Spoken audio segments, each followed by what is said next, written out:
Chapter 240. Su Jihu lived in the freehand garden in the northwest corner. The yard was not small, but there were pitifully few servant girls. It was slightly cold. The Phoenix Battalion, including Yuan Meng, were arranged to live in 2 yards not far from each other. At the gate of the yard, Lu Baijie bowed again before leaving. Entering the yard, Su Jihu had his personal servant girl Xiao Er bring some iced plum soup. After sitting down, he asked, "What happened on the road?" Bluebird truthfully reported everything that had happened at the reed marsh. Bluebird spoke calmly and tirelessly. The danger involved could not be described as simple twists and turns. Su Jihu's expression rose and fell.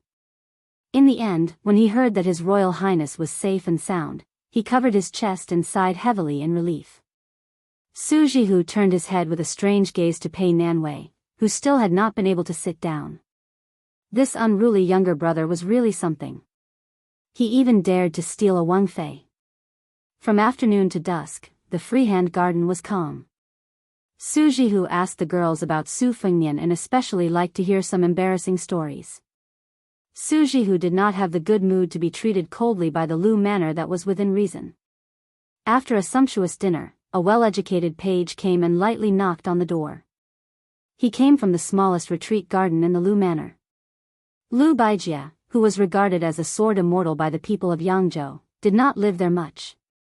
For most of the year, she took this page to travel and visit hermits.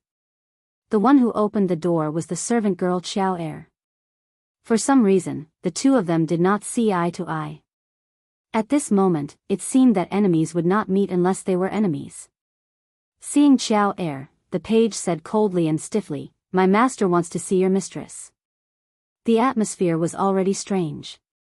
After these words were said, it became even more awkward. Xiao Er huffed coldly and left after saying that she understood. Looking at her back with clear eyes, the page secretly revealed a thread of annoyance. Sitting in the pavilion by the lake, Lu Baijie smiled slightly and muttered to herself, "The youth already knows the taste of worry." Su Jihu walked out of the garden and sat down in the pavilion.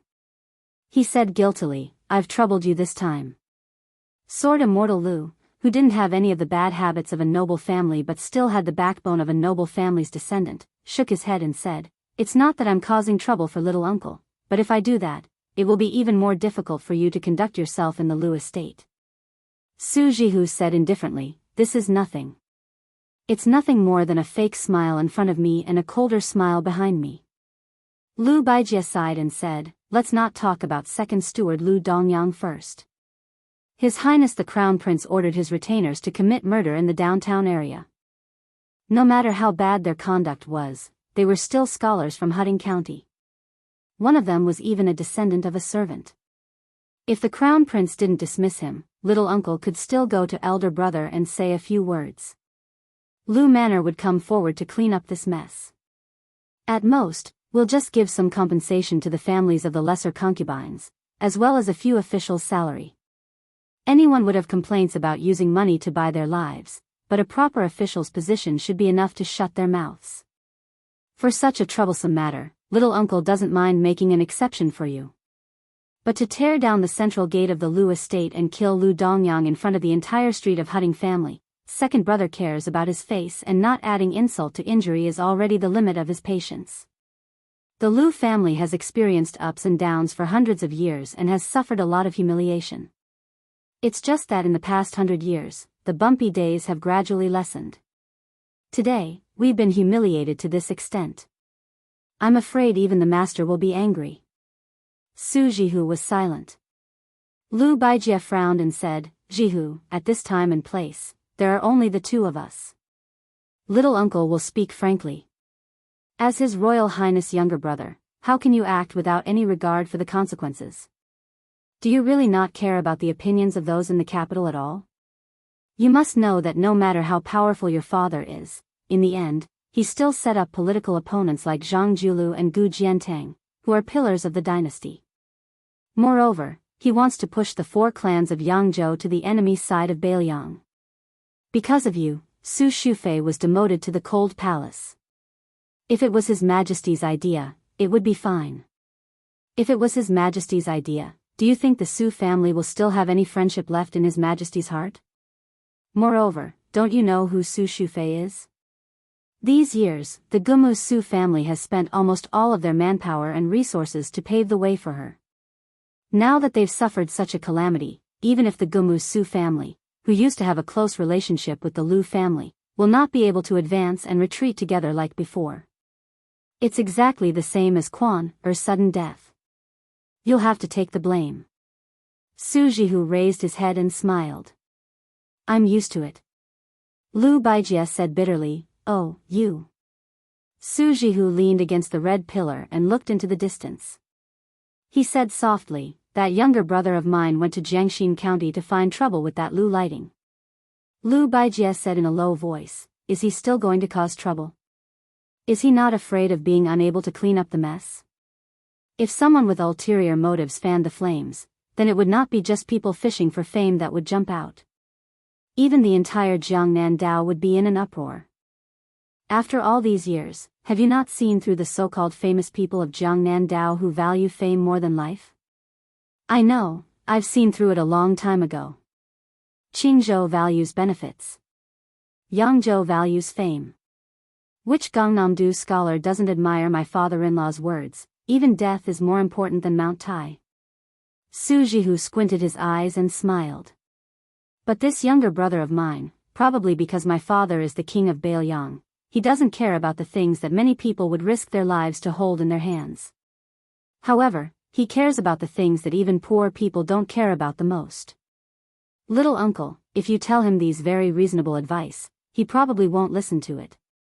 Lu Baijie, who had the reputation of Tangxi Sword Fairy, sighed. If you stop him from entering the Lu residence, your future days will be easier. But if you really go and stop him, not to mention whether you can stop him or not, you'll be the first to fall out with me. Su Jihu laughed without caring about etiquette. Uncle, you're so pitiful as a sword fairy. Lu Baijie looked at his daughter's smiling face with some sadness in his eyes. Back then, the woman he admired also had such a natural smile. If he had been more resolute and talked less about morality and the overall situation, perhaps he wouldn't have had any regrets. How could there be so many ifs in the world? Lu Baijie closed his eyes. Not far away, the page boy and the servant girl were arguing. Would these two children also understand the unusualness of thinking it was normal at the time, many years later? After Lu Baijie left, Su Jihu sat in the pavilion and waited until late at night. When His Royal Highness appeared outside the Lu residence, the white horse was dragging a cold corpse that had long been badly mutilated. Obviously, it had been dragged all the way from Jiangxin County to Huding County. Although Lu Baijie, who was guarding the door, had expected this, he still felt extremely shocked when he saw this scene. After Su Fengnian dismounted, he raised his head to look at Lu Baijie. Because of his elder sister, Su Jihu, he didn't have any ill feelings toward this Tangxi sword fairy. He only saw Lu Baijie put one hand on the hilt of her sword and supported it with a Bashio ancient sword. Su Fengnian said expressionlessly, is Mr. Tangxi trying to sell me some benevolence and righteousness? Lu Baijie snorted coldly and turned to leave. In addition to shock, he was also puzzled. How did the Crown Prince of Baoyang get so seriously injured? Su Jihu ran all the way, leaving the servant girl Xiao Er far behind. She rushed out of the Lu residence's gate and stopped very close. She smiled and said, "Ah, we've caused trouble again." She didn't notice that Su Fengnian's back was dripping with blood. When the horse dragged the corpse through the city gate, the assassin, like a gecko, stuck to the ceiling of the cave, waiting for an opportunity, struck and almost shattered his spine. But Su Fengnian just stared at her with red eyes and said softly, "Sister, let's go home, okay?" Chapter 241. In the Free Will Garden, Su Jihu's private room was filled with the stench of blood. Even the 3 purple smoke sandalwood furnaces that had been added with high-grade ambergris biscuits could not conceal the smell. Su Jihu's face was pale as he looked at Li Chungang, who was taking Su Fengnian's pulse. His Royal Highness's upper body was naked as he lay on the bed. His spine was badly mangled. The old god of swords had a look of pity on his face. Su Jihu, who was not afraid of anything, was so scared that tears fell down his cheeks. He covered his mouth with both hands, not daring to cry out loud. Su Fengnian, who had just taken a stroll through the gates of hell, did not look like a dying person. Li Chungang nodded and said, "He won't die." What a pity. If the hand knife had been an inch deeper, even De Luo Jin Xian would not have been able to save him. Now, it's just a superficial wound. Is it the young lady who killed Wang Mingyin? Su Fengnian's face was gloomy as he grunted. He brought his halberd, Ningame, Wei Shuyang, and 50 light cavalry to Jiangxin County. From the beginning, he had agreed with the 2 retainers to lure the snake out of its hole. However, he did not expect that the lady who raised the big cat was so patient. On the way from Yangchun City to Jiangxin County and back, His Royal Highness had deliberately revealed so many flaws, but she did not take advantage of them. After entering the city gate, Su Fengnian had just breathed a sigh of relief when the assassin, who had been sticking to the dark wall like a gecko, gently dropped down. Fortunately, she did not seem to have expected that His Royal Highness was already on the 4th floor of the great yellow courtyard. If it had been Su Fengnian in the reeds, his spine would have been shattered by her stab. However, after several failed assassinations, the embarrassed and angry girl immediately gave chase. Su Fengnian stepped on the side wall with the tip of his foot, and she followed closely behind. Just as she was about to deliver a second stab, Ningame's halberd had already been thrown out. Wei Shuyang's figure also swept away like a hawk, and the white horses all brought out their crossbows. Seeing that the situation was not good, she did not continue to fight. She slipped out of the inner gate, and her slender fingers dug into the wall like tofu. After a few leaps, she disappeared in an instant. When they were passing through the Xiongbao County, the horses were drinking water by the stream. She, who had been waiting for a long time, also made a move once. She rushed out from the bottom of the stream, but at that time, Li Chungang was not far away. In an instant, Sword Chi rushed over and did not give her a chance to get close. Everyone only saw this girl hiding in the water, disappearing like a fish. The dense rain of crossbows and short halberds were unable to hurt her in the slightest. She really was a bone cancer. Su Fengnian comforted her, "Sister, it's really all right." Su Jihu, who had put down the huge stone in her heart, wiped her tears and smiled. "Pa." She fiercely slapped him on the butt. "It's all right, it's all right. With your conduct, how can I sleep in the same bed as you and whisper to each other at night?" Li Chuangang's expression was strange.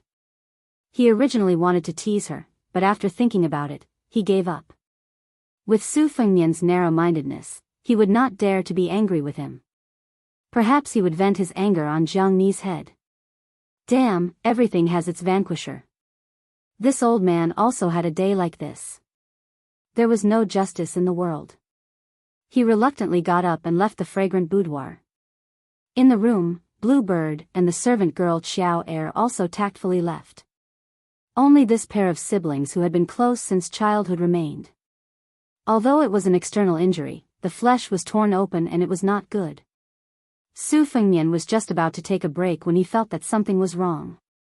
He was both helpless and resentful. "Sister, why did you take off my pants? There's no injury there." Su Jihu did not have the perception and arrogance of an older sister. She sweetly said, "Fengnian, I'm not at ease. It's better to take a look. There are no outsiders here. Why are you blushing?" Su Fengnian reached out to protect his belt. He turned his head and angrily said, "Sister. How old are you already? Don't be so shameless, okay?" Su Jihu pretended to have a face full of hidden bitterness. If it was someone with a shallow cultivation, like those famous scholars in Gangnam-do, they would have lost their souls. But Su Fengnian had been with this older sister for many years. How could he not know her tricks? He didn't dare to loosen his grip at all, fearing that she would succeed. The siblings were in a stalemate. Su Fengnian begged for mercy. "Sister, I'm begging you, okay? No one takes advantage of the situation and torments the injured like you." Su Jihu resentfully withdrew her hand. But she did not forget to slap His Royal Highness's butt again. She chuckled and said, "Oh, very perky." It's good to practice the blade. This physique is very good. When your injury is healed, the fertile water should not be left to outsiders. You have to let me have some fun. Su Fengnian had a headache and said, if you continue like this, I'll go to my second sister's place tomorrow. Su Jihu leaned over, her charming face close to His Royal Highness. Her breath smelled like orchids. She snorted and said, you heartless fellow. Tell me, who in the family doted on you the most? Who wet the bed when you were young? And who secretly washed your quilt? Now you're turning your back on me? Su Fengnian turned his head to look at this dignified and virtuous face. It was difficult for outsiders to see it. He said softly, sister, why don't you come home with me? Su Jihu squatted at the head of the bed. She rested her chin on her hand and stared at her younger brother who had just entered Yangchun and started a massacre. She said gently, this is sister's home. A married daughter is like spilled water. Why else would there be the saying, spilled water can't be recovered? Even if sister goes back to Bailiang, it's only to visit family, not to go home.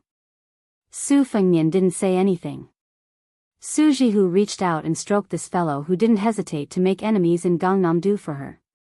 After looking at him for so many years, she still couldn't get tired of looking at him.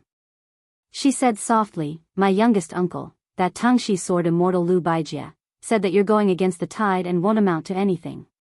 This is because he doesn't know how much Fengnian likes sister. Of course, sister knows how much your heart aches.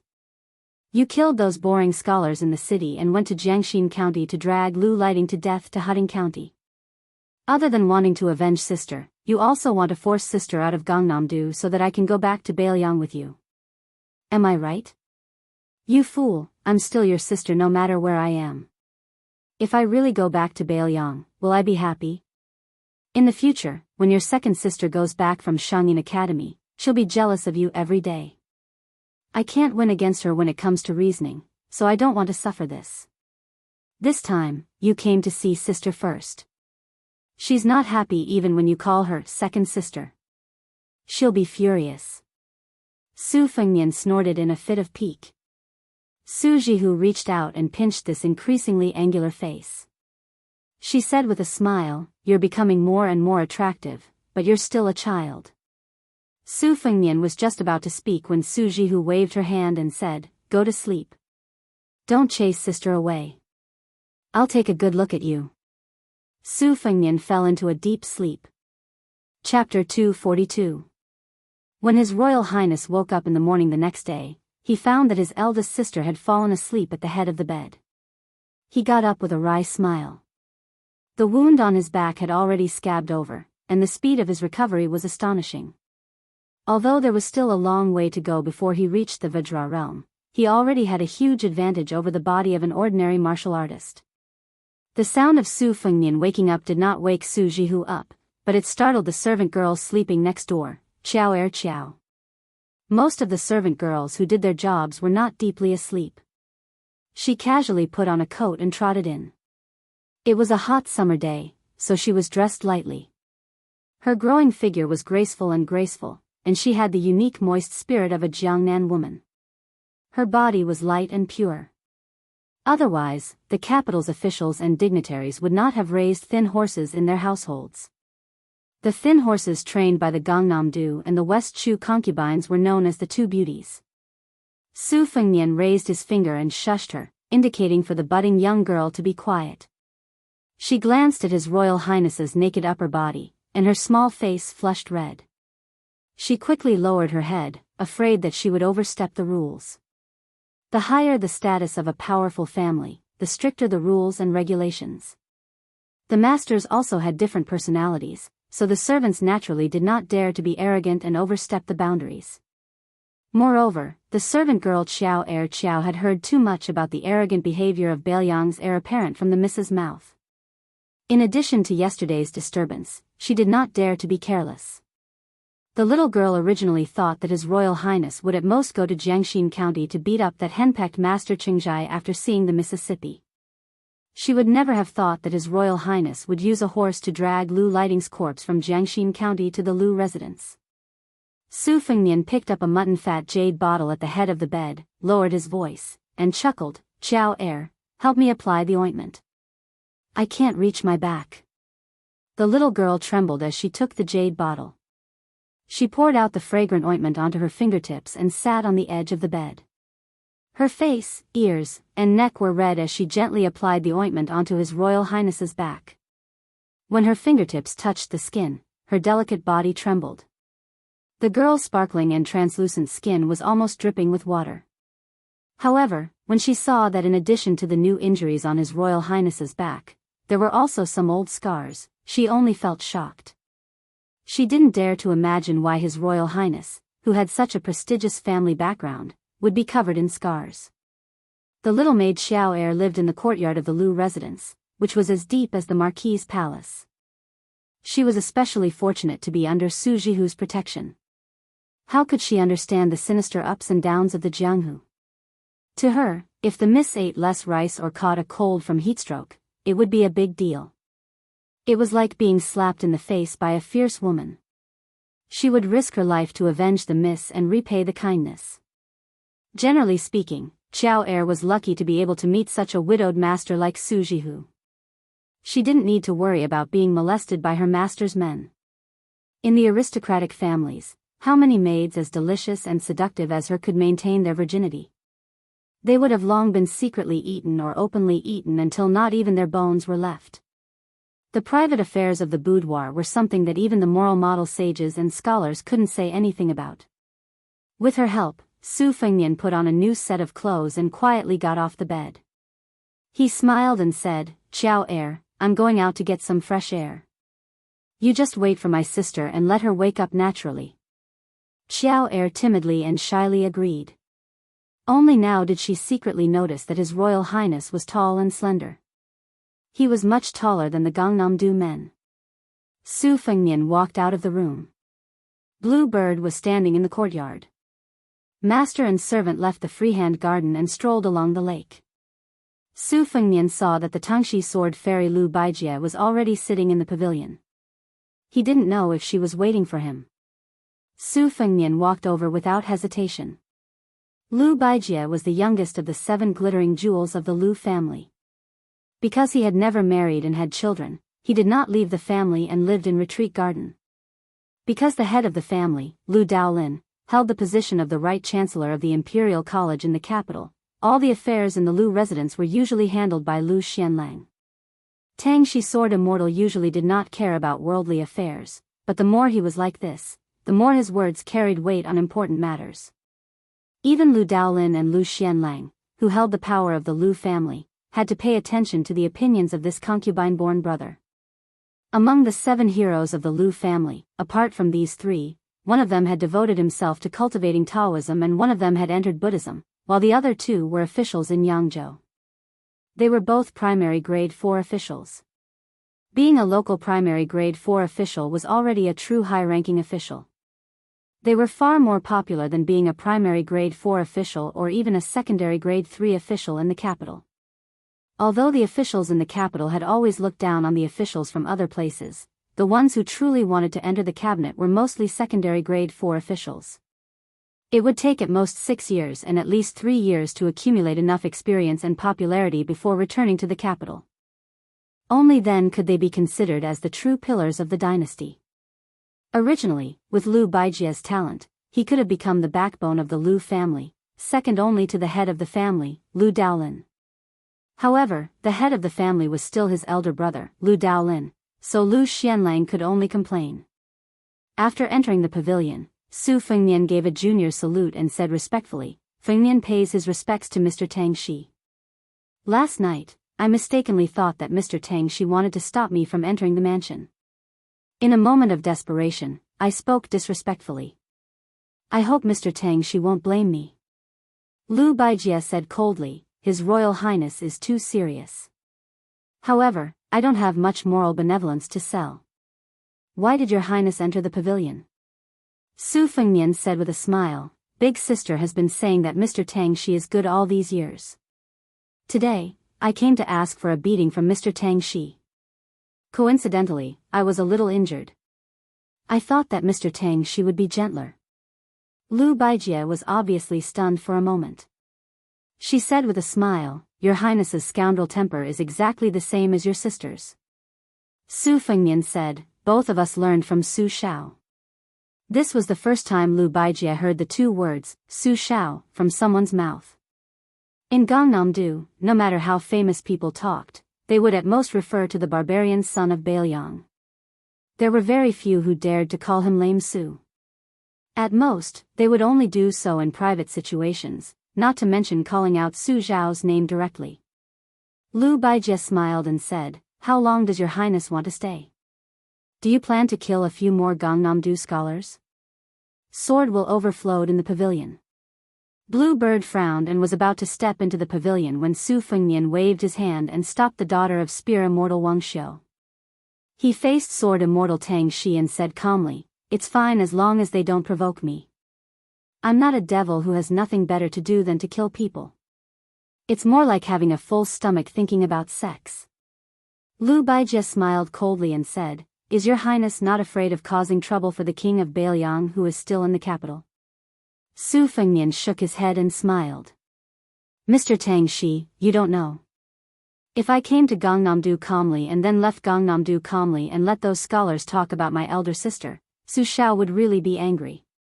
Whether it's killing Lu Lighting or scholars, the memorials from Jiangnan are flying to the capital like snowflakes. Su Xiao has a headache, but he's actually very happy. When he returns to Bailiang in the future, he might secretly scold me for killing so few." Lu Baijie sighed helplessly and said, "Your Highness, your family." However, there was clearly more sincerity in Sword Immortal Tang Shi's faint smile. Su Fengnian looked at the lake and said, "My elder sister still refuses to return to Bailiang. She says this is her home. What's so good about this home? Mr. Tang Shi, please teach me." Unexpectedly, Lu Baijie laughed for no reason and said, "It's not good at all. It's a pity that I don't have the final say in this home. Otherwise, I would have told your sister to scram back to Bailiang long ago. Hurry up and scram. Out of sight, out of mind. Otherwise, I won't be able to enjoy myself when I go out to play." Su Fengnian immediately had a good impression of this Sword Immortal of Yangzhou. He grinned and had a bit of the feeling of a naughty junior interacting with an enlightened senior. Chapter 243. Most of them were acquaintances from Huting County. When they saw the widow Su Jihu get off the carriage, they immediately shut their mouths. Compared to their previous attitude of watching a show, after yesterday's incident, the other counties in Huting County were still fine. However, all the well-informed aristocratic families in Yangchun County had long been shocked speechless by the methods of His Highness the Crown Prince. After killing the scholars on the street, he rampaged through the soldiers in the city that were several times more numerous. It was said that he even dismantled the middle gate of Lu Manor. That night, he dragged Mr. Qingzhai's corpse into the city and threw it at the gate. What kind of behavior was this? How could this be described as tragic? The elders of the aristocratic families in the city got up in the middle of the night and talked with their old friends under the light. They all lamented that this was the greatest humiliation in Yangzhou in 100 years. It was said that Lang Jiangdong Gong Huang, who was the most ruthless in dealing with the aristocratic families, had received orders to bring 600 elites from the provincial capital to Yangchun today. Who didn't know that Lang Jiang, who killed Gumu Su's third son as soon as he took office, had a deep relationship with the Yu family? Furthermore, he was General Gu Jintang's trusted aide in the past. The gate of the temple was tightly shut. After Su Fengnian got off the carriage, he saw that there was a small and exquisite square pond in front of the temple. Beside the spring, there were green trees hugging each other, and there was also a strange old pine. Su Jihu intimately held his arm and walked over. There were stone dragon heads on each side of the pond. Spring water dripped from the dragon mouths. The water was clear, and the scattered copper coins at the bottom of the pond could be seen clearly. Su Jihu picked up a dead branch and crouched down to stir the spring water. When she stopped stirring, a line as thin as a silver thread would appear on the surface of the water. She raised her head and smiled. "Do you see? It's said that this is the scene caused by the mixing of mountain water and spring water. Interesting, isn't it? Su Fengnian crouched down and wanted to reach into the water to pick up a few copper coins. Su Jihu smacked him with the branch and scolded him jokingly, "Have you gone crazy from being so poor?" Su Fengnian still picked up a copper coin and pinched it between 2 fingers. He chuckled. "I'll save as much as I can." He stood up. The air outside the temple was fresh and the birds were chirping. He raised his head and saw that the greenery in the temple was higher and higher. He withdrew his gaze. The old pine tree beside him was indeed not vulgar. Its thick trunk twisted left and right, twisting like a crouching dragon. He didn't know if it was the will of the heavens or man. The old god of swords and Jiang and I were standing under the tree. The old man with the sheep fur coat sighed. The will of the heavens are too sentient, but if it was done by man, it would be too heartless. But I've never actually seen anyone actually do it, but I've never seen anyone actually do it, but I've said. I've, but, I,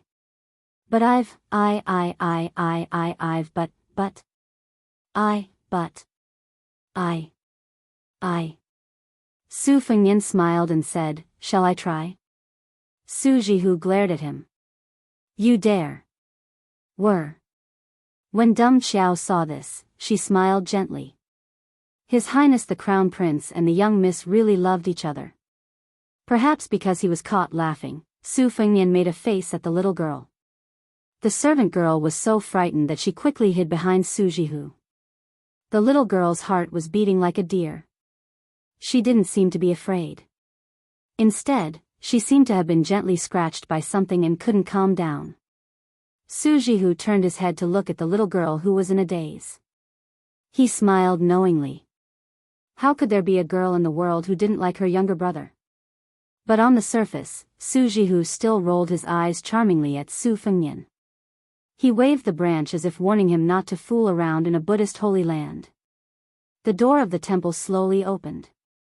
The 2 little monks joined their hands and bowed. It was just that today, the side room was the place where pilgrims and vegetarian meals were provided. After Su Jihu and his entourage took their seats, no one else dared to enter. At Su Fengnian's table, Su Jihu was sitting. In addition to the 9 bushels of Daoist mi and Daoist wei shuyang, there was also an empty stool. The maidservant heir Qiao and the military general Ningame were both standing. Princess consort Jean Gan knew her place, and in addition to the fact that she had been terribly bullied on the way here, she was even more unwilling to sit down.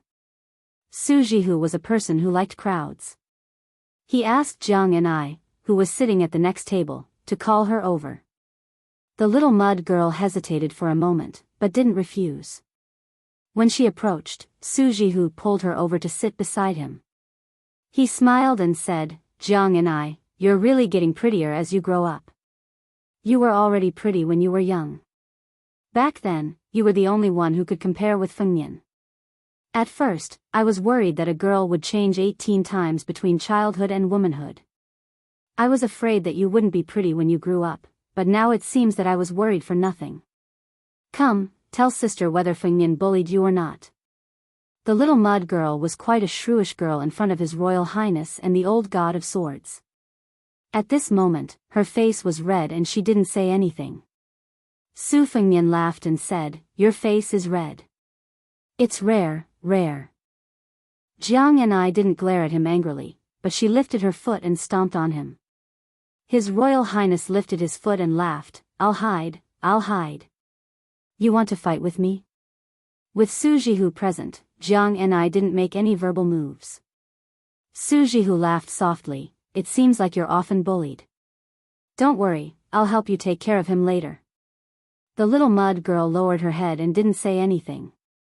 Su Fengnian muttered, "Is it my sister or her sister?"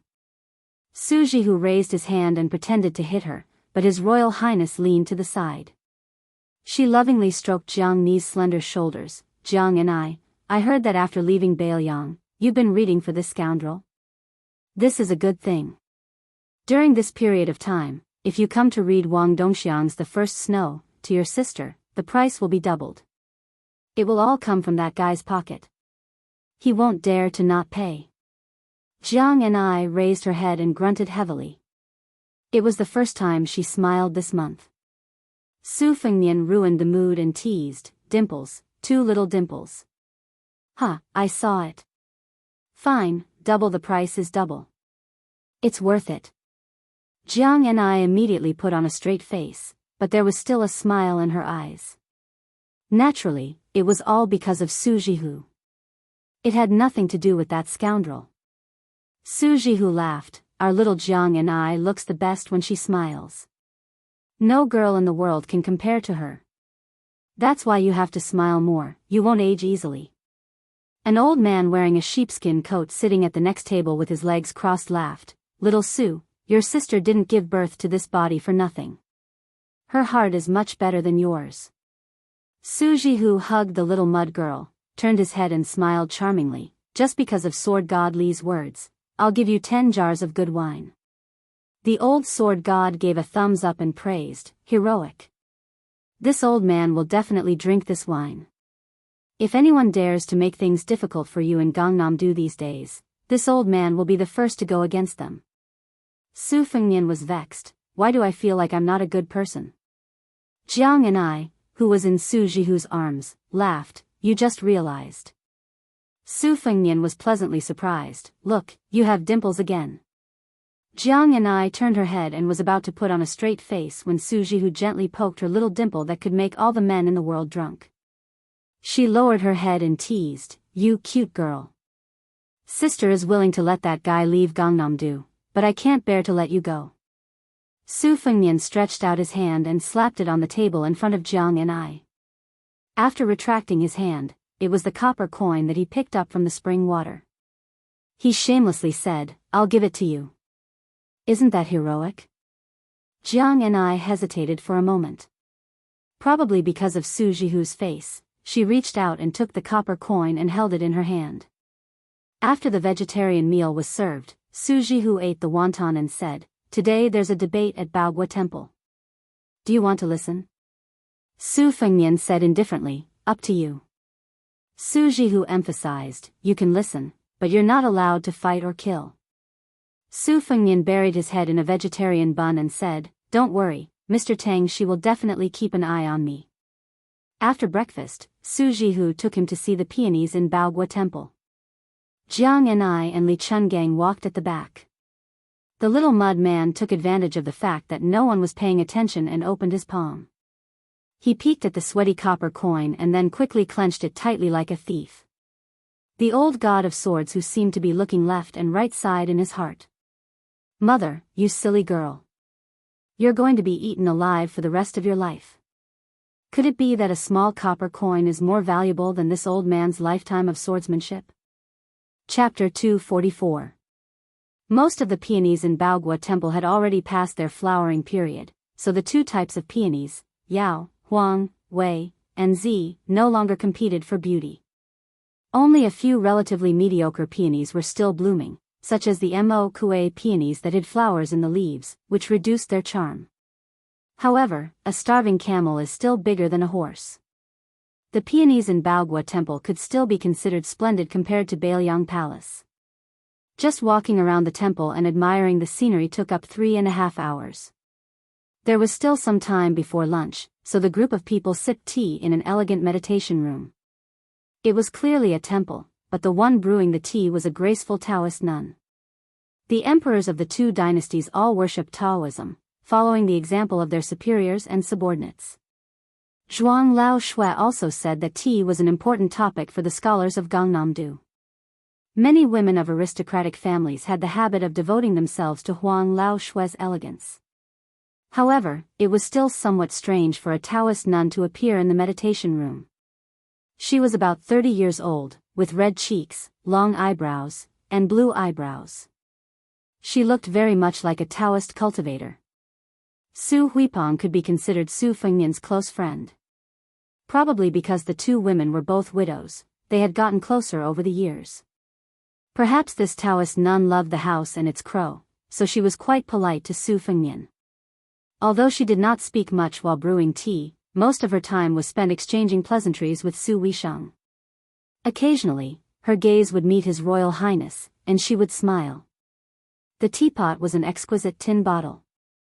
It was expensive because it was tightly sealed, and the nature of tin was similar to the nature of tea. Before storing it, the large bottle was filled with water and the small bottle was blown to test for leakage. She looked like an expert in the way of tea. How could a layman like her understand these things? She only thought about how to make the jade more expensive. The teapot was a simple and unadorned style. She saw Su Fengnian staring at the teapot, so she explained, "My father came across this when he was young and went to the 2 Zen temples to listen to the teachings of the eminent monks. He took the mud from the hands of a monk who had been farming all year round and sank it to the bottom of a vat. He followed the pattern of the gall of a ginkgo tree in the 2 Zen temples and carved it into it. Later, for some unknown reason, it spread. The name of the pot came from, hiding one's fingerprints can welcome spring. However, in Yangzhou's ordinary wintering pots, the mud and sand are all dug from the head of the Yangtze River." Su Jihu was trying hard to insert a peony into Su Fengnian's hair bun, but Su Fengnian would rather die than comply. The brother and sister went back and forth, but Su Jihu, who had not succeeded in the end, panted and laughed, "That old monk is the great abbot of the 2 Zen temples. I heard that he has lived for 150 or 160 years. In the whole world, only the great master of the Dan Cauldron of Wudang Mountain in Bailiang, Song Jiming, can compare." Every 10 years, Uncle Su would go to the 2 Zen temples. Other than listening to Zen and scriptures, he would also ask the old monk for the mud for his hands. Therefore, a caddy of mud on the head of the Yangtze River is worth a caddy of gold. In the end, the teapot made by Uncle Su's father has the Buddhist aura. Su Fengnian had just taken a green jade teacup and was about to drink some tea when he heard that the teapot was made from the old monk's hand-washing mud. His expression immediately became unnatural. He could not drink the Buddhist aura, and he really did not want to drink it. However, since he had already boarded a pirate ship, it was difficult to disembark. He could only force himself to take a sip. He could not drink the tea properly, so he did not dare to blindly show off. The tea leaves and the spring water used to make the tea were naturally excellent, but as soon as he thought of the 3 words hand-washing mud, he felt a little discouraged and lost interest. In a moment of carelessness, Su Jihu inserted the peony flower into his hair, but he was too lazy to pull it out. For no reason, he thought of Miss Li Zi who claimed to live in the temple, and the little monk Zunan Nan. For a moment, he was lost in thought, and then he thought of the rumors about the old abbot of the 2 Zen temples. It was said that this old monk, who was regarded by the world as a holy monk and destined to be called an ancestor after his death, was very interesting. He was very illiterate. When he was young, he only chopped firewood and burned charcoal to support his mother. The family who bought firewood believed in Buddhism and often read the Diamond Sutra. Over time, he understood something. After his mother passed away, as soon as he went up the mountain, he received the mantle of the 2 Zen Buddhas, shaved his head, accepted the precepts, and became a monk to preach the Dharma in one go. It should be noted that he was preaching the Dharma and not the scriptures. Although this had something to do with his poor background in illiteracy, there was no doubt that this monk's comprehension was close to that of the great Buddha. Listening to the Diamond Sutra, he understood 10,000 things. The monks of the 2 Zen temples had recited more than 10,000 scriptures. However, when they asked this monk for advice on Buddhist scriptures, the monk would come straight to the point and say that he had never read their scriptures. Therefore, the monk only asked them to recite the scriptures. Often, when they recited a small part or half of the scriptures, the monk would say, "Stop," and then he would explain to them. No one disagreed. There was once a century-old abbot of the Fahua Temple, the largest temple in the southern kingdom, who asked a 40-year-old monk why he could not understand the meaning of the Lotus Sutra after reading it 10,000 times. In the end, after the old abbot recited only a few paragraphs, the young monk began to explain the meaning of the scriptures. The old abbot was enlightened and left with gratitude. When the world heard this, it was simply amazing. It was impossible to imagine how a monk who could not even read scriptures could save people. Even the immortal Chi of the Dragon Tiger Mountain had to salute him when he saw him. The 2 most outstanding figures of Buddhism appeared at the same time in a lotus debate 60 years ago, but the result left everyone confused. The 2 just sat facing each other without saying a word for the whole night. That was the last time the immortal Qi Xuanzhen appeared in the world before he ascended. Chapter 245. When this monk was no longer young and grew older, no one had ever heard of him learning to read or read scriptures. Only when the white-clothed monk, who had been away for 15 years, returned did he have his disciple talk about scriptures for 3 days and 3 nights, nodding repeatedly. In the end, he risked universal condemnation and allowed the white-clothed monk to drink wine and marry a wife. Later on, he had an epiphany of betrayal. Su Fengnian was shocked and spilled tea all over the floor. He muttered to himself, "White-clothed monk Li Xiaoxin, Miss Li, who has lived in the temple since she was young." Taoist nun Su Huipeng had already seen that Su Fengnian was not in the mood to drink tea. Spilling tea like this was even more rude. How was it different from the secular world? She was somewhat unhappy, but did not say anything. She no longer had any thoughts of pouring a second cup of tea for His Royal Highness. It seemed that what the world said about the Bailiang heir having a golden exterior was not an exaggeration.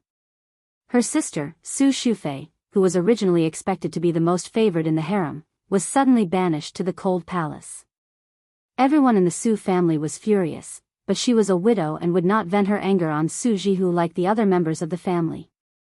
Last night, when she learned that His Royal Highness was stirring up trouble in the 2 counties, she only laughed it off. She did not even agree when the family told her to use Su Jihu to get close to His Royal Highness to find out the truth. Seeing it with her own eyes today, she was really disappointed. He was nothing more than relying on the king of Bailiang's family to bully others. This was no different from the useless descendants of the 4 great clans in Yangzhou. Su Huipeng glanced at Su Jihu, who she used to be able to talk to, and sighed in her heart. The tea was not cold, but the atmosphere was much colder. It was not something that could be changed by adding a few pieces of charcoal. Su Jihu seemed to be close to ink, and was not as quick to understand as before. He only said that he wanted to walk around Baogua Temple with his younger brother, and then left the meditation room. Su Hui sat quietly for a while, waiting for the group of people to leave. Then she slowly got up and walked out of the back door of the courtyard. She went straight up the tea mountain. After walking for half an hour, she finally saw a bamboo building. There was a bamboo chair under the bamboo eaves. An old man with snow-white eyebrows was sitting on it. On his knees was a shikigami with snow-white fur. The old man stroked the shikigami's head and looked at the mountain in the distance. The old man stretched out his hand and Su Hui sat upright on a small stool beside the bamboo chair. Before she could speak, the old man smiled kindly and said, "You came so early. You must be very disappointed." Su Huipeng said softly, "Old ancestor, you have a clear understanding of worldly affairs." The old man smiled and said, "That's good too. Since His Royal Highness can't be helped, then so be it. Us old fellows will also be relieved." Su Huipeng knew that her opinion might affect the future plans of the 4 great clans in Yang province. She said nervously, "Old ancestor, why don't you send someone to test him again?" "I'm afraid I'm wrong." The old man glanced at her. The Daoist nun, who already had a high status, was so scared that her delicate body trembled slightly. The old man stroked the shikigami's head and smiled. "What are you afraid of? Do you think a little girl like you will bear such a huge burden? That would be looking down on people like Xing Lian, Su Gong, and Lu Daolin. Yang province isn't that shabby." Su Huipeng's face was pale and she didn't dare to make a sound. The Minister of Personnel, Xing Lian, was the head of the Yu family in Jianghu. Lu Daolin was the head of the Lu family in Lake Pavilion. Dragon General, Su Gong. Although he wasn't the head of the Su family in Gumu, he was still a great general of the dynasty who held military power. However, when these talented big shots of Yang province saw this old ancestor, even if they did not tremble with fear like Su Huipeng, they still had to stand and speak respectfully. The reason why Su Huipeng could sit down was not only because she was a woman, but also because she was the granddaughter-in-law of this old consecrator of Yang province. How could the foundation and power of the enormous Jiangnan scholars group be compared to the Green Party with only 100 years of foundation? Hong Jia's escape to the north was planned by the old ancestor. There was also the family traits that evaluated the ranking of the clans in the world. A total of 9 people from the dynasty participated. The old ancestor's ranking was even higher than that of the current Grand Secretary, Zhang Julu. This was because when the old ancestor was young, he was under the same master as the old Grand Secretary and the Grand Preceptor of West Chu, Sun Shiji. No matter how powerful Zhang Julu was, he still had to consider himself a junior. The old man gazed into the distance. Today's debate between kings and tyrants will probably have to pick up the wisdom of others again. Su Huipeng hesitated but didn't say anything in the end. The old ancestor was involved in the debate between kings and tyrants at the pinnacle of the past 50 years. Naturally, he had the right to say this. The old man sighed. The old Grand Secretary was lucky to have Zhang Julu surpassing him. Otherwise, with his ability, he would only be a paperhanger in the empire. He was destined to be unsuitable after the Spring and Autumn War. It's good that he died. Otherwise, he wouldn't be able to maintain his integrity in his later years. That old man's son from West Chu is miserable. In terms of reputation, the two of us added together can't compare to him. Now, among the scholars, he only loses to Su Rintu in terms of infamy. It's better for him to die. Su Huipeng only listened with an open mind. The old man heard the lion-cat meow and lowered his head to look. He smiled. It's not good for that crown prince to not be able to rise. It's a good thing in the short term. In the long term, wouldn't we have lived in vain after being called old by Tang Shi Sword Immortal for so many years? Su Huipeng fell to his knees. The old man muttered, "What happened between you and Lu Baijie in the past is nothing. Get up. The ground is cold and it's not good to get cold. One has to be down to earth, but this isn't the way to do it." Su Huipeng stood up shakily and sat down again. The old man narrowed his eyes and said, "Go. Let that humble scholar meet his Royal Highness. With him coming up with plans for Bailiang, he won't lose to Zhao Guangling and Su Rintu back then. This stagnant water will be revived." Su Huipeng stood up gently. The old man said calmly, "Go and recommend yourself to that crown prince. Only then can you completely sever your relationship with Lu Baijie." This female Taoist priest who had been pure of heart and few desires for many years didn't refuse. When she left, she bit her lip until it bled. Chapter 246. Su Huipeng walked along the Tea Mountain path and finally walked out of the great ancestor's field of vision. She stood among the tea bushes and looked at the yellow glazed roof pavilion at the top of the Baogua temple, lost in thought. Other than the blood from biting her lip, there was not much grief on her face. She did not hate the great ancestor's arrangement, she only hated the green-robed swordsman for not fighting back then. She cultivated wholeheartedly and had the ability to retain her youthful appearance.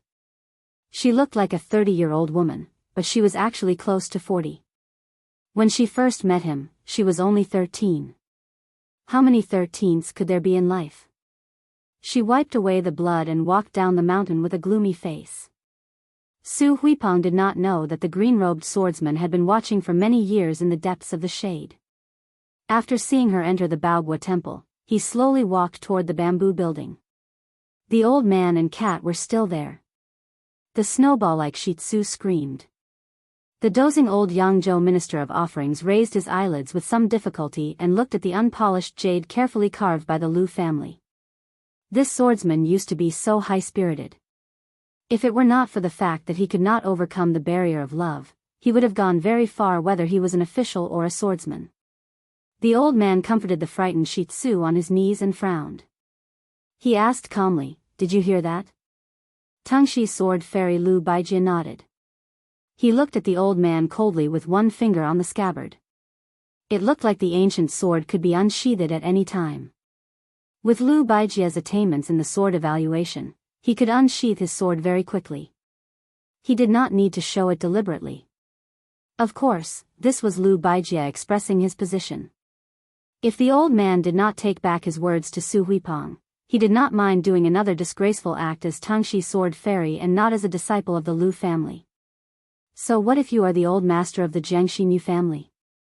I, Lu Baijie, have a sword in my hand and a clear conscience. Why should I care? Yu Jinkong's eyelids trembled. One of his hands was no longer stroking the snow-white Xiaoxi. Instead, his 5 fingers formed a claw and gripped the pet's head. However, he didn't use any strength. The Xiaoxi, which instinctively felt uncomfortable, didn't seem to understand. It turned its head. Yu Jiankong, one of the few people in the dynasty who had hopes of obtaining the posthumous title of Wenzhong after his death, suddenly laughed self-mockingly. As for the posthumous title of Wenzheng, that was even higher than Wenzhong, the dynasty had been empty for 120 years. Even he didn't have any extravagant hopes. The old man only looked again at the distant green mountains. There were many mountains and rivers in Jiangnan, and he never got tired of looking at them. There was actually a rare hint of compromise in his light tone. He said softly, "Tangxi, you know that back then, my original intention was for you to be the head of the Lu family." Lu Daolin was also willing. Lu Baijie rudely interrupted, "I don't want to." Old consecrator Yu Jian frowned and said, "You are unwilling to marry the pearl of the Yu family, unwilling to become the head of the Lu family, unwilling to be recommended to become an official, unwilling to be a general. As a child of the Lu family, Tangxi, do you know that there are too many things you are unwilling to do that are against the rules? If you didn't slack off like this, how could the Lu family even surpass the Bo family and the Yuan family and suppress you all?" Lu Baijie was silent. Her finger no longer touched the scabbard. The old consecrator sighed and extended his hand, indicating for this junior that he had once thought highly of to sit on the stool. After Lu Baijie sat down, Yu Jiankong, who had specially rushed over from Jiangxin County to Baogua Temple today, smiled. "It's a pity that she's not a descendant of the Yu family. The juniors of my family are more than steady, but lacking in drive. They can only preserve what they have, and it's very difficult for them to revive. How would they dare to call us old fellows old farts? Even if they have resentment, they don't even dare to curse in their stomachs. At such a young age, they all have an unbearable stench of lethargy. Tangxi, do you know why I'm making things difficult for a girl like Su Huipeng?" Sword immortal Tangxi shook her head. The old consecrator picked up the Persian cat with both hands and sighed. "How is she worthy of you?" Lu Baijie smiled bitterly. "But I just can't let go of her." The old man snorted coldly. "Your father had a son in his later years, and he especially doted on you. Before he died, he even left a letter for me and Su Yinsheng. Ignoring the rules of the sect, he didn't hesitate to hand over some of his family's assets and take the risk of inviting a wolf into the house, begging us to help you become the head of the Lu family. Do you really think Lu Daolin doesn't know this secret?" I could have kept it a secret, but Su Yinsheng had already revealed it to him. These past few years, Gumu has used the Lu family's influence to secretly grow stronger. The wolf has already entered the house, but you have greatly disappointed your father. It's true that Lu Daolin is a good person, but how can he take advantage of a group of treacherous people like Gumu's Su family? Let's not talk about the distant matters. Empress Zhao watched coldly from the sidelines and remembered all of this in her heart. Do you really think that Empress Zhao would be as close as sisters with that girl from the Su family? This time, the crown prince of Bailiang stirred up trouble and angered the Gangnam-do scholars. The 30,000 students of the Imperial College in the capital were incited. How can your brother be safe in the Imperial College? If nothing unexpected happens, Lu Daolin, who can't do anything inside or outside, will take the blame and resign as the right chancellor. Huan Shu, who has been fighting with your brother for many years, will naturally be happy to take advantage of the situation. The Lu family's setback in the capital, in the end, isn't it Yang Zhou's loss? If not, why would I, an old man with one foot in the coffin, come here? To listen to the boring difference between a king and a tyrant? Or to be threatened by you with a sword? Sword Fairy Tangxi said calmly, "Uncle, aren't you afraid of playing the lute to a cow by telling me this?" It wasn't clear whether he was angry at her misfortune or lamenting her incompetence, but the old consecrator was vaguely angry. He raised his voice and said, "Tangxi, I can prevent Su Hui from doing that thing, but this time, you have to come out and share the burden of the Lu family. Otherwise, with my temper, letting an insignificant Su Hui go and embarrass the Gumu Su family all these years is just a reminder to them. Tang Shi, I'll ask you one last time. Are you willing to go to the capital to be the assistant minister of the Ministry of War? No matter how you become a fourth-rank official in the capital, I'm only asking if you are willing or not. Lu Baijie said bitterly, I only ask that you don't make things difficult for her. The old consecrator smiled slightly and returned to his usual carefree state. He said with a pleasant expression, Tang Shi, those who are closely involved can't see clearly. If you are willing to be an official, who would dare to make things difficult for her? Lu Baijie shook her head and said, even the daughter of the king of Bailiang is bullied like this. She is only an abandoned child of the Gumu Su family. How can I be at ease? The old man said calmly, all right, I can make an agreement with you. You go to the capital. After all, she is the granddaughter-in-law of the Yu family in name. No one can bully her. Sword Fairy Tang Shi, Lu Baijie stood up and left calmly with her hands clasped in front. The old man narrowed his eyes and leaned back in his chair. His thoughts were unfathomable. Chapter 247. A pair of master and servant walked out of the bamboo building. They were the young master holding a fan and the green-robed swordsman who had seen the Bailiang's light cavalry in the restaurant. The handsome young master had changed into an ivory fan with 3 different beauties painted on it. He squatted beside the old guardian Yu Jiankong and reached out to pet his Persian cat. He raised his head and smiled, old ancestor, why do you have to trouble yourself to let sword immortal Tangxi become an official? The Lu family's foundation is not much worse than our Yu family's. One Lu Daolin is nothing to be afraid of, but with this one, it's hard to say. How can Lady Yuan and Lady Gumu Su enter your eyes? However, once the Lu family has sword immortal Tangxi, as long as they earn some military merits, they can become an assistant minister of the Ministry of War. In another 7 or 8 years, with the Lu family support, it won't be difficult for them to take charge of a ministry. Compared to Lady Su Shufei, it will be more important. The old guardian smiled, Lady Su Shufei is nothing. To tell you the truth, no matter which family's woman enters the palace, she will not be a match for Empress Zhao. Nowadays, taking the path of a foreign relative is the stupidest method. Lady Gumu Su does not believe in heresy and is short-sighted. Sooner or later, she will cause trouble. However, the path of a dynasty's military and politics is very profitable. Our Gangnam-do doesn't lack scholars, but we lack people like Lu Baijie who can immediately make contributions. Whether it's in the long run or in the private sector, I will let him enter the Ministry of War. As for whether Lu Baijie can emerge from the cracks between Lame Su, Gu Jiantang, and the other vassals, we will have to take it one step at a time. With Lu Baijie's personality, he can at most become a general and not a minister of the Ministry of War. However, we can distract the Lu family, create a rift between the Lu family and the Su family, make Lady Yuan, who has been arrogant all these years, feel as if there is a fishbone stuck in her throat. We can also make the Lu family feel indebted to our Yu family. Think about it, how many can we achieve in one fell swoop? The young master held the fan with 2 fingers and smiled, 4. After pondering for a while, the young and handsome young master opened his fan and said carefully, Ancestor, the Su and Lu families are in-laws after all. If sword immortal Tang Shi controls the military power in the future, it seems that he can make the imperial court fear Bailiang even more. The old man was gratified and said, this is only half a gain and half a loss. It's not good to talk nonsense. Cripple Su and Lu Baijie's personalities are naturally incompatible. His Majesty may not be unable to see it. Even if His Majesty can't see it, Empress Zhao can see it clearly. In this world, the marriage between the aristocratic families is only stable because of the study of aristocratic families like ours. Deep down, the Su and Lu families look down on each other. But for you to be able to see this point, it's already not bad. The young master smiled and opened his fan. He fanned the elder ancestor and the Persian cat to cool them down.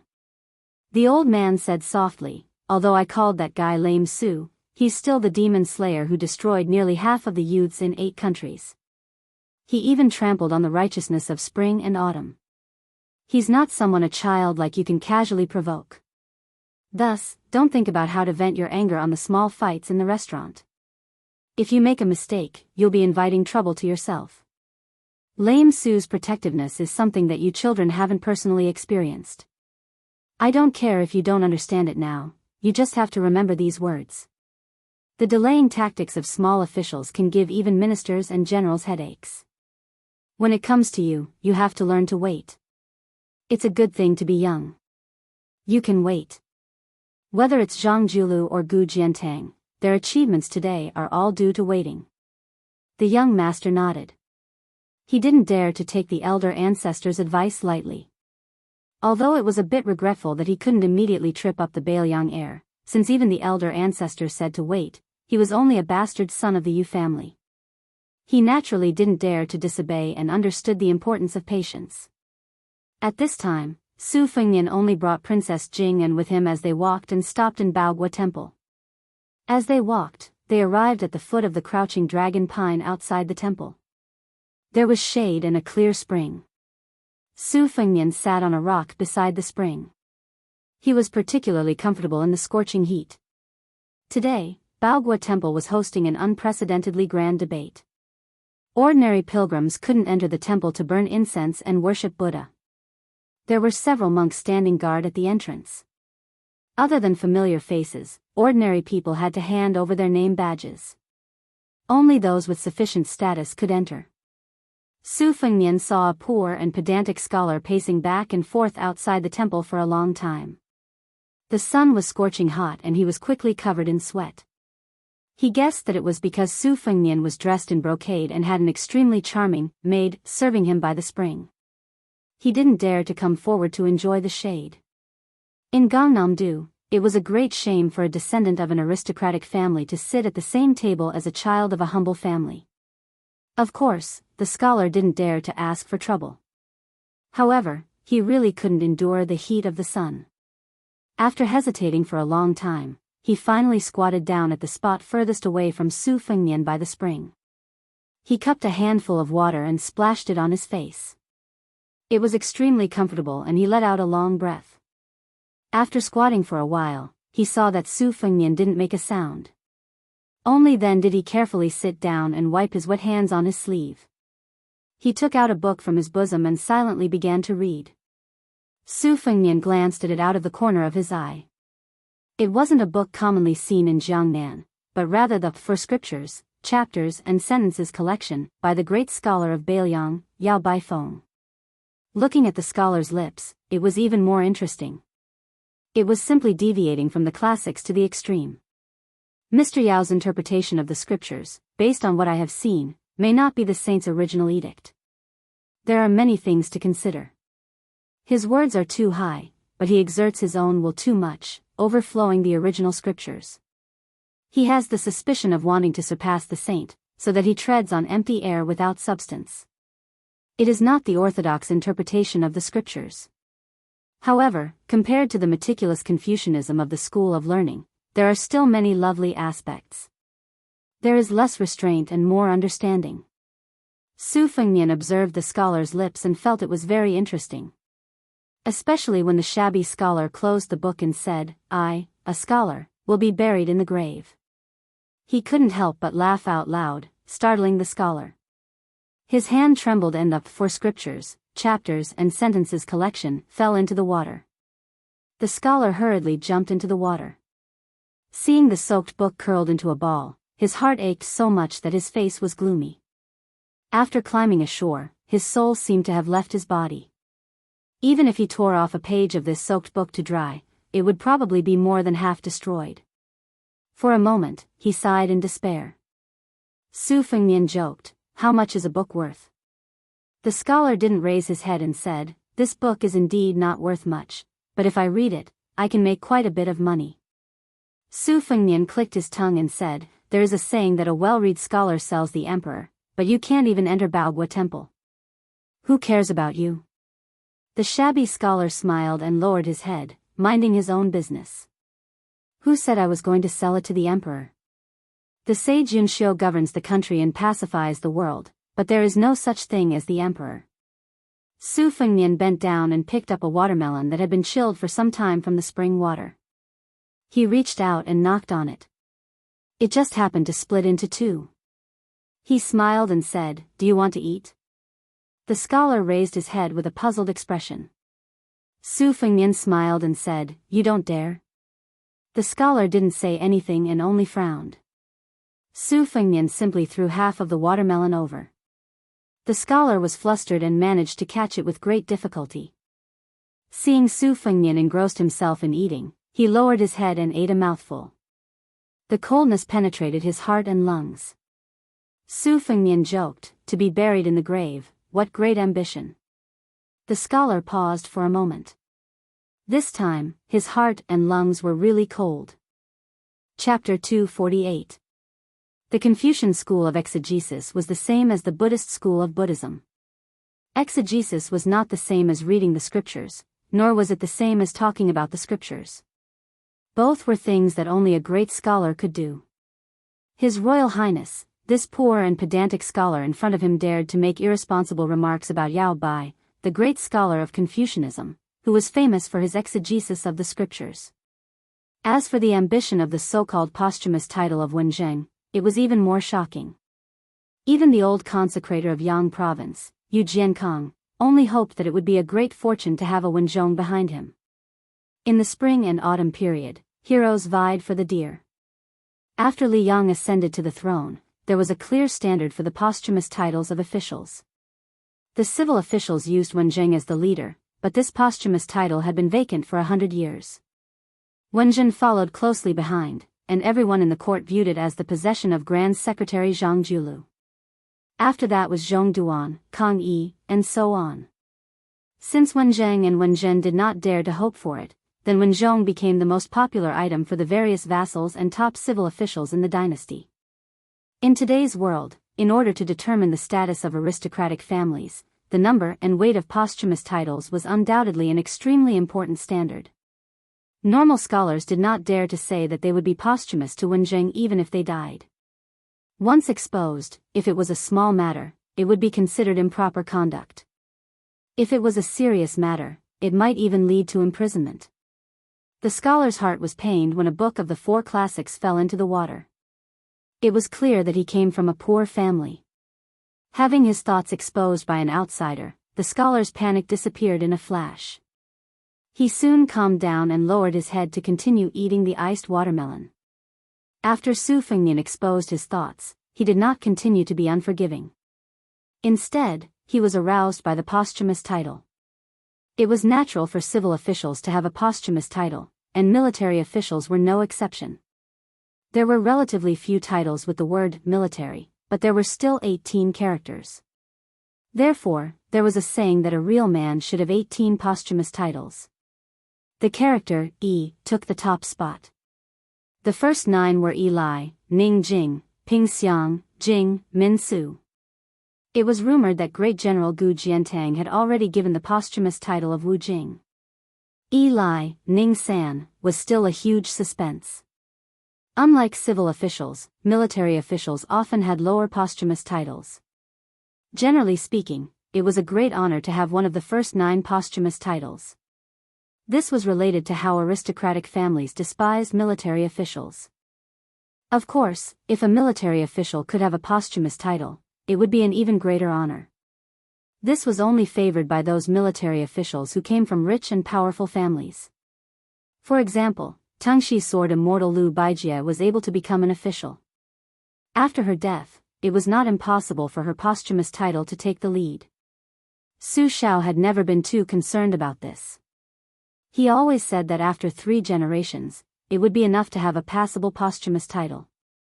This was because no matter how favored the court officials were at the time, no matter how outstanding their achievements were, it was not an exception to change their posthumous titles after death. Su Fengnian's absent-mindedness was awakened by a burst of cheers from the Baogua temple. It could be said that the debate between the kings and the tyrants had already begun. The other person was the eminent monk Yin Daolin of the Baogua temple. Shi Lin respectfully called him the motionless monk. He did not speak much, but when he spoke, he was sure to amaze the world. His 2 famous battles with Lu Yan and Lu Xianlang, the Yi Xiang Yu Jia Xing, and the 4 Books of Talents, were both held at the Baogua temple. It could be said that the reason why the Baogua Temple could become the holy land of the Jiangnan Dao, other than the beautiful scenery and the borrowing of thousands of peonies from the Wei Ziao Huang, was mainly attributed to this elegant old monk who had a good reputation and a good reputation. The other person was the eminent monk Yin Daolin of the Baogua Temple. Shi Lin respectfully called him the motionless monk. He did not speak much, but when he spoke, he was sure to amaze the world. His two famous battles with Lu Yan and Lu Xianlang, the Yi Xiang Yu Jia Xing, and the 4 Books of Talents, were both held at the Baogua Temple. It could be said that the reason why the Baogua Temple could become the holy land of the Jiangnan Dao, other than the beautiful scenery and the thousands of peonies that borrowed the influence of the Wei Ziao Huang, it was also due to this elegant old monk who had a good reputation. The other person was the eminent monk Yin Daolin of the Baogua Temple.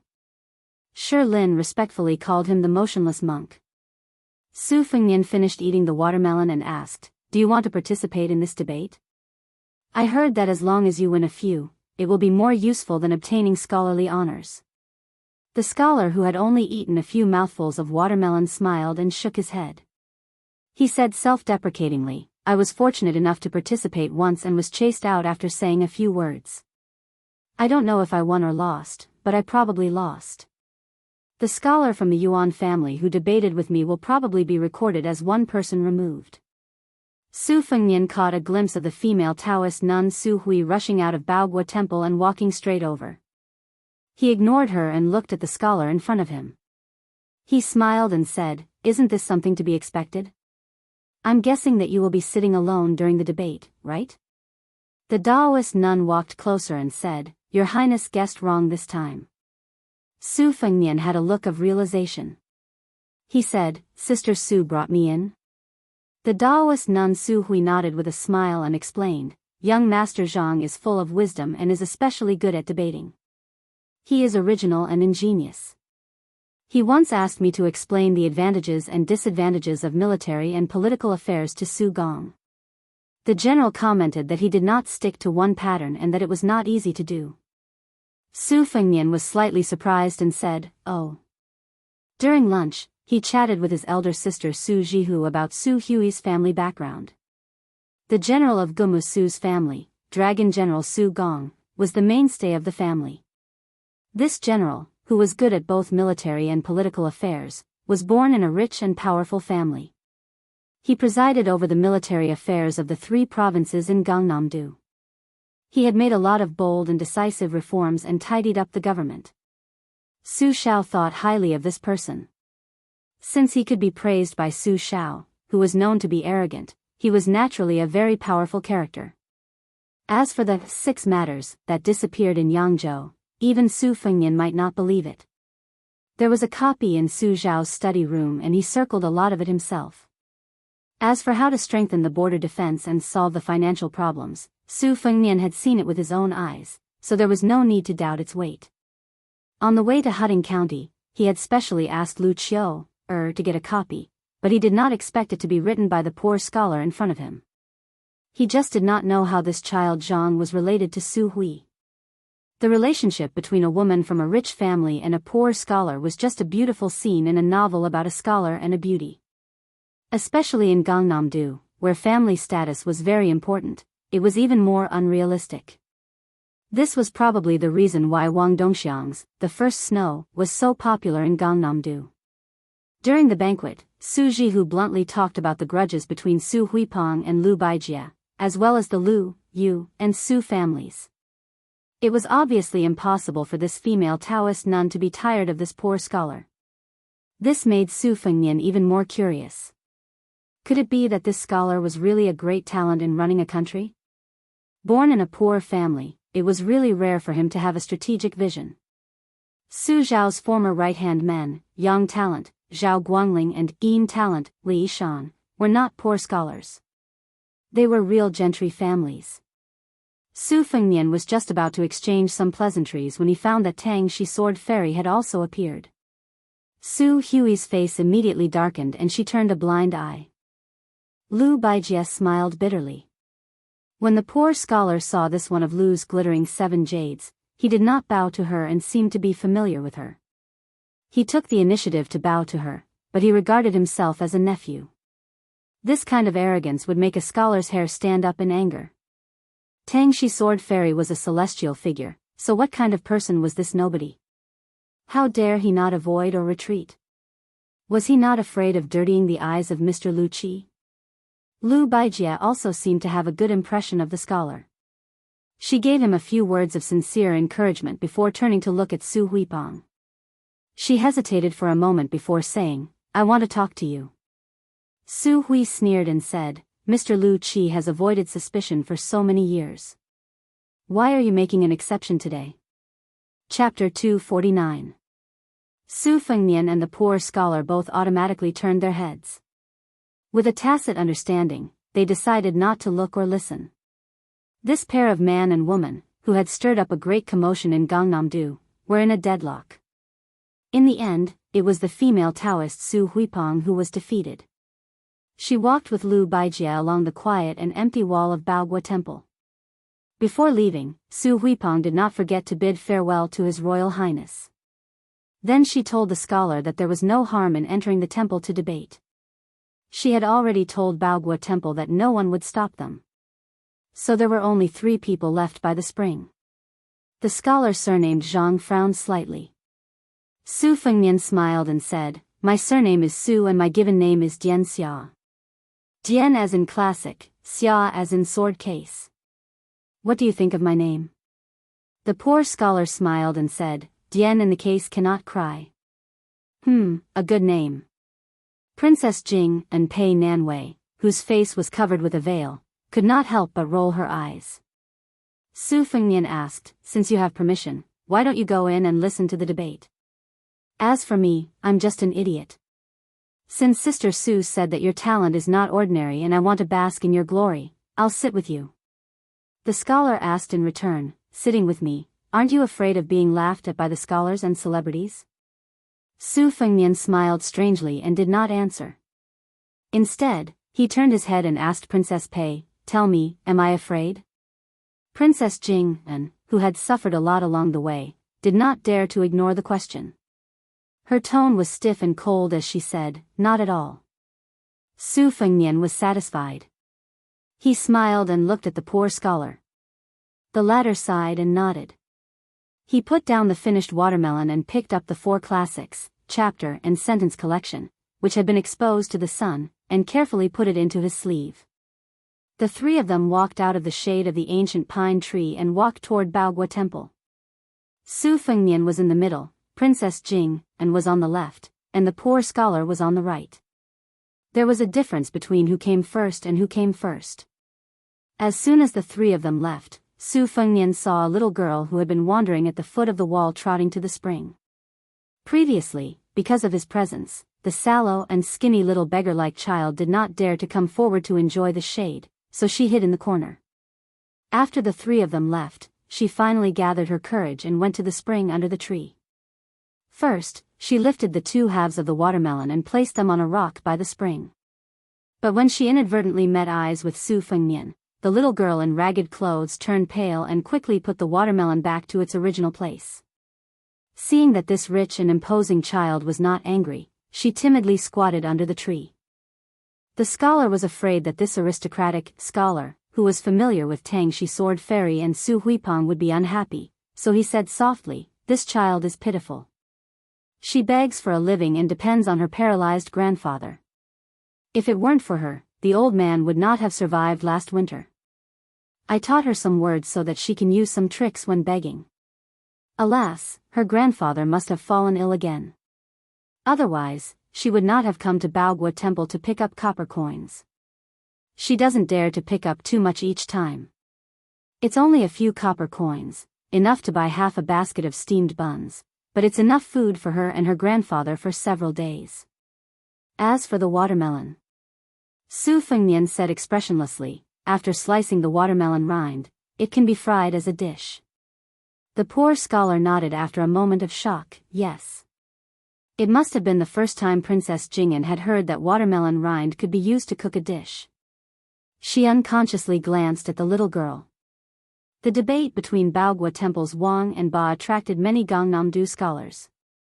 Those who had the qualifications to participate in the grand occasion had already entered the temple and taken their seats. There were also many ordinary scholars who did not have the qualifications to join in the fun and could only wander around outside the temple. The area under Wulong Pine Tree was a treasured land of feng shui.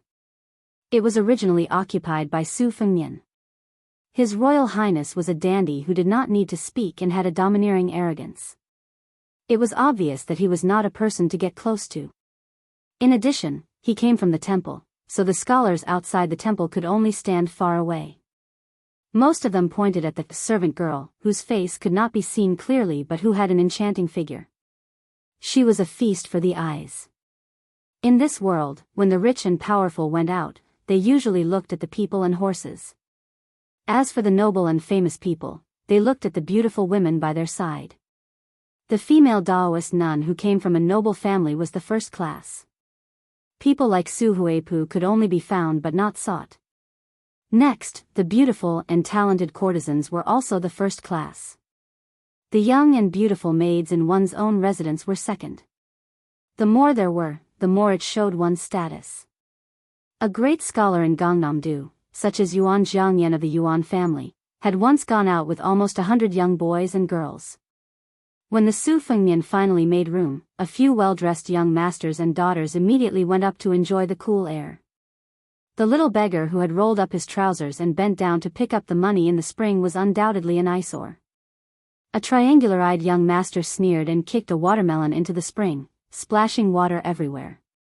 The little beggar was so scared that he shivered and did not dare to pick up the copper coins anymore. He wanted to dodge, but he walked too fast in the water and accidentally fell into the spring, causing a burst of laughter. A woman from a noble family with heavy makeup gloated and scolded sharply, "Little bastard, who let you come here to pick up the wishing money? Aren't you afraid of being beaten to death by the monks in the temple?" The spring was surrounded by the rich and powerful young masters who were enjoying the cool air. The little beggar had nowhere to hide and could only stand in the spring. He lowered his head and said with red eyes, "The temple said that as long as I pick up a few copper coins each time, it's not a big deal."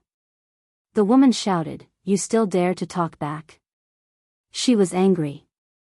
Since there were no outsiders around, she was too lazy to pretend to be a virtuous lady. She picked up a stone from the ground and threw it fiercely. The little beggar instinctively dodged, but the woman did not hit him. She was already angry because she was not allowed to enter the temple, but now she was even more annoyed. She picked up a stone the size of an egg and laughed gloomily, "You still dare to dodge? If you dodge again, I'll break your legs." She threw the stone with all her strength and it hit the little beggar's chest with a thump. The men and women around her clapped and cheered, praising her accuracy. The little girl's thin and weak body could not withstand such torment. She swayed and her face was pained, but she still did not dare to dodge. She stood in the water and said with a sobbing tone, "I won't dare to pick it up again. I won't dare to do it again." The young woman sneered and picked up a few more stones. She even distributed them to her friends. It was better to be happy together than to be happy alone.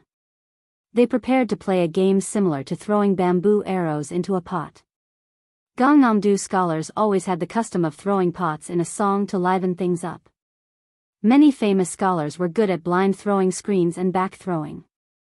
The dragon general Su Gong could even fill a pot with more than 100 bamboo arrows. In the end, it presented a scene like a forest of arrows and mountains of arrows. This throwing pot could be considered the evolution of shooting in the 6 arts of gentlemen. It was very popular in Gangnam-do. However, today the bamboo arrows were replaced with stones and the pot turned into a little beggar. In the eyes of the young masters and ladies, it was a different approach to achieve the same result. Those who got the stones were eager to try and aim. It seemed that they did not care if the little beggar's body could withstand a few throws. To Gangnam-do scholars, smashing a little beggar to death was nothing. The poor scholar, who already had one foot in the door of Baogwa Temple, apologized and ran back. He angrily said, "Stop." With this roar, the foppish young masters and ladies were stunned. However, it was only for a moment. They looked at each other and laughed, no longer paying attention. The two impatient young masters instead increased their strength and threw stones at the little beggar in the water. One hit his chest and the other hit his arm. The little beggar bit his lip and did not dare to make a sound. He only crouched in the cold spring water that reached his knees and curled up. Where was the human heart not colder than water? However, the little beggar, who was in extreme pain, still squeezed out a pale smile. He said to the poor scholar who stepped forward bravely, "Brother Zhang, it's okay. It won't hurt after a few hits." "It won't hurt." How could it not hurt? Facing Lu Baijie and Su Huipeng, the most outstanding young masters in Yang province, the poor scholar could still jump into the water without being servile or overbearing. He no longer cared about whether or not the books in his sleeves would get wet. He stood in front of the little beggar to protect him. His face was mournful. Looking at this group of gentry men and women who relied on their families for their entire lives, there was no greater sorrow than a dead heart. He did not even question them. The arrogant woman who started it all had a face of disdain. She said condescendingly, "Where did you come from, you poor pig?" At this time, a mellow voice came from behind the gentry. "I came from Bailiang." Chapter 250. In Gangnam-do, the scholars formed a forest, and the commoners from the poor families relied on the scholars to grow trees and weeds. Cutting down a few bad trees and weeds was not a big deal. However, the scholars from the big families were proud of their status and did not deliberately target the commoners. They probably felt that it was beneath their status. However, the disciples from the Renmin and the Li sect, who were a notch higher than the poor families, were particularly bad. They spared no effort to show off their status. The young masters and daughters from the Baogua temple who made things difficult for the little beggars belonged to the category of neither high nor low. They wagged their tails and begged for pity. The noblemen's farts were fragrant. However, when they squinted at the people below them, the commoners would feel that they were vulgar even if they wrote a real beautiful article. Needless to say, these two groups of people had excellent eyesight. They were able to see through the poor scholar's family background with a single glance. Of course, they were unscrupulous. However, when they turned around and saw the young man who claimed to be the crown prince, they were somewhat apprehensive. After all, the tailoring and texture of his luxurious clothes, as well as his superior aura, could not be faked. The heir was a title that only the legitimate sons of the kings and dukes in ancient times could have. In the past 500 years, the noble families gradually took control of the government. It was only then that it became more widespread. The descendants of the kings and the legitimate sons of the big families could be called heir. In Gangnam-do, the descendants of generals were the descendants. Other than the children of General Su Gong, no one dared to go out with a sword. Moreover, General Long Xiang was originally from the Gu Mu Su family and was not an orthodox family of generals. Gangnam-do advocated feather fans and silk scarves, and ox cart wielders. They did not like the swords and sabers that were used by low-level rangers. Then, who was the heir in front of them? For a moment, they were a little uncertain. After all, this unbelievably handsome guy was talking and laughing with Mr. Tang Shi and Miss Su. No matter how they guessed, he could not be an ordinary person. But then again, if his family was really extraordinary, why would he hang out with the poor scholar in the spring? Heir. In Gangnam-do, there were more than a pair of hands who were qualified to be called heir. However, they had never heard of any heir who liked to carry a sword. Did he come from Bailiang? Was he born in the wild Bailiang, or had he just returned from his travels? The woman who was the first to make trouble for the little beggar felt her eyes brighten. She had no time to think about it. She sighed inwardly, "What a handsome child. He's so good-looking. It would be even better if he didn't wear a saber so rudely."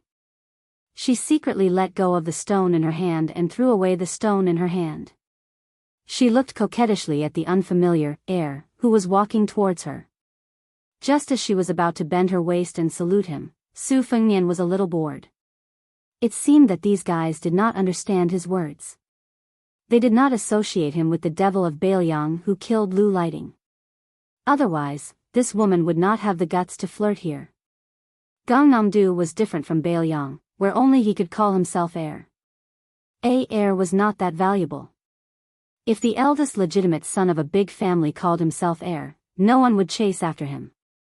In Beiliang, if anyone dared to do so, they would have been visited by Su Fengnian with his servants and dogs. Su Fengnian smiled and slowly pulled out his saber. He was about to kill. Throwing a pot is very elegant, isn't it? I don't want to take these heads, so I'll take the arm. Aren't Gangnam-do good at cursing people? I'll keep your mouths open. Su Fengnian's subtle movement seemed to be noticed by the poor scholar. He said softly, "No." Su Fengnian turned his head and asked with his eyes. The poor scholar tilted his head, indicating that there was still a little girl standing behind him who had no one to rely on in Yangchun.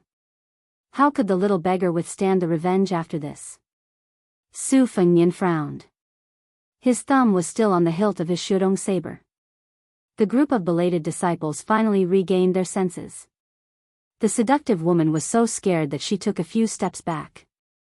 If it weren't for the support of the strangely handsome triangular-eyed young master who was flattering her, she would have fallen into the spring.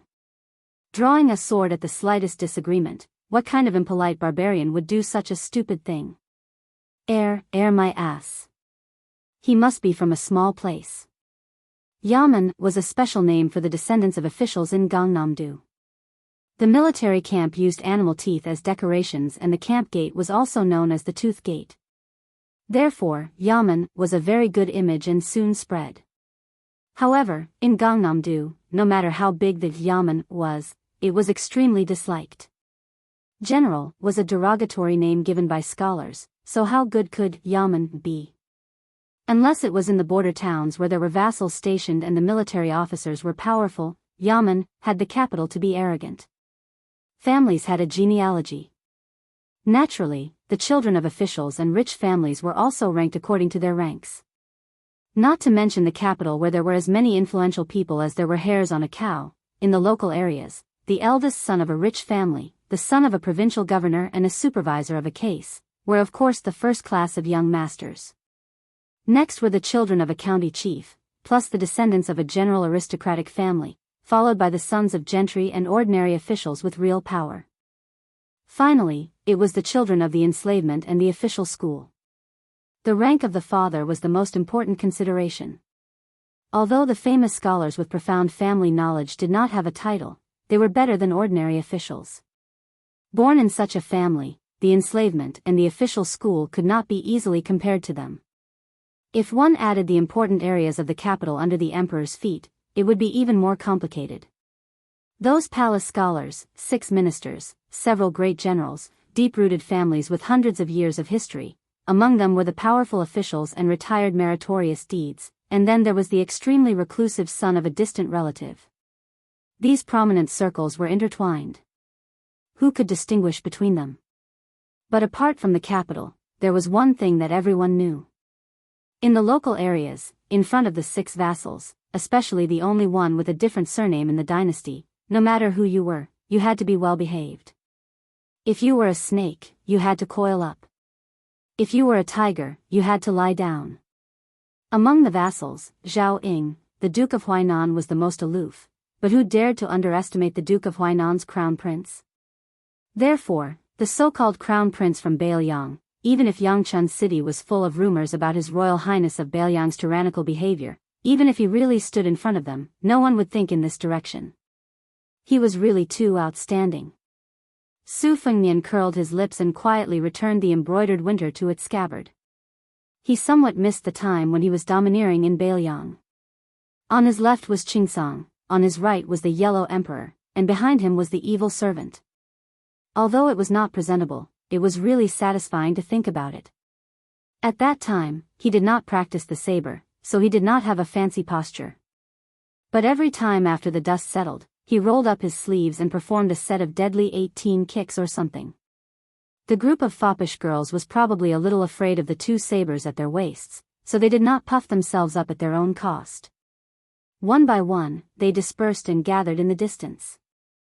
They whispered to each other, convinced that this foreign crown prince was an abominable person who did not know what etiquette was. Su Fengnian did not bother to make a fuss. Otherwise, the king of Jing and's crown prince Zhao Sun, who had been tormented like a drowning dog, would complain. There was no reason to put him on the same level as these ant-like descendants of the servants.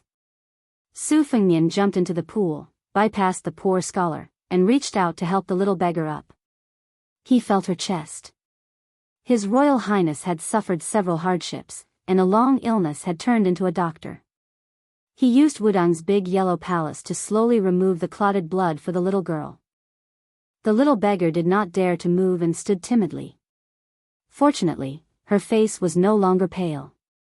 Su Fengnian saw that the little girl was very nervous and did not dare to look at him directly.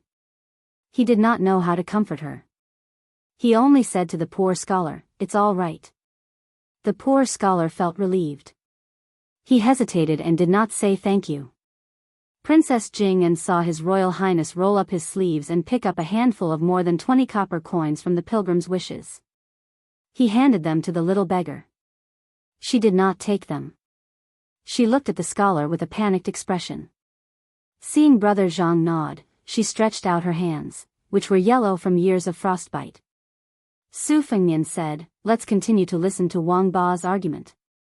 Bring her along." Then His Royal Highness picked up the 2 halves of the watermelon. When they reached the shore, he did not say anything and handed them to Princess Jing'an. "You take them." Princess Pei's face was ashen. Half of the watermelon in each hand, what a scandal. But in the end, she did not have the courage to disobey this bastard who killed without blinking an eye. In the end, not everyone in the world had the qualifications to challenge King of Jing'an, Zhao Heng. It was even rarer to find someone who could make a powerful vassal return empty-handed after meticulous planning. The poor scholar helped the little beggar hide the copper coins and then held her hand as they walked into Baogua Temple. This kind of behavior was against the rules, but if he did not do so, who knew if those fancy pants would vent their anger on the child next to them? He would just treat it as asking for a medium-sized protective talisman for her.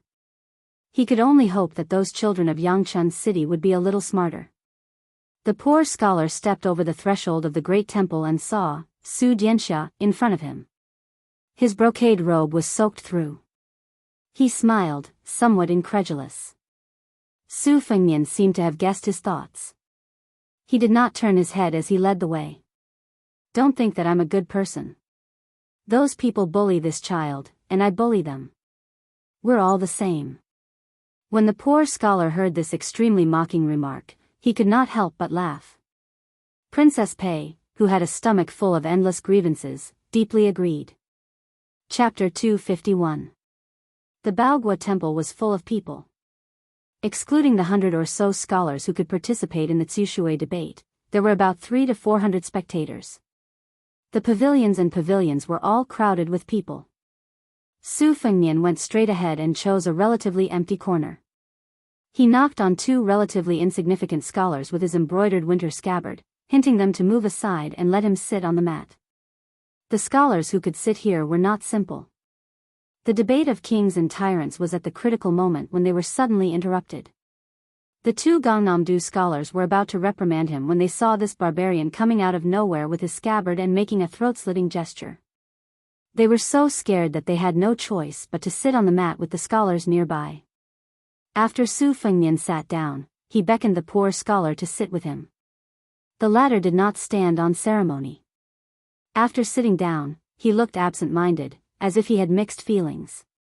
Su Fengnian looked up and saw a middle-aged scholar with a long beard standing and speaking generously at a place far away. He was tall and slender, with 3 strands of beard floating in the air. He could be called a bearded man. Almost every sentence he spoke drew cheers from the audience. His cadence was very infectious. Every time he paused, there was a gap for the audience to clap. Obviously, he was an experienced scholar. Su Fengnian was not interested in the debate of kings and tyrants, nor was he good at it. Naturally, he did not feel anything when he heard it. On the contrary, the poor scholar sitting cross-legged closed his eyes and murmured to himself, "Righteousness, profit, kings and tyrants, the sages of the previous dynasty did not have a deep understanding of it. This dynasty unified the country. First, the 2 chancellors of Shangyin Academy distinguished the natural order and human desires.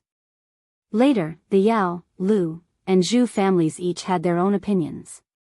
Only then did the truth come to light, so we scholars did not fall into the clouds and mist. Yuan Honghu considered himself a refined scholar who respected the king and the despicable tyrant. He criticized the use of both righteousness and profit. He believed that this kind of attitude would only destroy the foundation of Confucianism. In the end, he abandoned the way of the king and respected the way of the tyrant, and then fell into the way of the legalism. Su Fengnian was a layman, but he could still get the gist of it.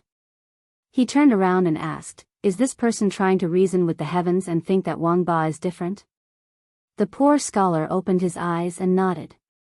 He sighed and said, "Yuan Honghu has always insisted that the prosperous era of the ancient times was the prosperous era of the king. The current prosperous era of the dynasty is just the decline of the tyrannical era. He believes that the people of the world are too ambitious. This trend cannot be allowed to grow, or else a great disaster will befall." Su Fengnian smiled and said, "Aren't you afraid that Beijing will be angered by your words?" The poor scholar shook his head and said, "I don't know if what I said is right or wrong. It is indeed from the bottom of my heart. Let's not talk about whether the imperial court will mind. How can a scholar keep quiet because of this? Although I believe that where one succeeds, there is virtue, and where things come to their aid, there is justice. But I also admire Yuan Honghu's knowledge and foresight. Although he abhors unrestrained selfish interests, he does not blindly reject the benefits of helping the people. But as he said, even if we retreat again and again and admit that Wang Ba is inseparable, 500 years later, there might not be a single Confucian scholar left. Walking the path of profit, there will only be utilitarians left." Because of this, Yuan Honghu was once nearly drunk to death in the Litao pavilion, calling out that we should cry 500 years later. I can't stand those empty talkers with loose hair and bare chests, but I deeply sympathize with Yuan Honghu's drunkenness and crying. Su Fengnian said disapprovingly, "Only you scholars worry about the country and the people. But how many of you have been moral saints all your life? Have you ever really touched a copper coin? Do you know how much a steamed bun costs?" The poor scholar smiled and said, "The great scholar Yuan Honghu may not know, but I do." This time it was Su Fengnian's turn to be speechless. The two of them were so engrossed in their conversation that they did not notice that the water was flowing and the wine was already in front of them. The beautiful maid who followed the wine leisurely came over and picked up the white jade wine cup. In an instant, this corner became the target of public criticism. Under the watchful eyes of the crowd, this old man, who had participated in countless talks but had not been able to raise his cup more than a few times, widened his eyes. The two Confucians who were chased away by His Royal Highness with a saber were full of jealousy. They wished they could bend down and snatch the wine cup. It should be known that today's debate between Wang Ba and Yuan Jiangyan and Yin Daolin, two of the most famous scholars, were among them. It could be said that it was a once-in-a-lifetime opportunity to express one's own philosophy in front of these two big talkers. Other than the two great scholars of the present age, there was also Qing Jia, a great scholar of Neo-Confucianism who was on par with Yao Baifeng. This old man was a great scholar of Neo-Confucianism who had exchanged letters with Master Yao. When did the contents of their letters not spread throughout the world? Qingzi said that he was slow and stupid all his life, and only made a hole in literary theory. He used this to mock Master Yao's carefree interpretation of the scriptures. Who in the world would not laugh at this? Although Master Yao's reply was to add that there was no need to delete a single word, there was no need for future generations to interpret the scriptures. It was also very mysterious. However, Gangnam-do was obviously more supportive of Qingzi's words. They insisted that even if Master Yao's knowledge was higher, Qingzi's morality was higher. Today, the debate between Wang Ba and Wang Ba had gathered the three contemporary saints of Confucianism and Buddhism. Yangchun City had attracted more than a few hundred scholars who had come because of its reputation. However, Qingzi had always been learning from books and did not like to interact with people. Many of the local scholars had not even seen him for decades. Even if they walked right in front of him, they would not recognize him. A beautiful maid came in with wine. Su Fengnian, who was originally bored to death, opened his eyes wide. He was an expert in cursing and swearing. His Royal Highness had traveled for 3 years and learned a lot of unique skills in cursing without using any obscenities. Unfortunately, he was a complete layman when it came to reasoning with people. Therefore, he did not stand up and used his scabbard to nudge the poor scholar beside him. Su Fengnian saw that the poor scholar was not afraid of the stage. He stood up freely and took the wine cup and drank it all in one gulp. After exchanging the wine cup with the beautiful and delicate maid, he said loudly, "If one can manage the world, righteousness will be beneficial. If one can help the people, Dao will be meritorious. Therefore, Ba Ba is the king." There was an uproar in Baogua Temple. Most of them were cold and mocking words like, "This person is trying to attract attention," or "This person is just talking nonsense." Their anger was surging. In the distance, Jiang's was number 1 Yuan Jiangyan and motionless monk Yin Daolin, who were sitting at the same table, looked at each other and smiled. Obviously, they were not moved and only felt that there was one more meritorious child. But the next sentence, after 25 years of bumpy journey, I began to understand the scholars of today's world. Those who think they are sincere are all apathetic people who don't know pain, made the 2 famous scholars who looked down on him stunned. This person really did not stop until his words shocked people to death. A hunchbacked old man who did not participate in the debate had been shaking his head. Only when he heard this sentence did he laugh to himself. What the arrogant scholar said next was even more preposterous. The spearhead was directed at Jiang's was number 1 famous scholar, Yuan Honggu. "If you don't care about benefits at all, what's the use of crying for 500 years? Now that the people are not full, who should they cry to?" The beautiful bearded man, Yuan Jiangyan, laughed instead of being angry. He did not seem to be pretending to be magnanimous. He really laughed. But his table was far from the crowd and he could not see the subtle changes of Jiang's was number 1. Baogua Temple's host, Yin Daolin, said softly, "A strange theory is a strange theory, but it is also interesting. Let's see if he has the ability to prove it." Yuan Jiangyan nodded his head. The result was unexpected. The poor scholar from a poor family, whom almost no one in Baogua Temple knew, talked about Wang Ba for an hour.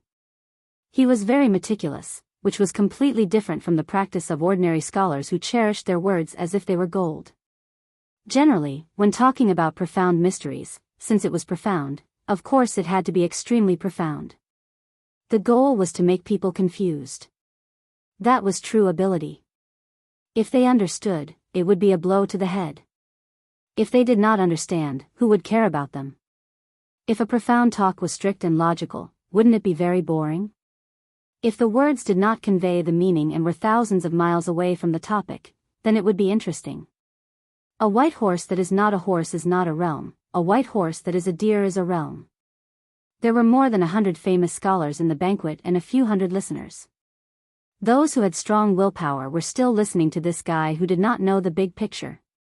Those who had strong willpower began to talk about things that could lift their spirits with the people around them.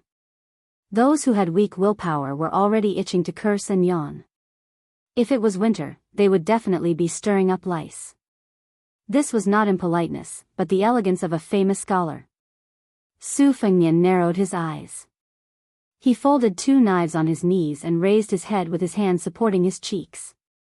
He was flirting with the delicate and pretty servant girl who was stunned by the poor scholar's endless chatter. He laughed and said, "Sister, tip me a cup of wine." The pitiful and cute servant girl was carrying a pot of wine and 3 cups. Her arms were already numb. Being teased by this lecher, she puffed up her cheeks and glared at him. Su Fengnian was not discouraged. "Sister, are you tired? Sit down and rest for a while. Do you want me to help you carry it?" She glared again when no one was paying attention. This young master looked quite upright. How could he be so unrestrained? Su Fengnian smiled brightly and asked relentlessly, "Where is sister from? Where do you live? How old are you?" Princess Consort Jing, and wished she could dig a hole and bury His Highness the heir apparent so that he wouldn't embarrass himself in public. Fortunately, no one paid attention to this young master who was flirting with the servant girl because Yuan Jiangyan, who had not debated with anyone in public for 10 years, spoke out for the first time. Yuan Honghu's talent and learning were the best on the left side of the river. If one traced back a little, one could see that the scholar's concept of using both the king and the tyrant came from the same root as Mr. Ji Shang of the Shangyin Academy. In those days, this Mr. Ji Shang only needed to win 2 out of 3 debates to become the Grand Chancellor of the Academy. However, he first won the debate of name and reality, then lost the debate of heaven and man. The last debate should have been the debate of the king and the tyrant, but Mr. Ji Shang unexpectedly gave up. However, everyone knew that this Mr. De advocated using both the king and the tyrant. Yuan Jiangyan asked in a low voice, Beiliang Xiao Shui is only dabbling in Zen, but you clearly talk about utilitarianism. Those who study Zen will search for the top, but they will not be able to find their way. They will leave and turn back. If you talk about utilitarianism, the scholar will learn and see immediate results. If you are lucky and forget about righteousness for the sake of profit, how will the future generation live? We scholars and common people laugh for a while, but the younger generation will cry for 100 or 1,000 years. Is this what you call a tyrant? There was an even bigger uproar. Yuan Honghu's words clearly implicated the eminent monk Yin Daolin, who was close at hand. It could be seen that this #1 scholar of Jianghu really attached importance to the scholar who everyone thought spoke without thinking. Everyone's spirit was shaken and they began to sit upright and still. Su Fengnian was shamelessly flirting with the beautiful servant girl who was carrying the wine when he caught a glimpse of elder sister Su Jihu, who was in a yellow glazed roof pavilion, making a threatening gesture of knocking a chestnut. He rolled his eyes and was about to say a few more words to the servant girl when he caught a glimpse of a middle-aged Confucian who was staggering toward the pavilion. The old god of swords blocked the steps of the pavilion, his sword intent bursting out. Even when facing the Su of Gojoseon, Wu Luding, he had never shown this kind of attitude as if he was facing a great enemy. His Royal Highness suddenly stood up. His figure flashed again and again. He shuttled through the crowd like a fish. Su Fengnian approached the pavilion and saw that when the green-robed Confucian was 20 steps away from the pavilion, he waved his sleeves, as if he was trying to brush away the dust to show his great respect. Then, he suddenly knelt down. The Confucian cried mournfully. He gritted his teeth and said each word. His voice wasn't loud, but it exploded in Su Fengnian's ears. West Chu's criminal Chao Changqing greets Your Highness the Princess. Chapter 252. Su Fengnian felt his scalp go numb. What was bound to come was bound to come. However, there were countless survivors of West Chu. Why did they have to encounter this man in green robes? When he was 9 years old, he was summoned into the inner court. The Emperor of West Chu suddenly came up with such a grand proposition as testing the school's life and death. Not to mention a young child, perhaps even an old man in his 60s would not be able to use chess to describe life and death. Chao Changqing responded with, the rules of the board are righteous, the chess circle is lively and intelligent, the movement is like a talent in chess, the stillness is like a complacent chess death. The emperor bestowed upon him the title of Chao family's little complacency, and made an exception for his family to be promoted to the rank of nobility. Because his family was located in Lonely County, in the future Chao Changqing was given another name, Chao Lonely. When he was 12 years old, he played 3 games against the state preceptor Li Mi. In the first 2 games, he was defeated early on, but in the last game, he fought fiercely until he reached 200 moves. The more he fought, the braver he became. Huang Sanjia said that he was Li Mi's mortal enemy, the imperial preceptor of West Chu, who was known as a heaven-sent genius who could dominate the chess world for 30 years. In his youth, Chao Changqing was still unable to penetrate Zhama, so he waited for orders from the imperial preceptor Li Mi. His talent and learning topped the imperial preceptor. In his youth, this dragon carp of the West Chu, who found it difficult to use a bow and arrow and was not good at riding a horse, began to lead the Ministry of Internal Affairs. However, it was difficult for him to escape the stereotype of an internal court official. After the death of imperial preceptor Li Mi, his favorite disciple, Chao Changqing, returned to being a nobody. Before the age of 30, he hid himself in layers upon layers of the imperial preceptor Li Mi, unknown to the public. Chao Changqing immersed himself in chess for 20 years and won the third title in his life, Chao Tuxiu, from the saying that the tallest tree in the forest. This showed how great Chao Changqing's talent was. He entered the capital when he was a child and only went to the southern border when he was 32 years old to command an army. He resisted the barbarians and had a constant strategy. Every battle, he would always win against the many with his inferior numbers, and earned the title of Chao Changqing. Unfortunately, after the Battle of the Western Fortress, West Chu's power was gone. The great edifice was about to collapse. Chao Changqing alone could not hold up the fort. Everyone only knew that he fled to Jianghu. It was unknown how Chao Changqing, who was known to be unfamiliar with bows and horses and swords, suddenly became a great master of martial arts who could fight against 1,000,000 people. He won the title of Chao Guanzi in chess and defeated Chao Qingyi in martial arts. In the past 20 years, he steadily ranked in the top 3 in the martial arts evaluation twice. His limelight was unparalleled.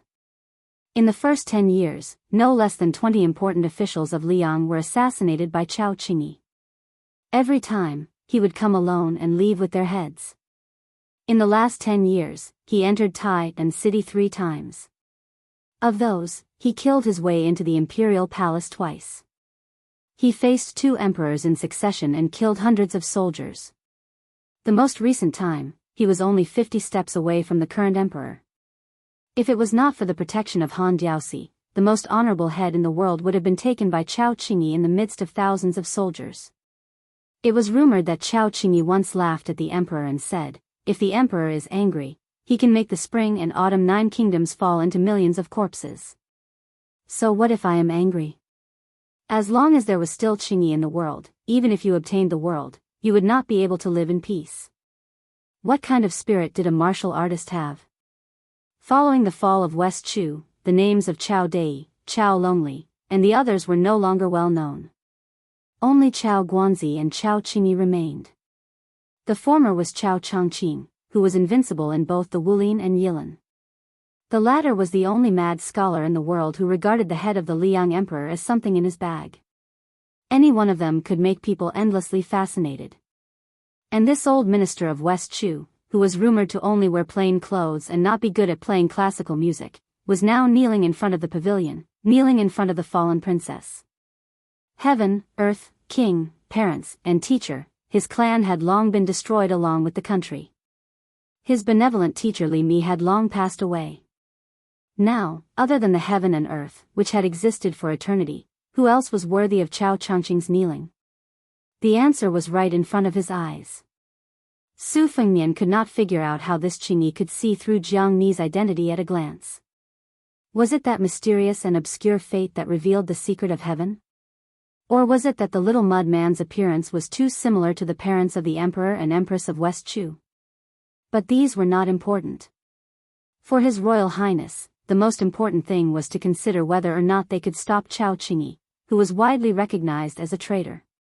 He and the halberd Ningame estimated that facing this famous top 3 grandmaster would be similar to facing the 11th ranked Wang Mingyin in the Marsh of Reeds. They could only stall for time. In the end, it would depend on whether or not the old god of swords, Li Chungang, could do his best. The problem was that the agreement between the old man wearing the sheepskin fur coat and Su Shao was only to guarantee that His Royal Highness would not die. From the perspective of the old god of swords, he could not wait for the little mud man to escape from the confinement of Bailiang Palace so that he could practice swordsmanship with him. How could he be willing to fight to the death with Chao Guanzi? In the pavilion, Su Jihu narrowed his limpid eyes. His expression was somewhat gloomy. Yangzhou's Yangchun city had gathered no less than 1,000 foreign scholars in Hutting County's Baogua Temple alone. Just in Baogua Temple, there were hundreds of famous scholars from Yangzhou's aristocratic families. This kind of meticulous planning undoubtedly came from those old masters. They were just waiting for his brother to provoke the Gangnam-do scholars again so that they could respond to his call. It was true that Lu Lighting, who had the support of a concubine in the palace, could not stir up any waves. However, if the Jiangnan scholar group's entire counterattack was echoed by the 30,000 students of the Imperial College, it would be like countless vats of saliva that could drown someone.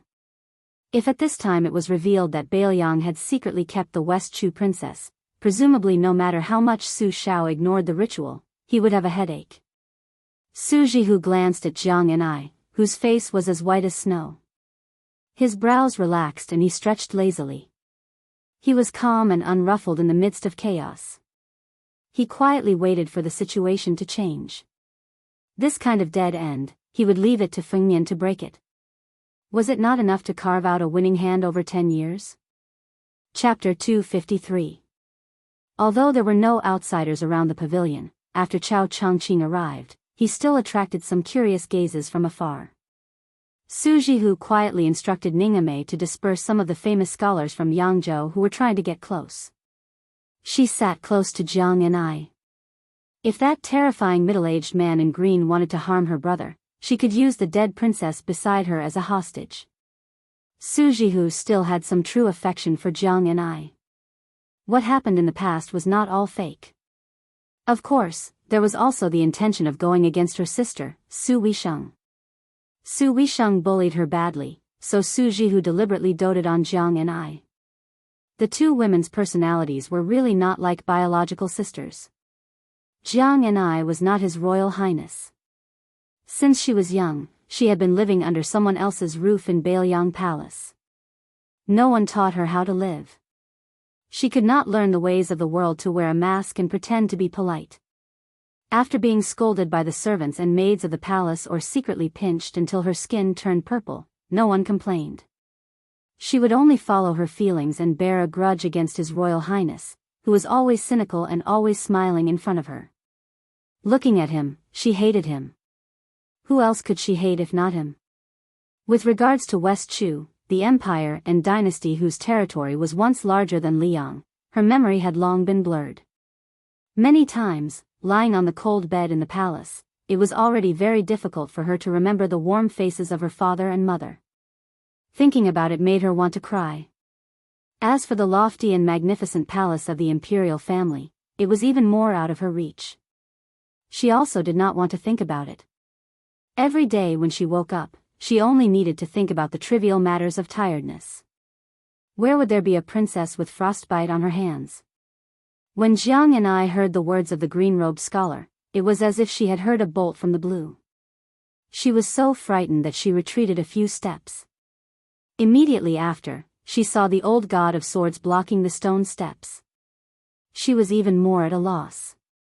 She leaped over old Manly, whose back was as straight as an ancient pine tree, and then over the middle-aged scholar who was kneeling on the ground. She saw His Royal Highness and the perished princess whose palms were covered in sweat. She was muddle-headed and absent-minded. It should have been her heroic moment to raise her eyebrows and blow off steam. Instead, she was in such a dispirited state. It was really going to chill the hearts of the West Chu scholars. In these 20 years, other than a few groups of West Chu scholars who had collectively migrated to the north like Hongjia, the number of people who stayed in their homeland and refused to become officials and who died because of the heroic words written by the poet numbered more than tens of millions. How could she be worthy of these pillars of West Chu who had generously sacrificed themselves time and time again? Fortunately, she only needed to face Chao Changqing at the moment. Not only was this outstanding scholar not angry at the little princess's loss of self-control, when he lowered his head again and again, he sensed the heartfelt fear in Jiang and I, whose real name was Jiang Si. He did not feel disappointed, only indignation and self-blame that could not be clearly explained. Chao Changqing, whose scholarly elegance was more outstanding than any other celebrity in Gangnam-do, did not get up. He remained kneeling on the ground with his hands on the ground. Others could only see that his temples were already white, but this did not diminish the unparalleled elegance of the distinguished scholar Chao Changqing. Thinking of his bumpy life, it added even more to this West Chu's leading official's demeanor as a first-class scholar. There was a son of the Chao family who was the proudest. At the age of 32, he led an army out of the capital. In the end, he played chess with the emperor. The great eunuch, who had the power to overturn the palace, personally took off his boots for the chess piece. The imperial uncle of West Chu personally poured wine for the two of them. Chao Changqing slowly raised his head. With tears in his eyes, he looked at the princess who was just a lively little girl in his memory. He had once held her little hand. In the Wanchong Palace, he threw chess pieces into the chess pieces, arranged the troops, and gave pointers to the emperor. Qiao Dai did not seek riches and honor, he only sought the smile of the beauty beside the emperor. When he was young and high-spirited, he walked with a zither and met her by chance in a corner of the garden. The sun was setting and she came slowly, humming a local accent. In the chessboard pavilion, she slowly rolled up her sleeves. She gently dropped the eager chess pieces one by one, landing heavily on his heart. Later, she became the empress. He and the emperor finally won on the chessboard. Seeing that the emperor was about to lose, she used the red cat in her arms to mess up the complicated chess game. The emperor scolded her, but she just smiled innocently, just like in the past. He could only lower his head and not look. Otherwise, with Qiao Dai's talent, how difficult would it be to easily reverse the game? He took the opportunity to move his hand and collect all the pieces to see who had the most. What was the point of having the most pieces on the board? That day, Qiao Changqing stood up and left the capital alone. He never thought that once he left, they would never meet again. Qiao Changqing remembered her. Naturally, he remembered her daughter, the little girl who was as innocent and naive as her. He raised his head to look. She really looked like her. When he lowered his head again, Qiao Changqing's cold voice sounded again. "Who dares to stop me?" Su Fengnian smiled bitterly. This big bodhisattva was really King unreasonable. His martial strength was as high as the 9-story tower. Even the one in the capital couldn't do anything about it, so it wasn't shameful for him to be sullen. He thought about it. He wasn't afraid of Wang Mingyin, who was the 11th master, but Wang Xianji, who was at the 4th level of the 1st rank, was an immortal. The next two were also recognized as great supernatural beings who were close to the level of earth immortals. The new god of sword Dong Tai and Chao Guanzi had a clear difference between their realms and the remaining 7 on the list. In other words, once they used their strength, Chao Guanzi couldn't be regarded as 1.5 or 2 Wang Mingyin. After all, this was not Beiliang's territory, where they could easily mobilize hundreds of armored cavalry and thousands of armored cavalry to encircle and suppress them. Moreover, even if there were thousands of armored soldiers surrounding them, Chao Guanzi, who was the only great grandmaster in the world, was determined to escape or to kill a few people before retreating. He wouldn't be exhausted like the sword sage of Shishu who had drawn a circle and died. This was the horror of a celestial state master.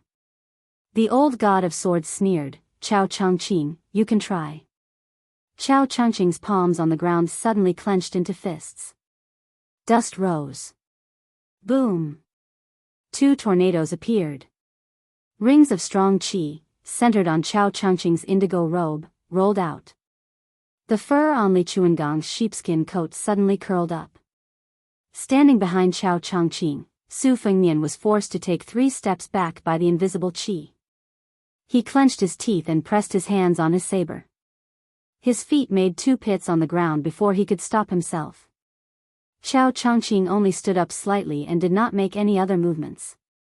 Su Fengnian, who had just entered the best state of martial arts, could not withstand the pressure and was forced to take a dozen more steps back. Li Chungang instantly reached the peak of sword intent. Qiao Changqing looked at Jiang and said softly, "Princess, do you want these to live or die?" As soon as he said this, Su Jihu flew into a rage and then his face turned pale. If Li Chungang was still the god of swords, who was the first person in Sword Dao, he might be able to stop Chao Guanzi today. But now in Jianghu, Qi Xuanzhen had already ascended to immortality. Except for Wang Xianji, who dared to say that they could defeat the middle-aged scholar in front of him? Who in the world could reach the top of Martial Emperor City? Only Chao Qingyi. Chapter 254. Below the pavilion. The old man in the pavilion had a green snake in his sleeve. Above and below the pavilion stood 2 generations of outstanding talents. In the pugilistic world, there would always be new waves. Even if one was a genius with extraordinary talent, they would at most be in the limelight for 10 to 20 years. 30 years was the limit. It was a little strange in the recent 100 years. There was Huang Longshi in Yilan, and Wang Xianji in Donghai Martial Emperor City in the pugilistic world. It was a true once-in-a-century occurrence. Compared to the so-called once-in-a-century occurrence in the world, they couldn't be compared. Apart from these two fellows who were both celestial and demonic, the general trend was that the latecomers would surpass. One of the four grandmasters of the previous generation, spear immortal Wang Xiu, lost to his disciple Chen Jibao. Wudong Mountain had a person who instantly obtained the heavenly Dao riding green ox. After the old god of swords, Li Chungang went into seclusion, there was only a short period of gloominess in swordsmanship. Very soon, Peach Blossom Branch Dong Tai emerged as the leader. There were also Dragon Tiger Mountains Qi Xianxia, Sword Tombs Wu Luding, and Tangxi Sword Immortal Lu Baijie. The older generation of pugilistic world people might have been subdued by the heroism of Li Chuangang's sword, but when they were old and dead, how many young people would remember the old god of swords' elegant demeanor of a sword immortal flying on a sword across the river? If they didn't hear that Li Chuangang's swordsmanship was eternal, they would feel that it was too conceited and absurd. At this moment, Chao Chongqing was facing off against the former leader of swordsmanship, the two-sleeved green snake. With Chao Chongqing's noble spirit, he shouldn't have underestimated the older generation's god of swords. However, everyone understood the meaning behind his words. Even if Li Chungang trampled on the land's sword immortal realm, Chao Chongqing wouldn't be afraid of him today. Even His Royal Highness, who had experienced the power of the two-sleeved green snake, was worried. He was afraid that old man Li, who was old and missing an arm, would not be able to compete with Chao Guanzi, who was at the peak of his cultivation. Chao Guanzi's life had been full of ups and downs. The Confucian school had always been good at cultivating righteousness. After the fall of his country, he fought against the wrath of the emperor as an ordinary man. His hands did not touch weapons, his body did not wear armor, and he entered and exited the palace 3 times in a row. His mind and breadth of mind were undoubtedly much more tenacious and broad than ordinary martial artists. Chao Guanzi's invincibility was without a doubt. After Wang Xianji became invincible in the world, he built a city in the eastern sea and built the army tower. There were 6 floors below the top floor, and 6 martial slaves were stationed there to deal with challengers from all over the world.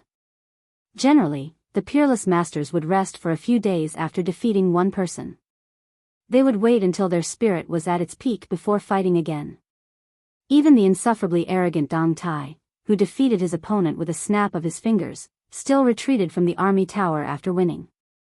After fighting for half a day, 3 days later, the 6 defeated people reached the top floor. Only Chao Chongqing fought for 2 days consecutively and reached the top. It was said that when he faced Wang Xianji, he was still calm and composed. He was praised for his vast qi, and only lost to Qi Xianzhu. How could Su Fengnian not be afraid that the old god of swords would go into a dead end? This old man cherished his reputation the most. If he really angered him, he would deliberately fight to the death with Chao Chongqing. Would he be exhausted to death? The poor scholar, who was brought by His Royal Highness to Baogua Temple, had a fierce battle with the beautiful bearded Duke Yuan Jiangyan, and unexpectedly he did not fall into a disadvantageous position at all. The righteous benefit Wang Ba was full of miscellaneous theories. It was as if he was trying to turn the world upside down. There was nothing he could not understand. The 300 to 400 spectators completely stopped looking down on him. They no longer dared to regard this young man as a scholar from humble family who was trying to sensationalize people. Especially when he talked about filial piety, loyalty, and talent, he talked about these two functions separately and then combined them together. In the end, different paths led to the same destination. He woke up a lot of scholars who considered themselves to be mellow scholars. The poor scholar's sentence, ability is vast, time is sufficient, you can be a sage, ability without time, empty talk, you can only be a pedantic scholar, was an extreme slap on Yuan Jiangyan's face. But Yuan Honggu was not angry at all, he dismissed it with a laugh. The scholar spared no effort in praising the view that the monarch was capable and meritorious, so he was magnanimous and did not make a fuss about it. Otherwise, based on Yuan Jiangyan's status, one word was enough to decide life and death. Although in all fairness, this debate was still won by Yuan Jiangyan, he personally judged that this debate was neither a win nor a loss. The host of Baogua Temple, Yin Daolin, nodded his head in agreement. As a result, naturally no one dared to raise any objections. If a commoner from a commoner family wanted to stand out among their peers, participating in a debate where celebrities gathered together was a shortcut. However, it was easier said than done. For a commoner from a commoner family to enter the banquet was as difficult as ascending to the heavens. Being able to enter the eyes of a celebrity was even more difficult, let alone winning a debate against Yuan Jiangyan, this kind of first-rate celebrity who was worthy of his name. As a result, no one doubted that this scholar sitting at the end of the banquet was already an overnight success, with riches and honor to be expected. Perhaps the aristocratic families who relied on their noble status had not yet been moved and were ready to make a move. Some of the second- and third-rate gentry families and high-class commoners were already considering whether or not they could make the first move to gain the upper hand. After the banquet was over, they could snatch this cheap son-in-law and take him into their family. After he was accepted into their family, he could participate in a few more debates and fight for his reputation. When the conditions were right, success would follow naturally. First, he would enter the rank of a nobleman, and then he would seek an official career. This was not inferior to a marriage alliance with a mediocre scholar with shallow learning. If his luck was good, this kid would be able to enter the eyes of Yuan Honggu, this kind of powerful family's direct descendant. Chapter 255. Su Jihu, who was idling in the pavilion, watched coldly from the side and laughed coldly. The reason why Yuan Honghu was so generous was because the scholar had borrowed her younger brother's influence. The scholar spoke with an authentic Gangnam-do accent and was clearly from a poor family in Yangzhou. Since the heir of Bailiang could lead him into the temple and sit at the banquet, the famous scholars of Yangzhou would not mind his lowly background and would personally make him famous. It was hard to say which of the two favors was more important. Su Jihu thought that for Yuan Jiangyan to be the leader of the Jiangzhou scholars group, her eyesight was not bad. Her ability to disgust people was quite good. Su Jihu, who was looking down from above, saw that the scholar did not show the slightest complacency after becoming famous. He stood up and looked around. There was a sense of desolation that did not match the situation. Su Jihu, who had experienced ups and downs in life, rarely misjudged men. His eyesight could be said to have reached the point of perfection. This was a bit strange. Scholars from poor families were like carps leaping over the dragon gate. There were those who cried tears of joy and those who went crazy. In his memory, this scholar named Shen Liangxi was acquainted with Su Huipu and was good at drawing dragons and tigers. Today he met her younger brother by chance. Su Huipu's temperament was cold and arrogant, but in the end, she was a caged bird in a noble family. She was undisciplined in small matters, but without exception, she had no choice in big matters. Just like herself, when did she ever want to marry far away in Jiangnan? The beautiful maidservant, who had been teased by His Highness the Crown Prince over and over again, stared blankly at the scholar beside her. She was fascinated. Just now, the way he scolded the 8 extremes was peerless. Even when he was competing with Yuan Honghu, a famous scholar who was second to none, he still did not have stage fright. Moreover, she had participated in countless conversations, so she was quite knowledgeable. The servant girls who could participate in the banquet were not simple. First, they had to come from a noble family. Second, they had to be beautiful, refined, and talented. For example, she was a servant girl who had been fortunate enough to enter the Yuan family since childhood. She was naturally intelligent and was taught poetry, literature, zither, and chess. Today, the servant girls who served wine were all wonderful people taught by the Yuan family. When she saw Chen Liangxi stand up, she hurriedly handed him a wine cup. The latter smiled warmly, took the cup, and drained it in one gulp to quench his thirst. In her heart, she couldn't help but compare the handsome man in front of her with that debauchee. Humph, that scoundrel and frivolous young master was so handsome for nothing. What a waste of his skin. The poor scholar, Chen Liangxi, did not see that, Su Dianxia. He felt somewhat regretful and wanted to express his heartfelt thanks. Since he couldn't find her, he didn't worry too much. He turned around and saw the little girl with a sallow face and felt pity for her. He asked the maidservant for some fruits and desserts and pulled the little beggar to sit down again. After the beautiful maidservant brought the lunch box, the little beggar didn't dare to eat, so he picked up the exquisite desserts and gave them to the child. The little beggar lowered her head and ate nervously, not knowing whether she remembered the taste or not. From time to time, he smiled and helped the little girl wipe the crumbs from the corner of her mouth. When the beautiful maidservant saw this scene, she was destined to be unable to imagine such a warm and affectionate scene in the past. Her heart softened. This young master was truly a good person. Outside the pavilion, Su Fengnian could only promise that he wouldn't retreat. It was already difficult for him to take another step forward. Qiao Changqing, who never brought weapons to fight, was arrogant. Even if he was facing the former Jianghu legend, Li Chungang, he still went straight ahead, ignoring the old god of swords' rising majestic sword will. Before the old man with the sheepskin coat raised his arm, dozens of crisscrossing gullies appeared on the ground between them. Sword Chi rolling dragon wall. Li Chungang once fought with the West Shu sword sage in the palace. When Li Chuangang's sword Chi reached, the entire dragon wall, which had existed for hundreds of years, was shattered. Before that, Li Chungang said that West Shu had no swordsmen. He entered Shu alone and killed 16 swordsmen who blocked his way. At that time, it was undoubtedly the peak of Li Chuangang's swordsmanship. He was almost invincible. Numerous ravines cracked apart, and it was a ghastly sight. Only when it reached Qiao Zhangqing's body did it seem to be imperceptibly obstructed, and it was forcefully stopped. Qiao Changqing said calmly, "Senior, you are not only eighth.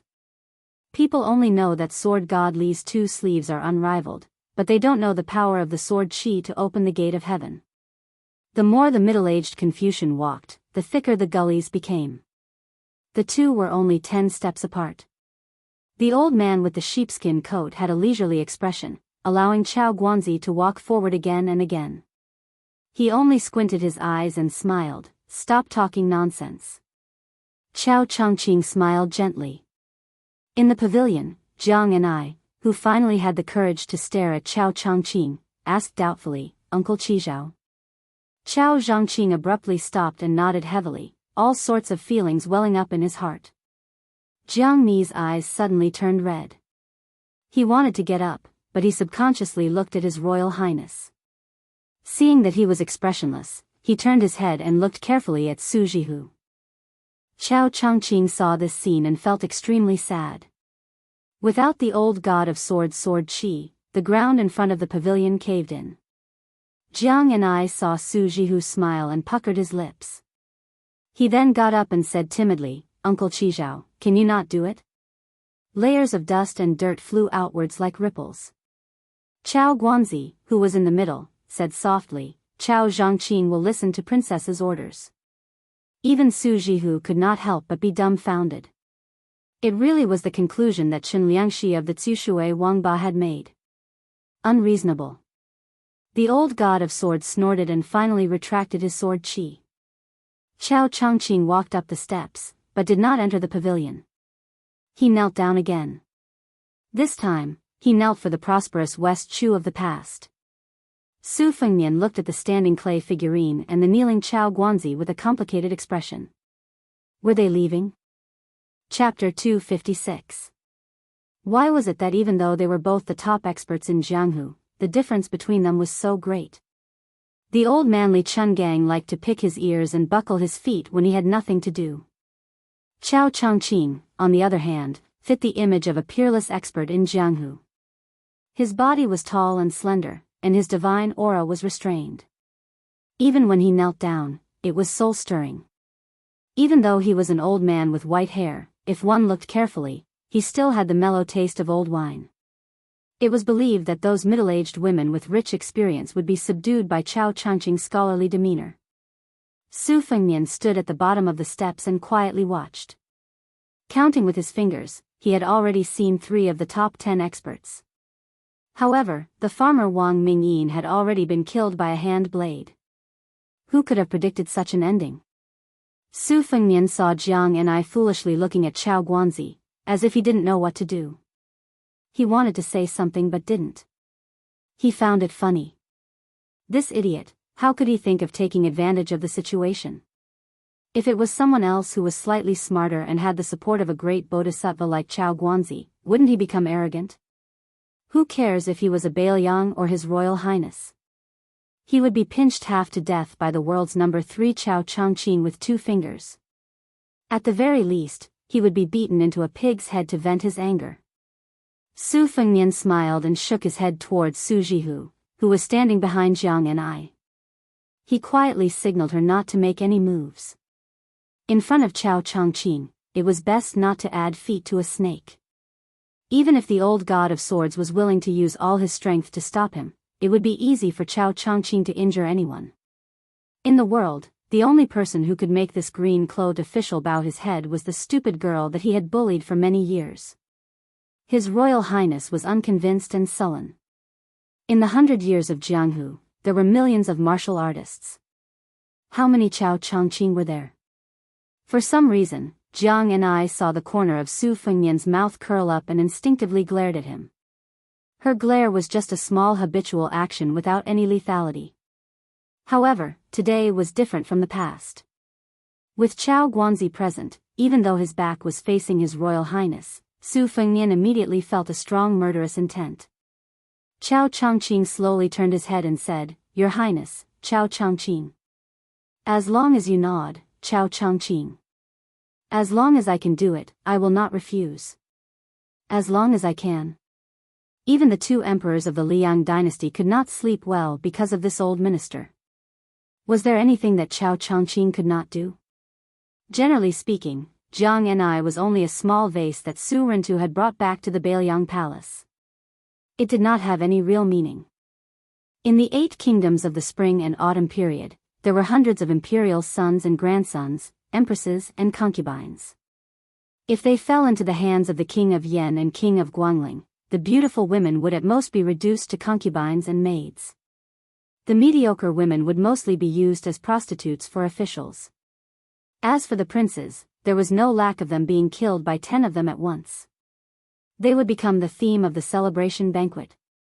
Keeping these former nobles alive, if it was said that they harbored a disloyal heart and conspired against the emperor, they would be laughed at. Since that was the case, it was fine to give away a princess of West Chu.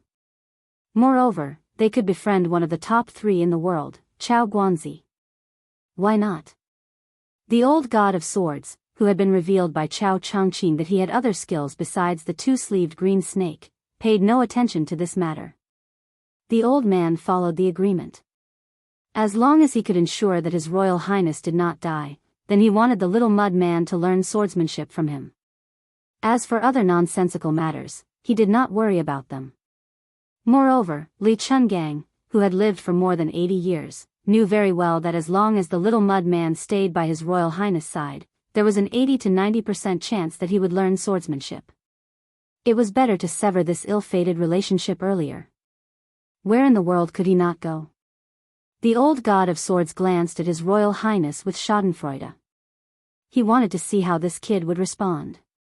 After the reeds, he was probably afraid that the elusive assassin would take his head. He gritted his teeth and carried the 2-sleeved green snake every now and then. This kind of perseverance and ruthlessness was not at all like His Royal Highness, who was destined to be the king of Bailiang. Su Fengnian smiled mischievously and said, "No, she's mine." Jiang and I said angrily, "Who's yours?" Chao Zhangqing was as calm as a dried-up well. Perhaps he was rejoicing that this time, he had traveled far and wide only to find what he was looking for without any effort. His mood was not affected by the crown prince's arrogant words. He smiled and said, "It's fine. After a while, Your Highness will change your mind." Su Fengnian still had a sloppy attitude. He smiled and said, "I can't guarantee anything else, but this matter is really non-negotiable." Chao Changqing glanced at His Royal Highness and said with a playful smile, "Your Royal Highness, don't hold the blades with both hands. Wipe your sweat. Otherwise, the sword-drawing technique you learned from Dongyue's imperial family will be greatly reduced." The thick-skinned Su Fengnian laughed.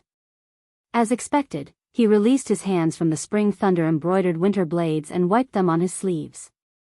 Su Jihu, who sat down in the pavilion again, smiled and the haze in her heart dissipated a little. She did not know Chao Chongqing, but Chao Guanzi had vaguely heard about him from some wanderers and officials. Naturally, she did not know that the green-robed Confucian who could make Li Chuangong's sword qi roll off the dragon wall was that famous master. However, Su Jihu had sharp eyes and dared to ignore the old god of swords and the power of Bailiang. How could she relax? She was worried about her brother's safety. She looked at Jiang and I. Femme fatale, it was true. The pity she had for this fallen princess was swept away the moment Chao Zhangqing appeared. Cold temperament? Su Jihu, who was most willing to tarnish her reputation, would never deny it. Chao Guanzi did not speak, Su Fengnian did not speak, and Jiang and I did not speak. For a moment, the atmosphere in the pavilion was heavy. It was Su Jihu who came out to smooth things over. She smiled and asked, Jiang and I, do you want to drink tea together? Chapter 257. Jiang and I nodded. Chao Zhangqing frowned, but he didn't say anything. He seemed to have made up his mind to follow the etiquette of an official in front of Jiang and I, not daring to step out of line. The group returned to the tea room. Su Hui was inside.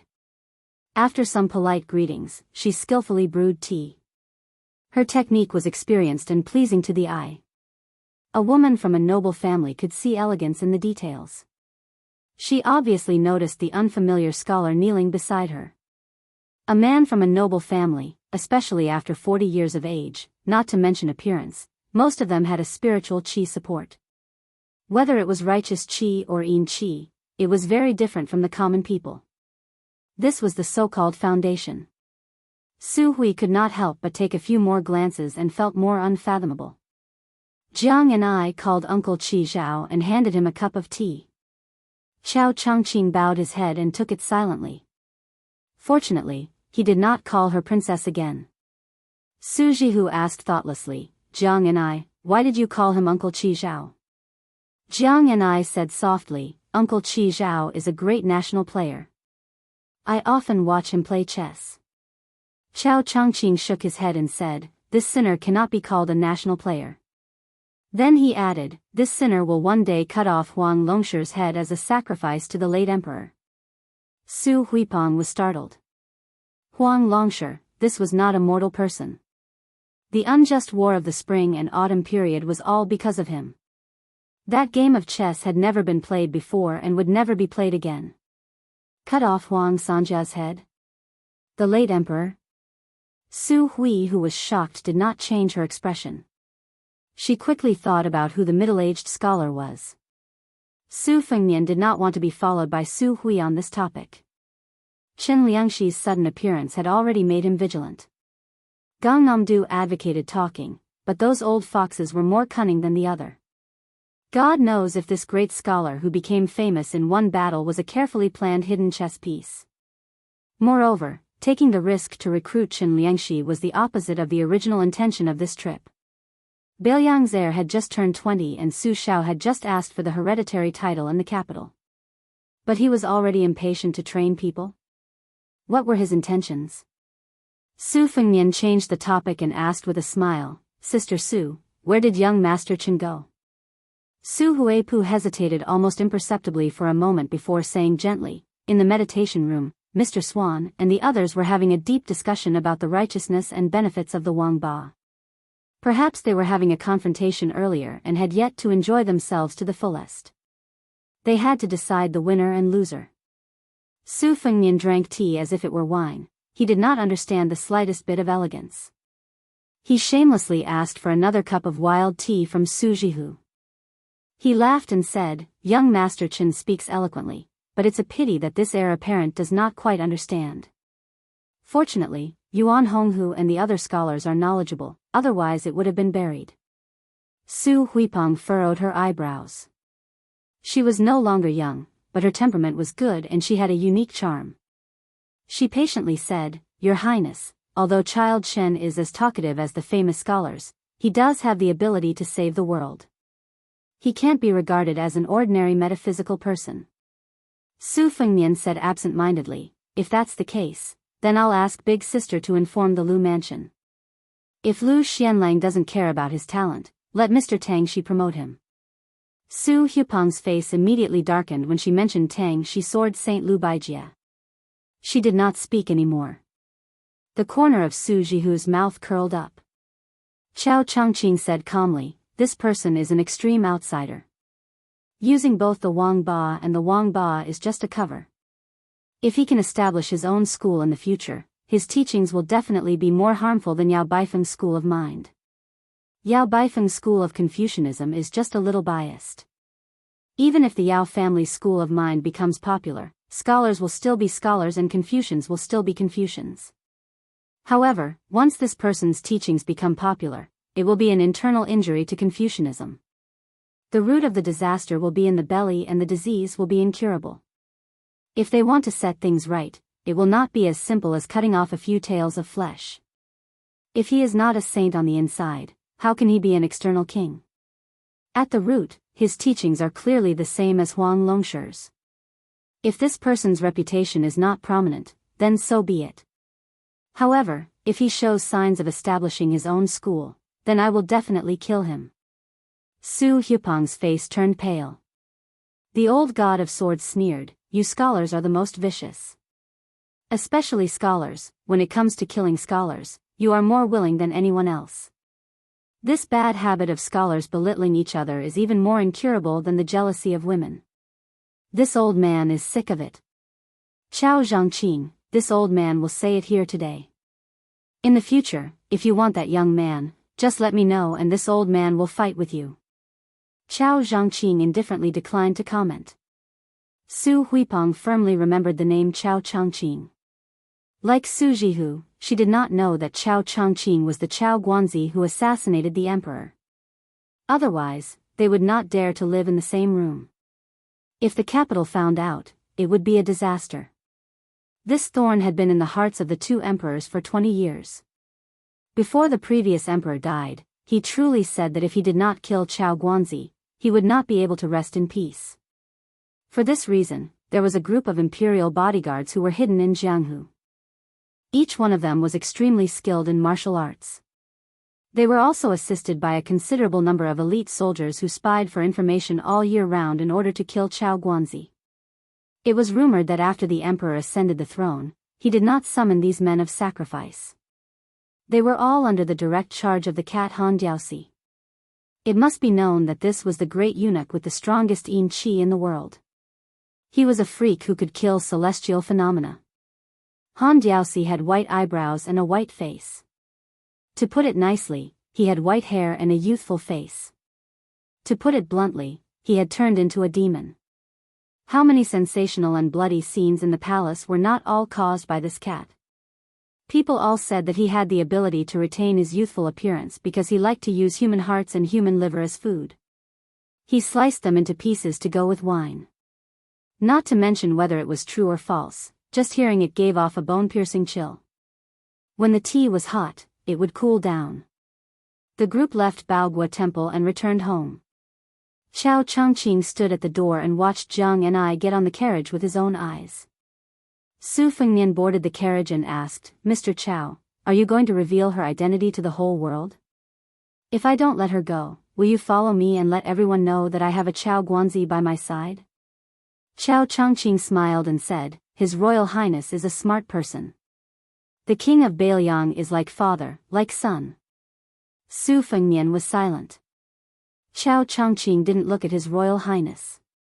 He only looked at the carriage where Jiang and I was and said with a smile, Your Highness is still weighing the pros and cons. This decisiveness has lost to Su Shao.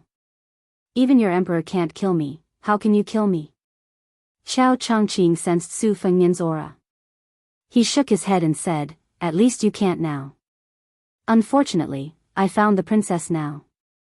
With these words, could it be determined that Qiao Guanzi didn't dare to underestimate His Royal Highness' good fortune? Could Su Fengnian be worthy of this attention? Qiao Changqing stretched out his palm and made a repetitive action. He said, Your Highness, as long as you are willing to go with the flow, Qiao Changqing can kill Chen Jibao for you. Su Shao is not easy to kill, you are not easy to kill, but it is the same for me. Su Fengnian smiled bitterly. A man in blue killing a man in white? Chapter 258. Su Fengnian entered the carriage. There was still only Su Jihu and Princess Jing, and inside. Su Fengnian sat cross-legged, leaning against the wall of the carriage, his brows tightly furrowed. Su Jihu was somewhat distressed. He reached out and smoothed his younger brother's brows. Su Fengnian smiled somewhat bitterly. Was the delicate situation in Beiliang already so clear that even Chao Changqing could see through it with a glance? How many emperors, especially the founding emperors of previous dynasties, didn't borrow a knife to kill people and then withdraw the knife and stab the companions by their side who were originally in charge of the knife? Dogs were raised to bite people to guard against thieves. If the thieves were gone, how could the dogs be kept to waste rations? But Beiliang was not a dynasty after all. It was divided into territories and occupied a remote corner of the country. No matter what, Su Shao was called the second emperor. Nominally, he still had to be respectful and reverent to the one in the capital. Allowing him to slaughter people and carry a knife to the palace was a vast and mighty act of heaven. It was to let the restless Beimang know that the imperial court would not be so foolish as to destroy their own 1,000-year foundation. While Su Shao was ambitious and ruthless, he was not the kind of cold-hearted person who would cook the hound after the cunning rabbit had been caught. He would also not treat the old generals of Beiliang with indifference. On the contrary, Su Fengnian knew better than anyone that Su Shao had spent most of his time and energy appeasing and taking care of his former subordinates and descendants. The imperial court seemed to be enjoying this and did not tire of it. The pressure they exerted on him was just right. They did not force him, a prince with a different surname, to rebel, but they also did not let Su Shao be truly comfortable. Yan Jieshi, who had betrayed Beiliang, was a typical example. Intentionally or unintentionally, the white-clothed Confucian had monopolized Chen Jibao's power and had his own team. Even if it was not as exaggerated as having as many generals as clouds and scholars as rain, it was not too far off. Moreover, the saying that one Chen Jibao could fight half of West Chu was said by the late emperor himself in front of Su Shao and all the civil and military officials in the Baohe Palace before his death. Chen Jibao was widely acknowledged to be the best at national wars. His ability to mobilize more than 100,000 troops was superb. It was said that he remembered the names of every captain, as well as their strengths and weaknesses in leading the troops. Opportunities were fleeting, but Chen Jibao was always able to make the finishing touch in the deployment of troops. The Battle of the Western Fortress lasted 3 days and nights. Chen Jibao did not sleep or rest. Behind him, the commanding soldiers who held the flag were rotated in 6 batches of 18 people. The military historian who was in charge of recording the entire process wrote no less than 10 lines of paper. From beginning to end, Chen Jibao, dressed in white, did not move an inch. Under his countless precise orders, the last several 100,000 youths of West Chu were exhausted and killed. It was rumored that when the emperor read the record, he read it over and over again. The highlights were circled countless times, and at the end of the scroll, he wrote 8 words, truly fascinating, worthy of being called the war immortal. In these 2 years, Su Fengnian had no choice but to imagine that if Chen Jibao, whose reputation and prestige at that time was comparable to the other war immortal in white, had agreed to the emperor's request and rushed to Nanjiang, would Beiliang have been simpler? All these years, Su Shao had never mentioned anything about his adopted son, Chen Jibao. Although Su Fengnian was His Royal Highness, he did not know Su Zhao's true inner thoughts. If one were to say that Su Shao had kept Chen Jibao as a whetstone, it was even less likely that he would slaughter all of the meritorious veterans to pave the way for his successor. After Chen Jibao, the white-clothed war immortal, became so powerful that it was impossible to get rid of him. Was he really not afraid that Su Fengnian would lose to Chen Jibao? Would he, who had spent decades in the military, lose everything in the end? As long as Chen Jibao treated him coldly in Beiliang, how could Su Fengnian truly not care about anything else? Su Jihu calmly looked at his younger brother, who was deep in thought. Belatedly, he was shocked. That Chao Changqing's surname is Chao, and he can make the old god of swords so nervous. Could he be Chao Guanzi? Su Fengnian, who had come back to his senses, said helplessly, "Unfortunately, you were right. This person is the great officer who went to the imperial palace to play hide-and-seek with the Han cats when he was bored." Princess Jing'an was not stupid. Jiang Ni's surname was Jiang. She was a servant girl, but when she interacted with His Royal Highness, when did she have the slightest awareness of being a servant? Pei Nanwei laughed coldly. "It's one thing to secretly hide the fallen princess, but the old officials of West Chu came knocking on your door. How will your highness explain this to the capital? If the Jiangnan scholars find out about this, they will exaggerate it and provoke the emperor's anger. Won't your highness come aggressively in high spirits and leave dejectedly with a face full of dust?" Su Fengnian's mood had already hit rock bottom. He said unhappily, "It's not your turn to be secretly happy. If I'm at peace, your life will be more comfortable. If I'm not at peace, how good can you be? With your tolerance, to be able to become the princess consort of Jing'an Palace, Zhao Heng must be blind with his discerning eyes. On top of that, there's Zhao Sun, who covets your body. This family is unfortunate. I saved you from the abyss of suffering. It's fine if you're not grateful, but you dare to take joy in my misfortune? Have you forgotten the taste of being slapped in the face with the embroidered winter scabbard?" Pei Nanwei only laughed coldly. Xiao Changqing and Jiang Ni's true identities will be revealed. This matter is indeed troublesome. Su Jihu said with a headache. The old swordsman in the tea room mentioned Chao Guanzi's name. Based on Su Hupang's cautious nature, she will definitely say it to the old consecrators. Su Fengnian thought about it and smiled. Troublesome is troublesome, but it's not a big deal. Although those shrewd old bastards in the Jiangnan scholar group aren't good people and like to fish in troubled waters, they may not be willing to shed all pretense of cordiality with our Bailiang. What's the benefit of having a death grudge with Su Shao? Boorish men use their blades, scholars use their mouths, and the well water doesn't interfere with the river water. Unless it's absolutely necessary, there won't be a desperate fight between pen and knife. That's fine, I've killed a few low-level scholars. Now that Chao Guanzi has come out to stir things up, I'll just treat it as giving the old family head something to use against me. This way, their hearts will be balanced and they won't feel like they've lost face. If nothing unexpected happens, before I leave Yangchun, someone will come to remind me. It'll be nothing more than, "Your Highness, it's wrong of you to kill someone. We've caught your tail this time in Yangzhou, but it's fine, we'll let bygones be bygones and turn a blind eye to it. Therefore, Your Highness, shouldn't you restrain yourself a little and stop making a ruckus? It's not good for everyone."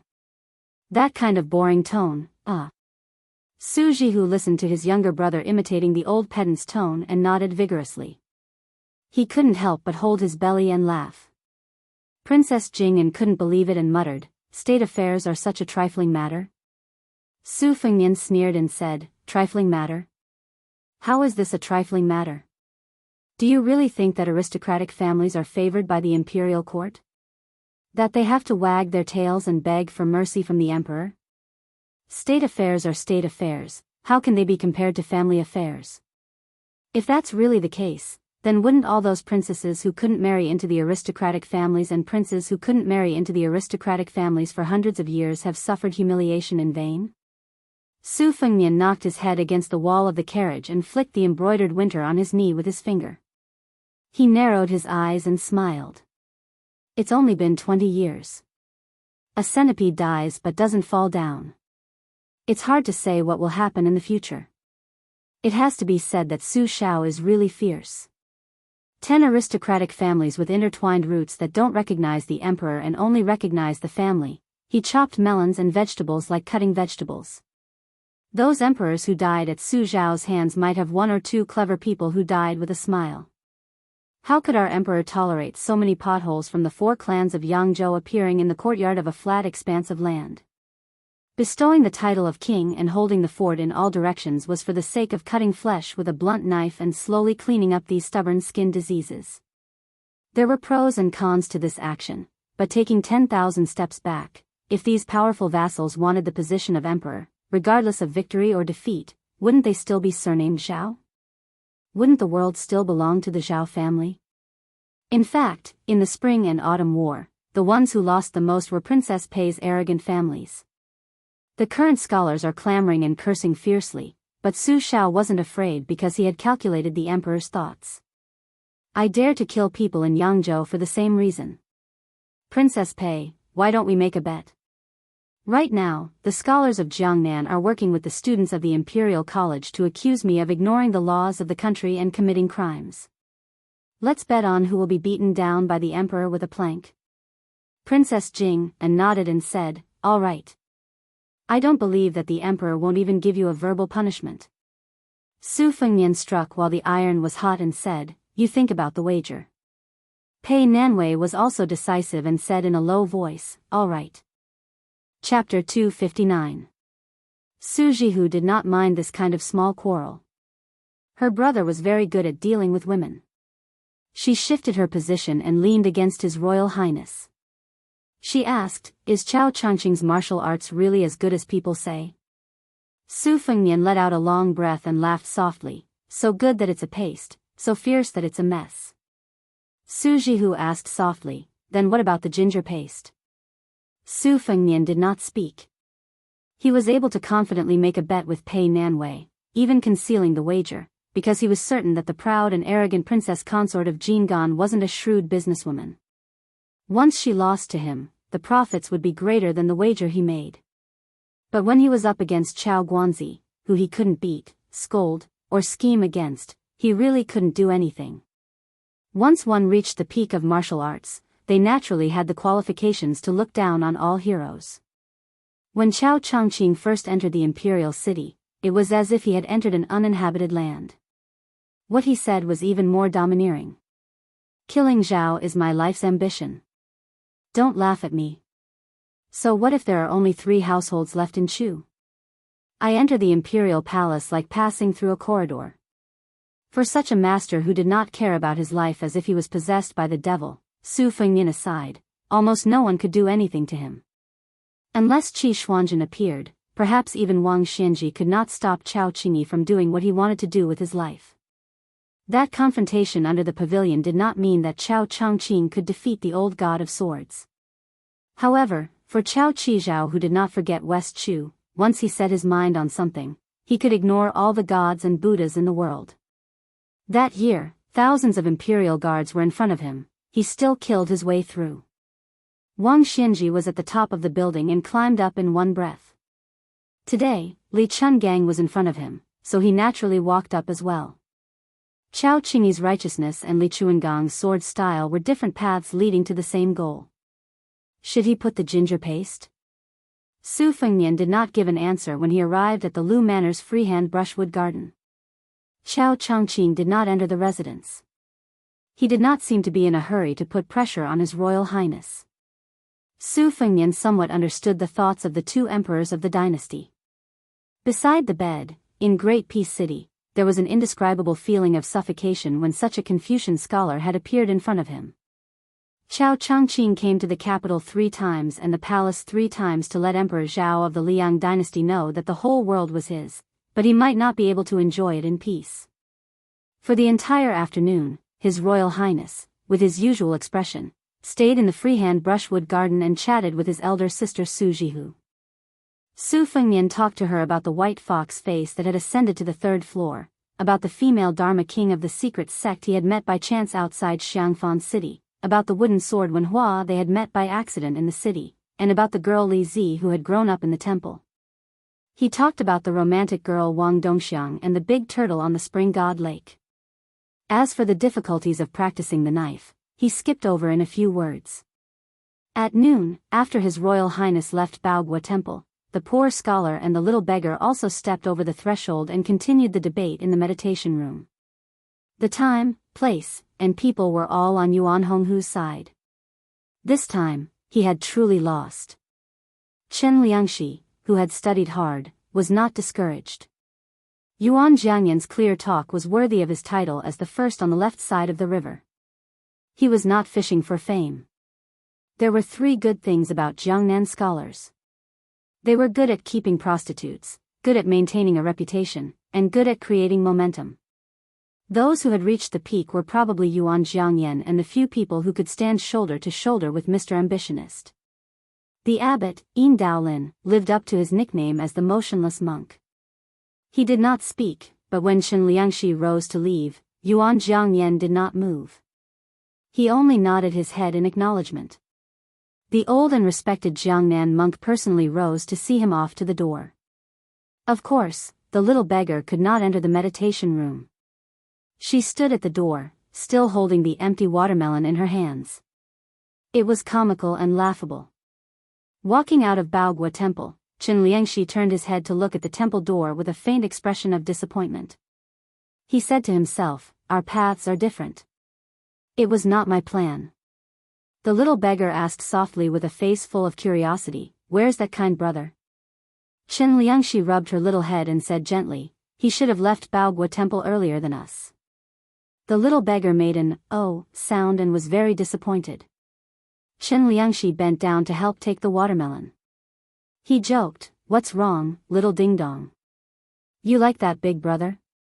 "Indeed, he's 100 times better looking than Brother Qin." The little beggar's little face flushed red. She stammered, looking very cute. Qin Liangxi no longer teased the little girl. The little beggar grabbed the poor scholar's sleeve and walked on the road. After hesitating for a long time, she gathered her courage and was about to raise her head to speak when Qin Liangxi lowered his head and said softly, "You know little ding-dong still likes Brother Qin the most, right?" The little beggar smiled brilliantly. Qin Liangxi raised his head to look at the sky. His smile was intoxicating. He said, "In the future, if Brother Qin can step into the mud of history and luckily leave a footprint, you must also let little ding-dong accompany you."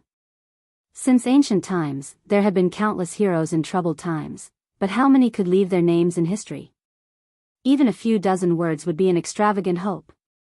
The so-called footprint of this poor scholar who died a posthumous scholar was clearly an ambitious person who wanted to leave his name in history and not some unofficial history compiled by a private person. How could the little beggar understand this? In her view, it was probably not as practical as eating fried watermelon slices for dinner. She only thought that Brother Chen had said something good. She was happy and skipped around. This was a rare moment of carefree. Qin Liangxi also knew that the little girl did not understand, so he said it. He threw away the teachings of the saint about investigating things, knowing sincerity, and cultivating one's body. He did not care about the inner saint's foundation or the outer king's career. He did not even think about whether or not his winding water talk had become a rare commodity worth hoarding. He only smiled and said, "Let's go. We'll go outside the temple and draw a dragon for you and grandfather on the stone slab. As usual, Brother Chen will draw the dragon and little ding-dong will add the finishing touch." The little beggar made a heavy sound of agreement. Su Huipeng stood at the entrance of Baogua Temple. She looked at the two poor figures, one big and one small, gradually disappearing into the distance. She was lost in thought. As the daughter of a noble family, she was able to become acquainted with the poor scholar Qin Liangxi because of a chance encounter by the spring outside the temple. The little beggar went into the water to pick up money and was reprimanded by the monks in the temple. Qin Liangxi, who had entered the temple to borrow the scenery to paint peonies, happened to pass by and helped the little beggar out of the situation. Su Huipeng was in a good mood at the time and told Baogua Temple not to stop the little girl from picking up the wishing money in the pond. Later, she accidentally discovered that Qin Liangxi had secretly drawn a dragon. At first she was shocked by his audacity, but after a closer look she was shocked by his exquisite painting skills. It was a painting of a serpent fighting a dragon. Above it, the sky dragon could be seen in the colorful and condensed clouds, dripping with ink. The sky dragon had a long beard and a huge mouth, soaring through the clouds and mist, old and fearsome. Below it, the serpent came out of the water, clawing with its claws. The giant serpent coiled around the mountain, spitting its tongue toward the sky. At that time, the painting had already reached the end. Su Huipeng was really frightened by the bizarre and strange scene. Qin Liangxi had been seen through, but he did not panic in the slightest. After chatting, they chatted happily, and she greatly admired Qin Liangxi. Only this person's edges and corners were too distinct. Su Huipeng knew that only her father, a first-class famous person in Jiangnan, could tame him, so she had the intention of taking things slowly. Her original intention was for Chen Liangxi to be tempered by life for a few more years, and then she would make an exception and recommend him to the Su family. He would start as an advisor, and perhaps he could transform into a dragon. In the future, Chen Liangxi would naturally be grateful to the Su family for bestowing him with sexual intercourse. Only then could he be considered to be truly used by the family. Now, Chen Liangxi, who had monopolized the limelight of Winding Water, could be considered to be soaring. Very soon, his name would spread throughout Gangnam-do. If the Su family wanted to recruit him again, they would have to do it brazenly, and the capital they would have to spend would be several times more than before. How could Su Huipeng not hate His Royal Highness? The bigger secret was that if Liu Baijie had not appeared, she would have almost fallen to the point of having to warm the bed for this unscrupulous prince. Su Huipeng concentrated on cultivating and naturally saw this as a great humiliation. Just now, she saw Bo Ji Yuan Jiangyan in the temple. This famous person's eyes were obscure and gloomy, which made Su Huipeng's hair stand on end. A famous person who could say, "Raising a soldier is not like raising a dog. It is like raising an eagle. When hungry, use it, and when full." He was not just a moral Confucian who only knew how to talk mysteriously. Su Huipeng sighed and was disheartened. She walked out of Baogua Temple alone and narrowed her eyes. She slowly walked to the foot of the wall and said with a sad face, "Chao Changqing. What does it have to do with me? I'll just pretend I didn't hear it." This female Taoist priest lowered her head to look at a clump of weeds and sneered, "Women are as cheap as grass." Chapter 260. In the afternoon, His Royal Highness made jokes and Su Jihu kept laughing. Her charming smile from the bottom of her heart was enough to make the fake Daoists in Gangnam-do fall head over heels for her. Unfortunately, they couldn't see it. Su Jihu was very fond of wooden sword Wenhua's catchphrase. "Little Nian, I'm very depressed right now. I'm so hungry that I don't want to eat." It's also a skill. "Little Nian, look, that little girl is not as beautiful as you. She's not as white as you. Why don't you give me a smile to satisfy my cravings?" When Su Fengnian talked about this brother who used to be together with him, his words were angry, but his eyes were gentle. When His Royal Highness talked about Miss Li Zi and Wang Dongxiang, he could clearly feel that there was a clear difference in Su Jihu's preferences. Unexpectedly, Su Jihu shed a lot of tears because of the first snow, but she didn't seem to think highly of the beautiful Wang Chudong. On the contrary, she liked the weirdly named Miss Li Zi very much. She said that this girl would be great as a concubine. She was naive and had good fortune. As for Wang Dongxiang, for a girl, it wasn't a good thing. She might not be able to escape the fate of poor fortune and a short life. Su Jihu was straightforward with these words. She said what she wanted to say and didn't hide anything. Su Fengnian smiled and said that it wouldn't happen. Since Miss Wang could attract the Kuei turtle out of the water, she must have good fortune. Su Jihu heard this explanation and nodded. She glanced at the sky outside the window. It was almost dusk, and it was time for dinner. The Xie Garden and Retreat Garden had always been independent in the Lu Manor. The two gardens did not have to participate in the family banquets. After Su Jihu married to Jiangnan, she did as the Romans did and gradually got used to the food here.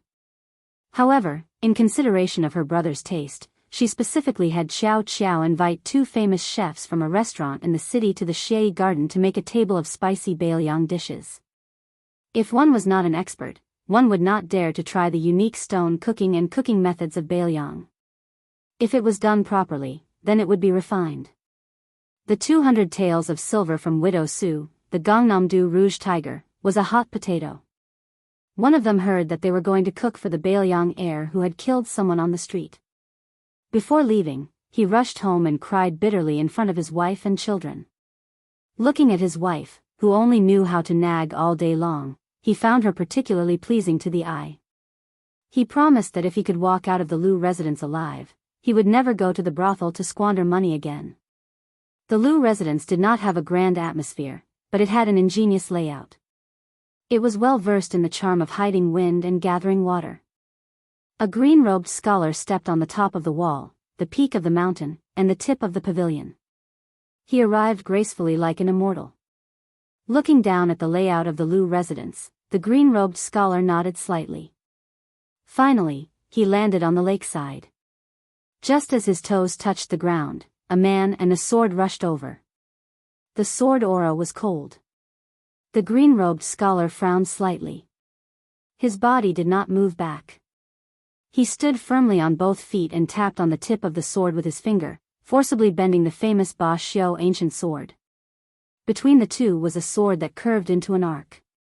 The white-haired scholar's single finger did not seem to leave the Wuxia sword, but in reality, he was tapping again and again in an instant. After tapping on his finger for 12 times, the Wuxia sword finally retreated. The middle-aged scholar was as still as a mountain.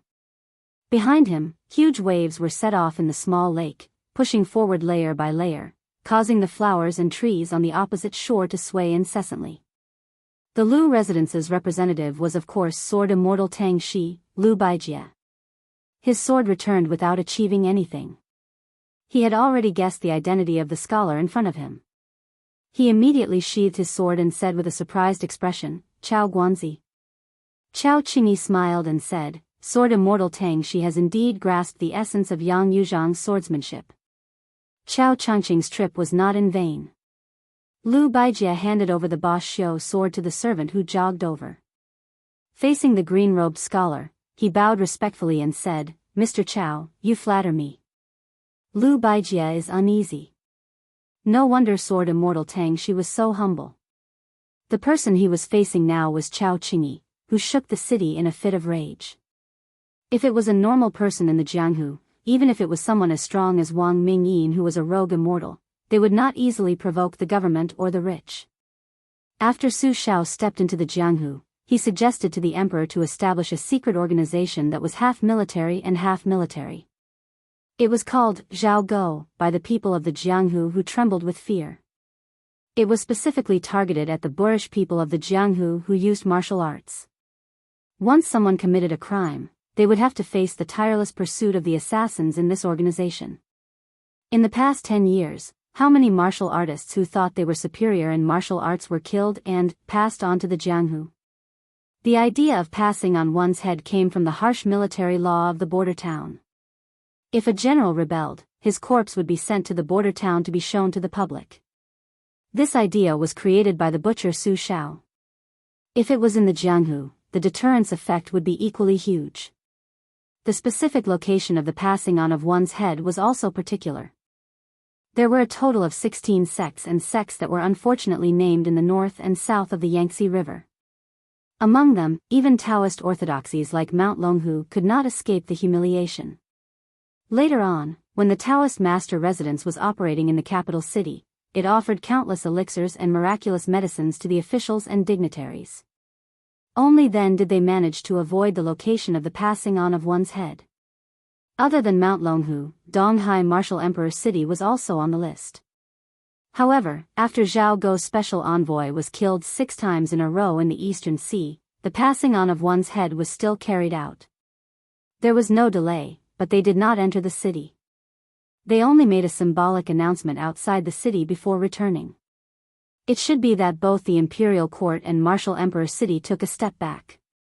However, these rules that were piled up in blood did not hurt Chao Qingyi at all. In the early years, half of Zhao Go's team was in hot water chasing after the big Guanzi. However, whenever they were lucky enough to meet him, they would be killed by Chao Guanzi again and again. In the end, the executioner organization did not allow their subordinates to participate in the killing operations directly. Instead, they passed on the information to the headquarters, and then the 4 best assassins in Zhao Go's team would be dispatched together. Therefore, if Chao Changqing was here to seek revenge on the Jiangxin Lu family, Lu Baijie would definitely not be able to stop him now. Sword Fairy Tang Shi was close to the Grandmaster realm, but unfortunately, she had no chance of winning against Chao Guanzi. Lu Baijie could not help but sigh. On the path of martial arts, the most taboo thing was to be distracted. His encounter with Yang Yuzhang when he was young could be considered a fortuitous encounter. Yang Yuzhang was not the best swordsman in the world, but he was a first-rate swordsman. His knowledge was diverse, and he was not limited to the field of swordsmanship. His knowledge was often at a strategically advantageous position. Liu Baijie was originally the son of an aristocratic family with a long history of learning. When he cultivated, he was particular about the pursuit of magic, wealth, companionship, and land. It was the same for martial arts. Naturally, Mr. Tangxi was not lacking in any of these. His talent was extraordinary, and after being taught by Yang Yuzhang wholeheartedly, he was naturally able to achieve twice the results with half the effort. For so many years, he had been pure of heart and few desires, and did not involve himself in worldly affairs. To a large extent, he had no choice but to do so. It was true that martial arts cultivation was only at such a level. Unfortunately, when he was close to the Grandmaster realm, he still could not avoid worldly affairs. If he were to enter the imperial court, he would most likely not be able to make further progress. For a martial artist who was determined to reach the top of Jianghu, such a choice was tantamount to cutting off one of his arms. How would Su Huipeng know what Mr. Tangxi had done in this? By the time he understood Liu Baijie's painstaking efforts, he would already be in the capital. What could the two of them do? Most of the things in the world that did not go one's way were considered bumpy if he could not tell anyone about them.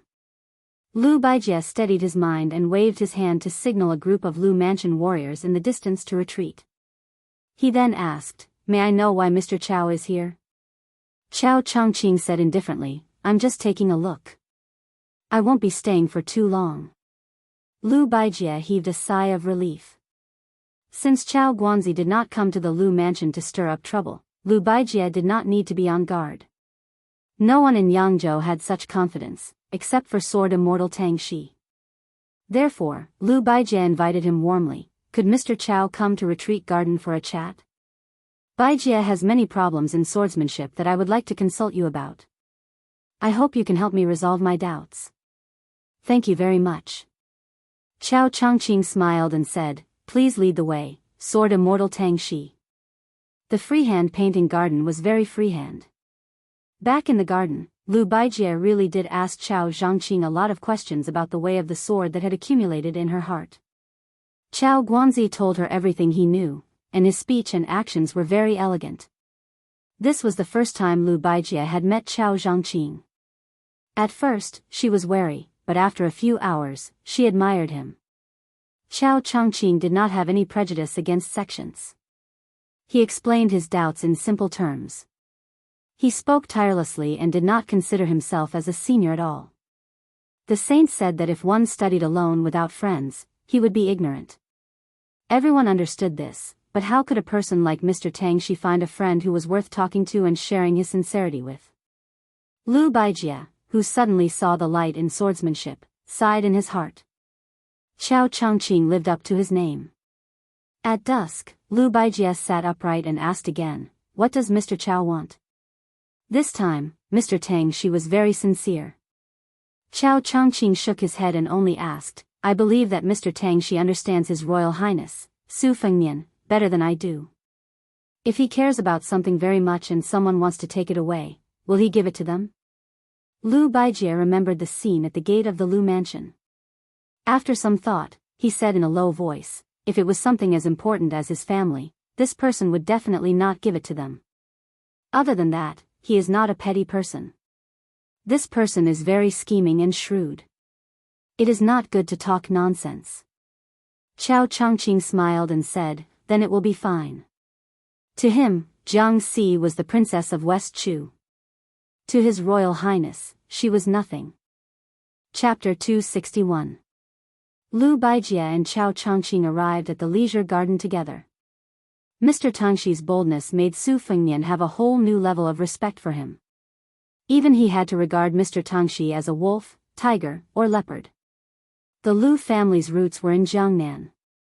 Although it was thousands of miles away from the capital, it was not as far away as Beiliang, where the emperor was far away. Nowadays, the grand families were on the wane. They had changed from strategic planning to internal strife. The emperor's control over the noble families was becoming more and more satisfactory.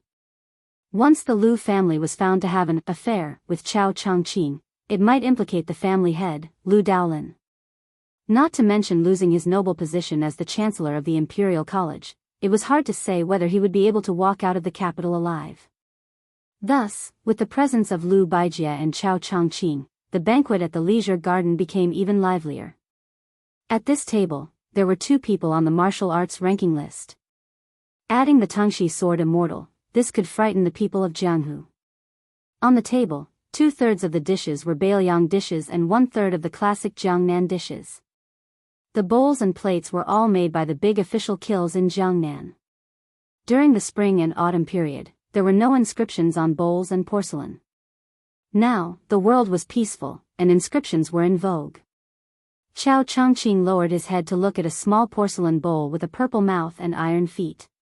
He sighed with a regretful expression. Porcelain bowls and porcelain were fragile. If the bowl was broken, the words would die. How could this be considered an elegant matter?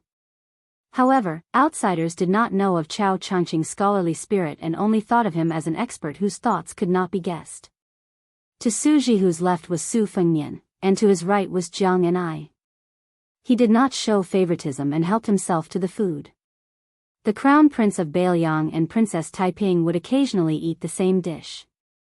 According to past situations, Su Fengnian would have to go through a fierce battle before he could win. This time, Jiang An'ai was like a frost-beaten eggplant. When he saw Su Fengnian extend his chopsticks, he withdrew his hand. The meal was neither hot nor cold. At this table, it was Yu Yuwei who looked the most indifferent and calm. Anyone with a discerning eye could see that Su Jihu was not close to this courtesan girl. After entering the Lu manor, they did not speak a single word. After the sumptuous banquet, Su Jihu took his brother for a walk. Jiang An'ai, the elderly god of swords, Chao Qingyi, and Lu Baijie stayed in the freehand garden to cool off. Su Jihu sat in the pavilion by the lake and said worriedly, Chao Changqing is determined to get Jiang An'ai. Su Fengnian rubbed his cheeks. Seeing that there were no outsiders nearby, he said calmly, this Chao Guanzi said that as long as he is willing to hand over his Princess Taiping, he will go and kill Chen Jibao. Su Jihu sucked in a cold breath and frowned. Really? Su Fengnian said self-mockingly, with Chao Guanzi's status, why would he joke with a junior like me? Su Jihu muttered to himself, do you think that this is a plan that our father had long thought of? Su Fengnian frowned and said, sister, are you saying that Su Shao predicted that this day would come? To let Chao Guanzi, an outsider, break the trap. Isn't that a little too godly? You have to know that Su Zhao's chess skills are really unsightly.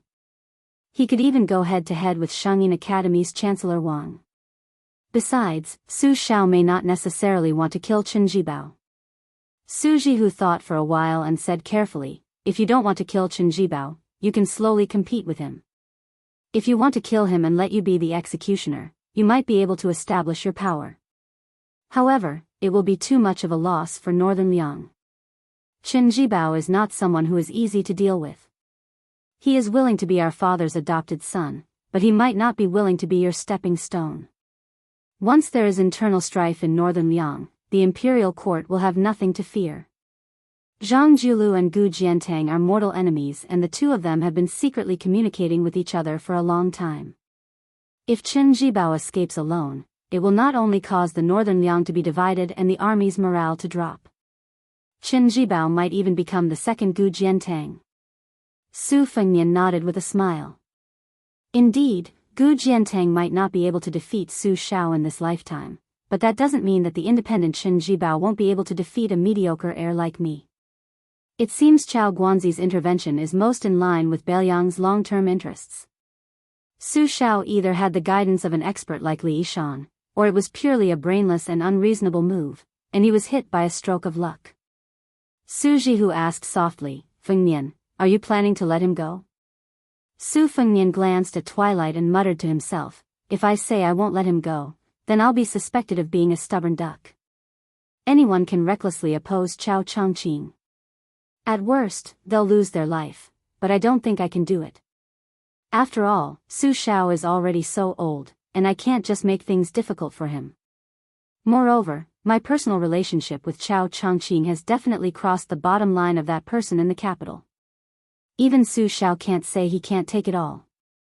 This time, Chao Changqing has really hit me where it hurts. He's certain that I'm not the ignorant and fearless heir of His Royal Highness. Add to that the huge bait he threw out to kill Chen Bai. I'm guessing he's secretly rejoicing right now. Su Jihu asked softly, "Do you like that lass a lot?" Su Fengnian made a silly face and said with a laugh, "How can I not like her? I've been looking at her for so many years, and she's only getting prettier as she grows. I never get tired of looking at her, so of course I like her." Su Jihu sighed. "Do you only like her?" Su Fengnian was startled.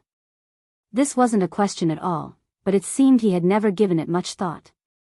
Su Jihu rubbed her brother's brows and asked with a smile, "Sister is curious about who you're afraid of?" Su Fengnian laughed. "Of course, I'm afraid you'll be unhappy and second sister will be angry." Su Jihu shook her head and said seriously, "That's not what I'm talking about. It's the kind of person you're really afraid of and can't sleep at night." Su Fengnian hesitated for a moment before saying slowly, "I'm afraid of that person in the capital.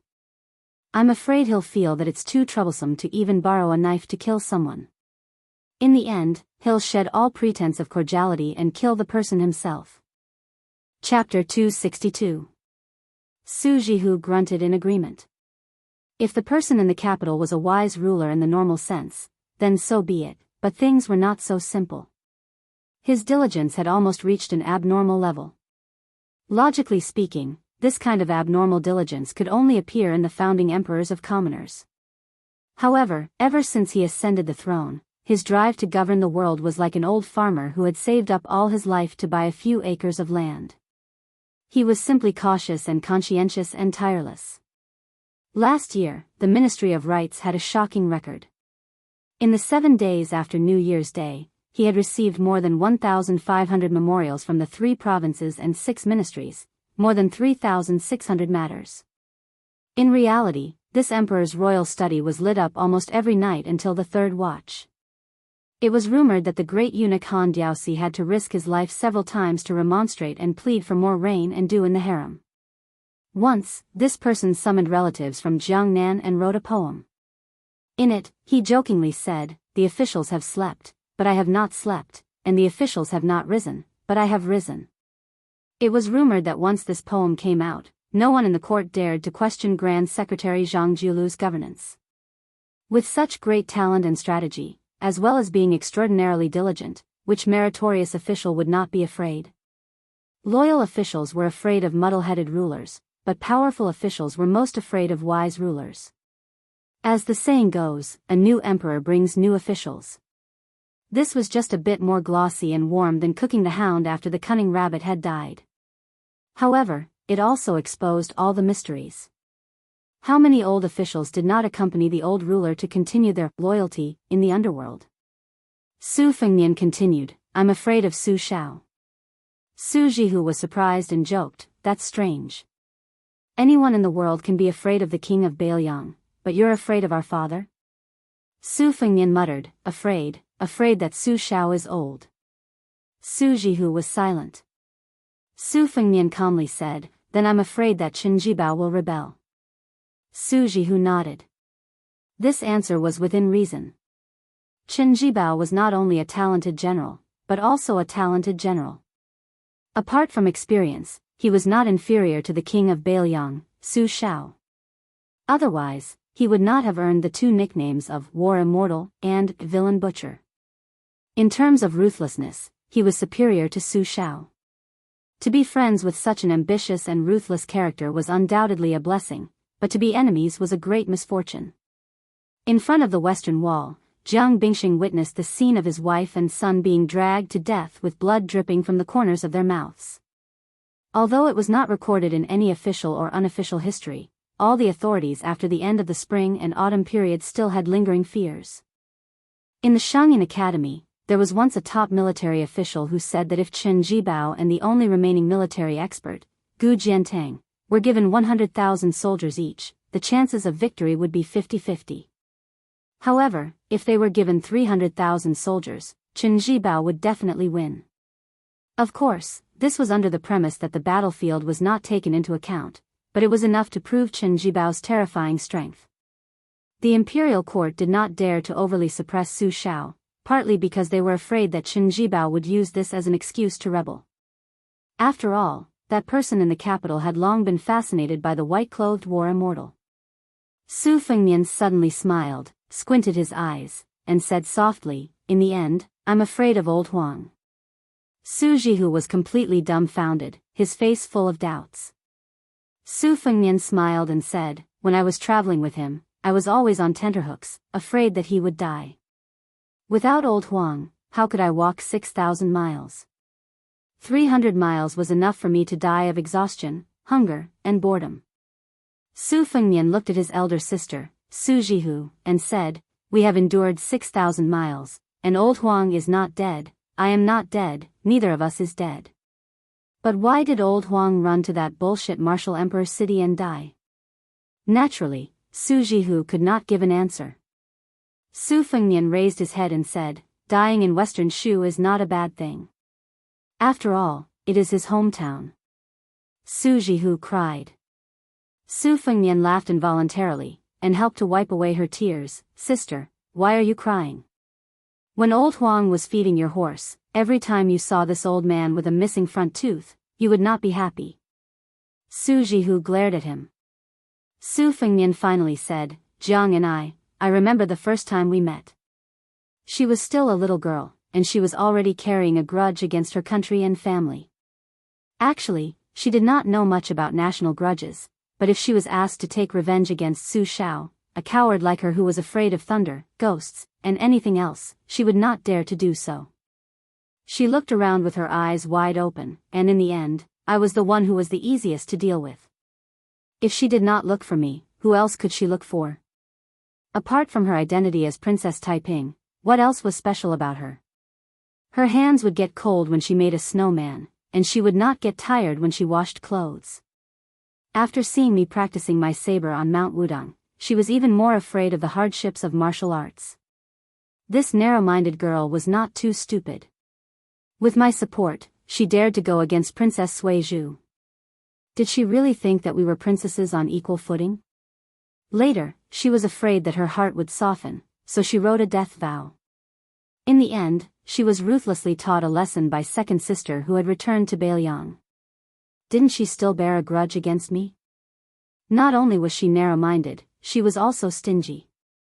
When she had nothing to do, she would secretly count her copper coins. But to say that she was stingy is also not right. She gave away the talisman just like that. In the end, she was just a simple little girl. I could see through her schemes that she thought were well hidden. I did not say anything and just thought that it was quite fun. When I was young, Mother once pulled Jiang Ni's hand and pointed at her cheeks. She told me that those two dimples were because she had passed through the gates of hell and arrived at the Bridge of Helplessness on the Yellow Springs Road. She did not want to forget the person she cared about in her previous life, so she did not drink the old granny's soup of mengpa. Instead, she jumped into the Wangshuan River under the bridge and suffered 10 lifetimes of water and fire before reincarnating, all for the sake of finding the person she cared about. At that time, I was also young and ignorant. Wasn't it because I was standing in front of her? I thought that no matter what, in this life, would not let this little girl with two dimples be bullied by outsiders. Su Fengnian narrowed his eyes and smiled. Now it seems that if she regrets it, she must have decided to not meet me in her next life on the Bridge of Helplessness. Su Jihu said helplessly, "You believe this saying?" Su Fengnian nodded. "Whatever Mother says, I believe." Su Jihu was just about to tease him when he saw Jiang and I standing outside the pavilion, not daring to enter. He got up and walked out of the pavilion, pushing her up the steps. Su Jihu smiled and shook his head, then directly left. After Chao Guanzi stirred up the situation, the atmosphere was so subtle that the two of them were speechless. Su Fengnian took the lead and said in a bad mood, "What are you doing, coming to collect the debt? Since I have paid the money, we can go our separate ways?" Jiang and I turned her head, stretched out a small hand, and angrily said, 212 taels of silver, 72 copper coins. Su Fengnian sneered. Fine, I will convert it to copper coins and let you leave here with a big sack. Jianghu coldly snorted and turned to leave. Walking out of the pavilion, she turned her head and saw that he was facing the lake. His back was a little cold. After a long time, Su Fengnian said, "You still haven't left?" "No matter how powerful Chao Guanzi is, if he forced me into a corner, I will just burn both jade and common stone. Who lives and who dies, it will depend on who is more arrogant between him and Li Chungang." Jiang Ni's voice was as soft as a mosquito. "If I leave, will I not be able to kill you?" Su Fengnian turned around and smiled. "Of course not, with Chao Guanzi and the old sword god teaching you, maybe in a few years, you will be able to kill me. Go, don't hang around in front of me every day. If you are not here, remember to tell me before you kill me, so I can have a good sleep. I will sleep for as many years as I can." Jiang bit her lips and said, "Then I won't leave." If the romantic Chao Guanzi heard this, wouldn't he vomit blood? Chapter 263. Su Jihu understood the fickleness of human nature, so he had bluebirds send a few snacks and fruits to the pavilion, which were very good for relieving the heat. Su Fengnian sat down cross-legged, facing Jiang who had returned to the pavilion. Su Fengnian raised his head and stared at the Princess Taiping whose chest was no longer peaceful. For some reason, he thought of the painting in the study room of the Bailiang Palace, the painting of the Spring Thunder evil flood dragon. The flood dragon crouched on a large rock in the middle of the river, naturally spectacular. However, Su Fengnian was more concerned about the furnace goddess by the riverside, who was stealing glances but didn't say anything. She looked exactly the same as the woman in front of him. That painting was said to have come from the hands of a great practitioner from the previous dynasty, and it contained a prophecy. Prophecies could be divided into two types, good prophecies and bad prophecies. When Su Fengnian was young, he often studied it with his mother, but he couldn't see anything profound about it. He only felt that the evil flood dragon's aura was oppressive, and he reckoned that it probably wouldn't be able to escape the fate of the bad prophecy. Su Fengnian picked up a piece of iced watermelon, and as he chewed, he asked, "Do you know who that Uncle Xiao is?" Jiang hesitated for a moment, and then she sat down leaning against the vermilion pillar. She shook her head and said, "I only know that Uncle Xiao's surname is Chao. Mother said that he's very talented." When she said the word mother, her expression dimmed. She should have called her mother. Su Fengnian rolled his eyes and sneered, "He's not just very talented. The old sword god is ranked 8th in the Wushu rankings, and Chao Chongqing has already been the Tanhua prince for 2 consecutive years. People in Jianghu call him Chao Wudi, Chao Guanzi. Now that you're rich and have the old sword god's favor, he's crying and begging to take you as his disciple. In addition, His Royal Highness Chao Guanzi is eagerly running over to be your imperial bodyguard." I'm puzzled. Normal people are like dogs when they ask for a master, but you're different. Experts are as worthless as cabbages by the roadside. No wonder Li Yishan said that you're blessed. I'm wondering if you can cause a natural phenomenon when you shake your body? Little mud man, why don't you shake it? Jiang rarely touched her chopsticks during the banquet, so she couldn't help but feel hungry when she saw the Linlang desserts. However, she was too shy to reach out her hand. She was already in a bad mood when she was hungry, so when she heard His Highness the Crown Prince's teasing, she suddenly became angry and glared at him. "Shake your head." Su Fengnian first pushed the plate filled with various desserts towards Jiang, then said coldly, "Let me tell you something serious.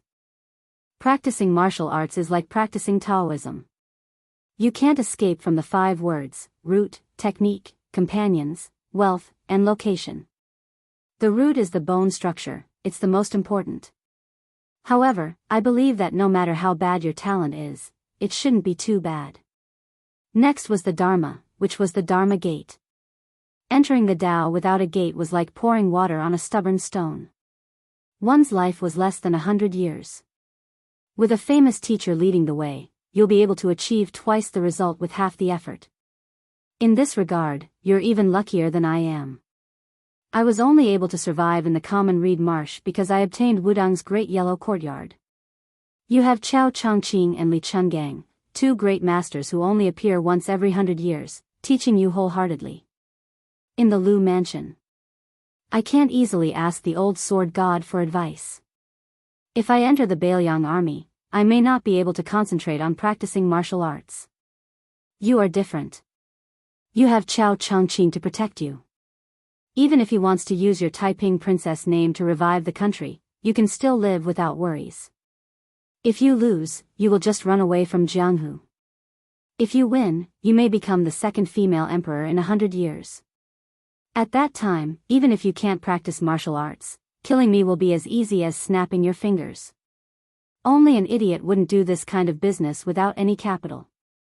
Jiang and I put a piece of soft fat into her mouth. Her cheeks bulged and her dimples appeared. She said indistinctly, "You are exaggerating. You just want me to leave." I am not stupid. Uncle Qi Zhao is amazing.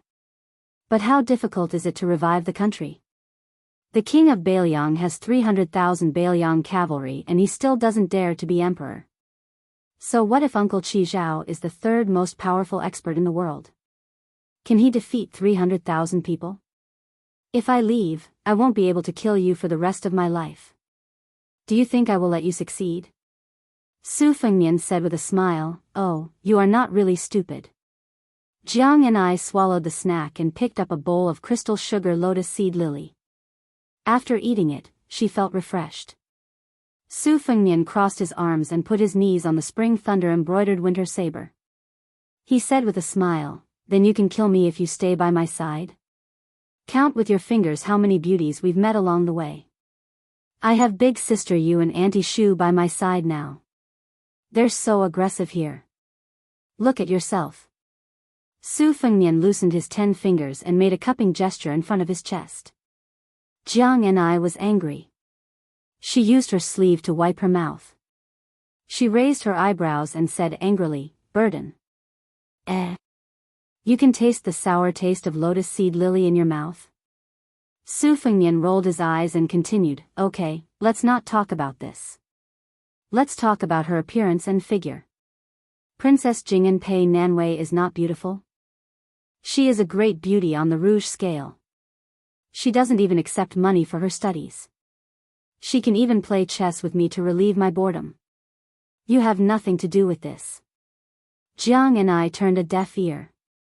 She was smart enough not to bicker with His Royal Highness. She just wolfed down the food. Su Fengnian turned his head to look at the lake. There were dozens of koi fish swimming near the pavilion. Although it couldn't compare to Bailiang Palace, it was better than nothing. He snatched some screw cakes from the tiger's mouth and threw them into the lake. The little clay figurine could be indifferent to the masters on the rankings, but he couldn't. Those he had met before, whether it was old Huang with the box on his back or the white-haired old man, Li Chungang, or Wang Zhonglo, were not enemies he had to face directly. He didn't have a deep impression of them. It wasn't until he met the 11th prince, Wang Mingyin, outside of Xiangfan City, and Chao Guanzi, who was now only on the line between friend and foe, that he realized the terror of these top figures. At that time, Wang Mingyin had forcefully resisted the two-sleeved green snake and rushed forward with murderous intent. Chao Changqing, who looked cultured and refined, was also full of murderous intent. If he had a choice, Su Fengnian would rather sit at the same table as King of Jing'an and Zhaoheng. Chapter 264. Both in the lake pavilion and in the freehand garden, the two sides had stolen half a day of leisure. In the freehand garden came the long-forgotten Princess Taiping. The conversation between Chao Changqing and Lu Baijie appeared to be boundless and unrestrained. For some reason, they brought up Zhang Julu's earth-shaking governance. The Liang dynasty followed the old system of 3 provinces and 6 ministries. Among the 3 provinces, the Shangshu province had the greatest responsibility and was divided into 6 ministries. The Shangshu ministers of the 6 ministries were fully deserving of the title of First Minister of the Imperial Court. The Shangshu ministers of the 6 ministries were fully deserving of the title of First Minister of the Imperial Court. The Shangshu ministers of the 6 ministries were fully deserving of the title of First Minister of the Imperial Court. The Shangshu ministers of the 6 ministries were fully deserving of the title of First Minister and Second Minister of the Imperial Court. The Xianxia ministers of the six ministries were fully deserving of the title of First Minister of the Imperial Court. The Xianxia ministers of the six ministries were fully deserving of the title of First Minister and Second Minister of the Imperial Court. The Xianxia ministers of the six ministries were fully deserving of the title of First Minister of the Imperial Court. The Xianxia ministers of the six ministries were fully deserving of the title of First Minister of the Imperial Court. The Xianxia ministers of the six ministries were fully deserving of the title of First Minister and Second Minister of the Imperial Court. The Xianxia ministers of the six ministries were fully deserving of the title of First Minister of the Imperial Court. The Xianxia ministers of the six ministries were fully deserving of the title of First Minister of the Imperial Court. The Xianxia ministers of the six ministries were fully deserving of the title of First Minister of the Imperial Court. The Xianxia ministers of the six ministries were fully deserving of the title of First Minister of the Imperial Court. The Xianxia ministers of the six ministries were fully deserving of the title of First Minister of the Imperial Court. The Xianxia ministers of the six ministries were fully deserving of the title of First Minister of the Imperial Court.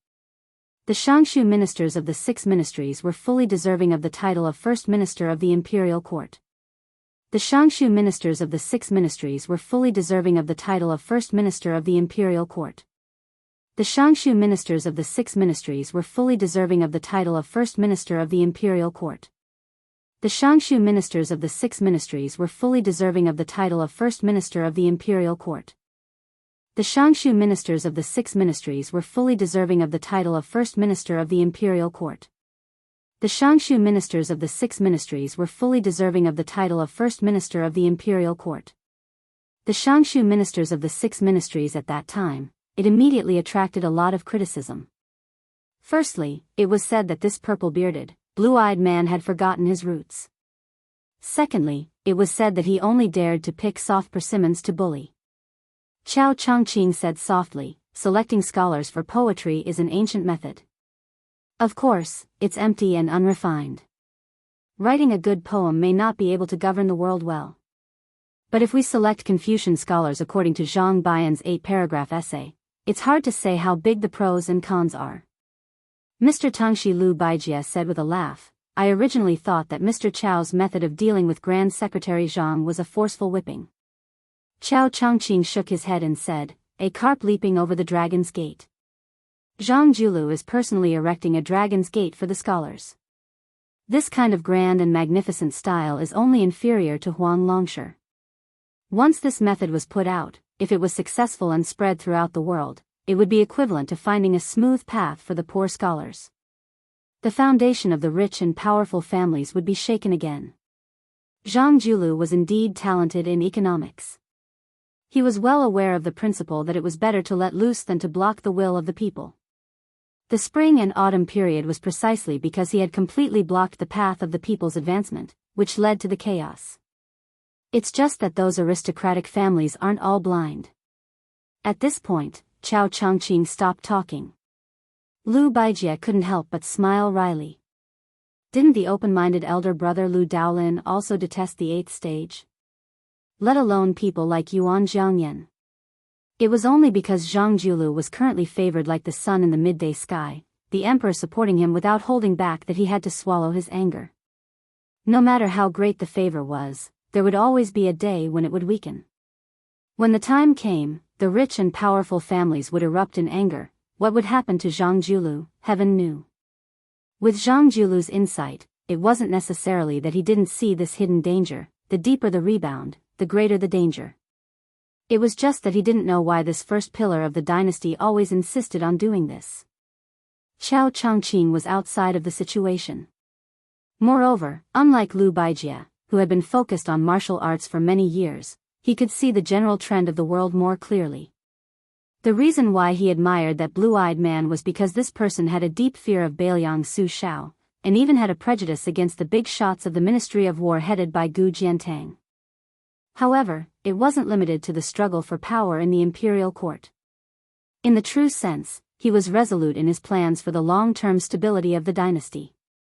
If it was an outstanding figure with the slightest desire for power, he would spend a lot of energy to deal with a prince with a different surname, Su Shao, or even the 6 vassal princes to stabilize his position in the emperor's heart. However, Zhang Julu was different.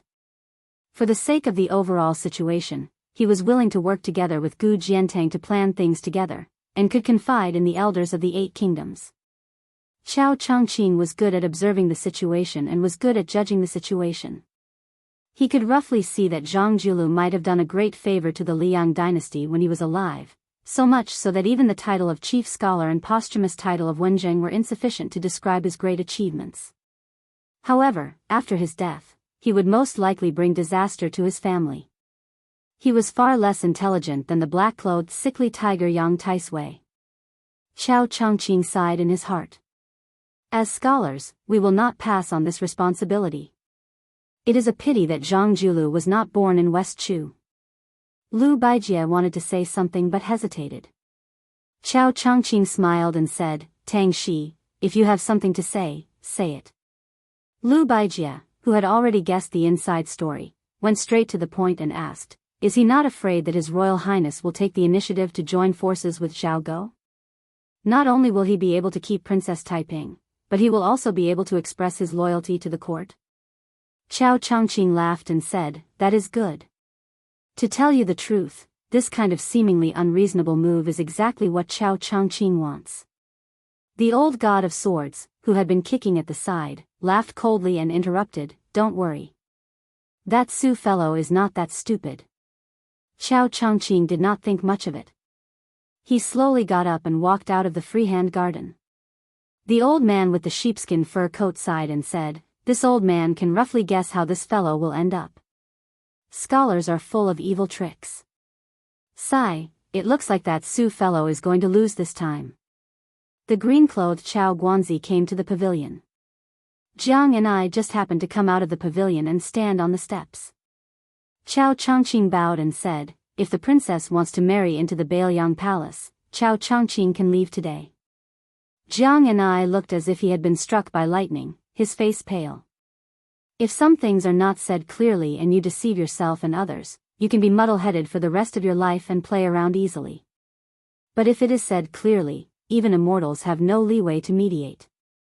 In the pavilion, Su Fengmian subconsciously raised his hand, as if he wanted to pull something, but he put it down in the end. Lifting something is not heavy, but putting it down is difficult. Jiang and I turned his head and glanced at His Royal Highness, who was always frivolous and always had a smile on his face.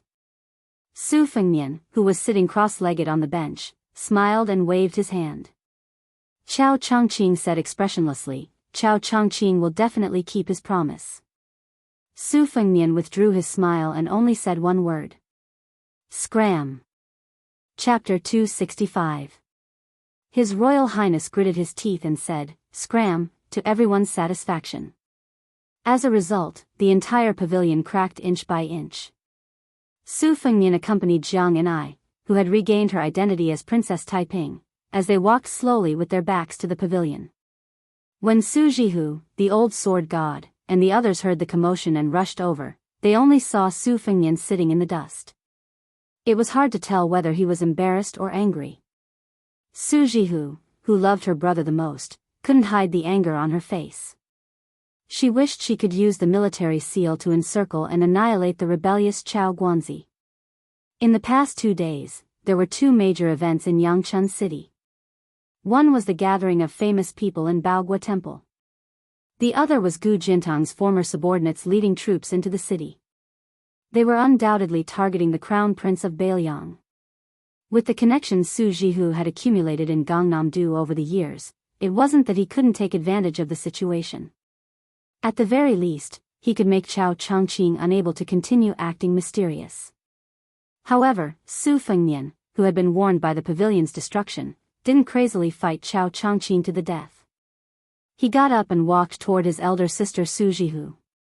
He held her hand and squeezed out a smile. Su Jihu felt even more uncomfortable, but she finally managed to hide the anger on her face. The siblings returned to the comfortable garden and sat down. Not long after, Bluebird stood at the door and reported, Princess Chang, Your Highness, Jiang and I and Qiao Changqing have left in the carriage arranged by Tang Shi Sword Saint. Su Fengmian asked, Li Chungang left with them? Bluebird shook her head and said, No, the old sword god asked me to pass a message to Your Highness. He will only leave when he returns to Beiliang. Su Fengnian laughed and said, "What a great reassurance." Su Jihu hesitated for a moment and took out a letter from her sleeve. She smiled and said, "When it rains, it pours. Your second sister just sent a letter saying that you shouldn't go to Shangyin Academy. Even if you go, she won't see you. It seems that she's really angry that you came to Hutting County first and not her place. What should I do? Do you want me to plead on your behalf?" Su Fengnian smiled bitterly and said, Don't add fuel to the fire. At worst, I'll take a detour to Mount Longhu to find Huang Manor. Since I didn't go to see second sister first, I should at least pretend that I'm going to Shangyin Academy as the finale. Otherwise, second sister will definitely refuse to see me. When it came to Su Weisheng, Su Jihu had a sharp tongue but a soft heart.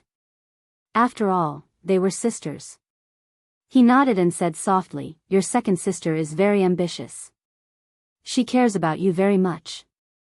After you meet Huang Manor, don't send her a letter saying that you're going to visit her at the school. Give her a surprise, then she won't be able to keep a straight face." Su Fengnian's thoughts wandered. He frowned and asked, "This time I fought in Yangchun City. Will it embarrass Lu Daolin?"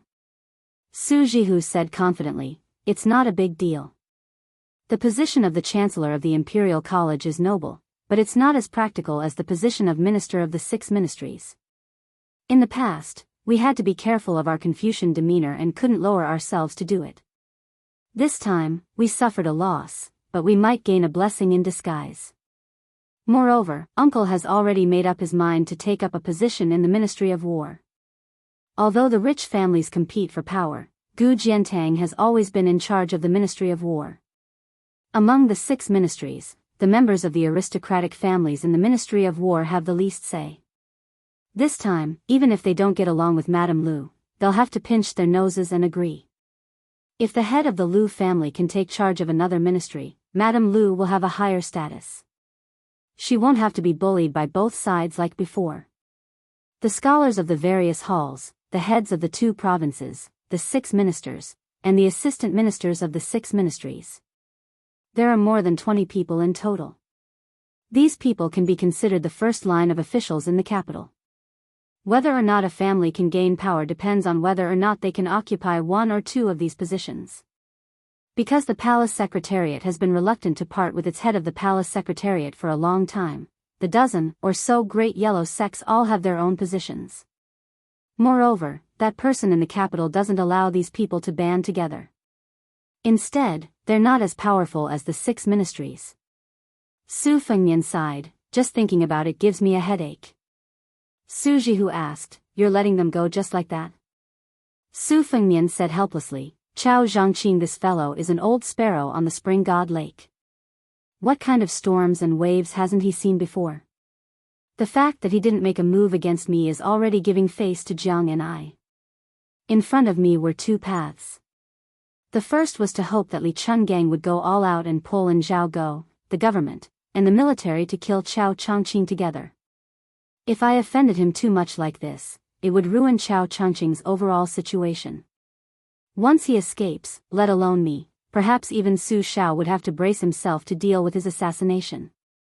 I know that this kind of expert sneak attack is unsolvable. A single Miss Hehe has put my life on the line several times.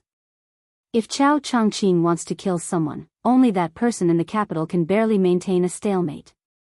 The other path was that what the eye doesn't see, the heart doesn't grieve over. What can I do?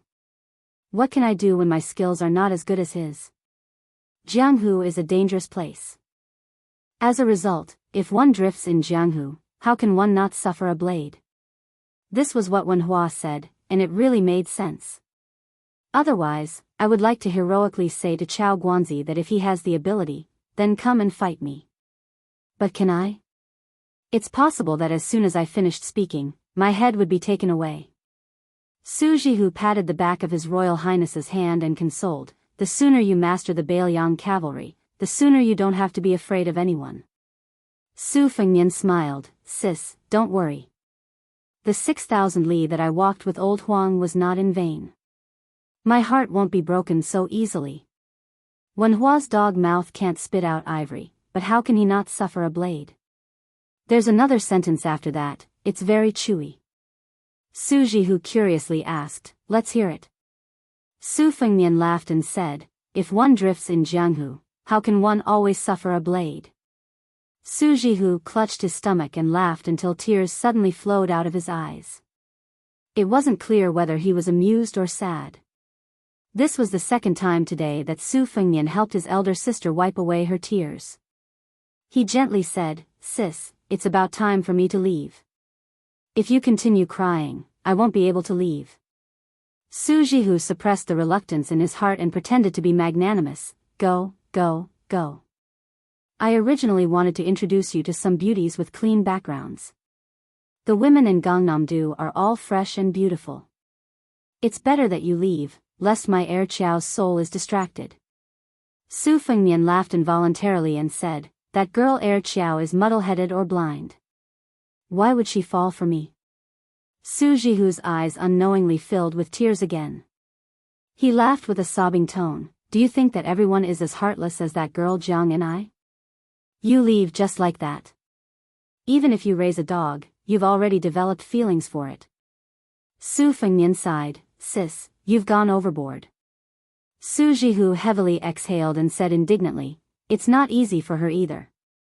She's so small and yet she has to carry the entire West Chu on her shoulders. At the end of the day, Chao Zhangqing is the one who isn't a good person.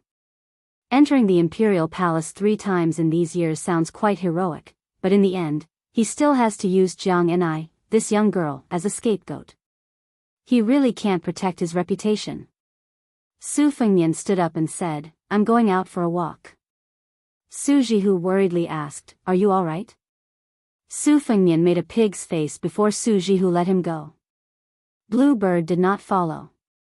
Su Fengnian walked to the entrance of the courtyard alone. He withdrew his feet and walked into a side room in the courtyard. It was elegant and clean. In the corner of the room, there was a large bookcase. Su Fengnian saw a dozen copper coins scattered messily on the table. After sitting down, he picked them up one by one and held them in the palm of his hand. That year, she had walked into Bailiang Palace alone. Today, she also walked out of the courtyard without a single item.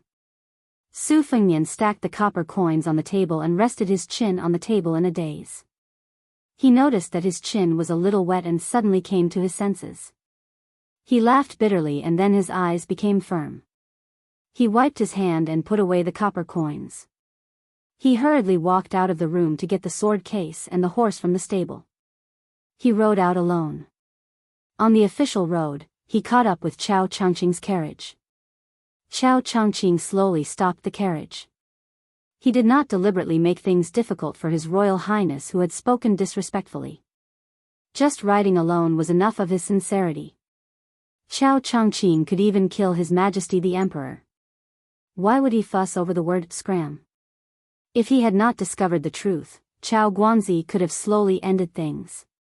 He would not have ended up in this worst-case scenario where both sides were defeated and injured. Chao Guanzi could ignore the eyes of the world, but he was not willing to let Princess Taiping bear a grudge. Su Fengnian waited for Jiang and I to lift the curtain and stick his head out. He handed over the sword case containing the great Liang dragon sparrow and said lightly, "This is for you." Her eyes were unfocused. She did not extend her hand and was about to put down the curtain. She did not even look at the red sandalwood sword case. Su Fengnian bent down and placed it behind Chao Changqing, in front of her. There was also a string of copper coins on the sword case. His Royal Highness smiled and said, "I really do not have the habit of carrying silver with me. I will owe you the rest of the copper coins. When you are so poor that you can't even open the pot, come to Bailiang to find me and I will take care of you." Revenge is revenge, they are two different things. The little clay man stared at the copper coins on the sword case in a daze, his eyes brightening. The white-haired Chao Changqing had his back to the two people, but he still sighed softly. Su Fengnian looked deeply at Princess Taiping who was still unable to wipe away her tears. He jokingly said, "We are about to separate. With Uncle Chess' edict by your side, I am afraid that no one will bully you in the future." Do you want to smile? Jianghu subconsciously glared, but he could not be fierce and could not smile. Su Fengnian on the horse straightened up. He no longer hesitated and turned the horse around. He urged the horse to move slowly.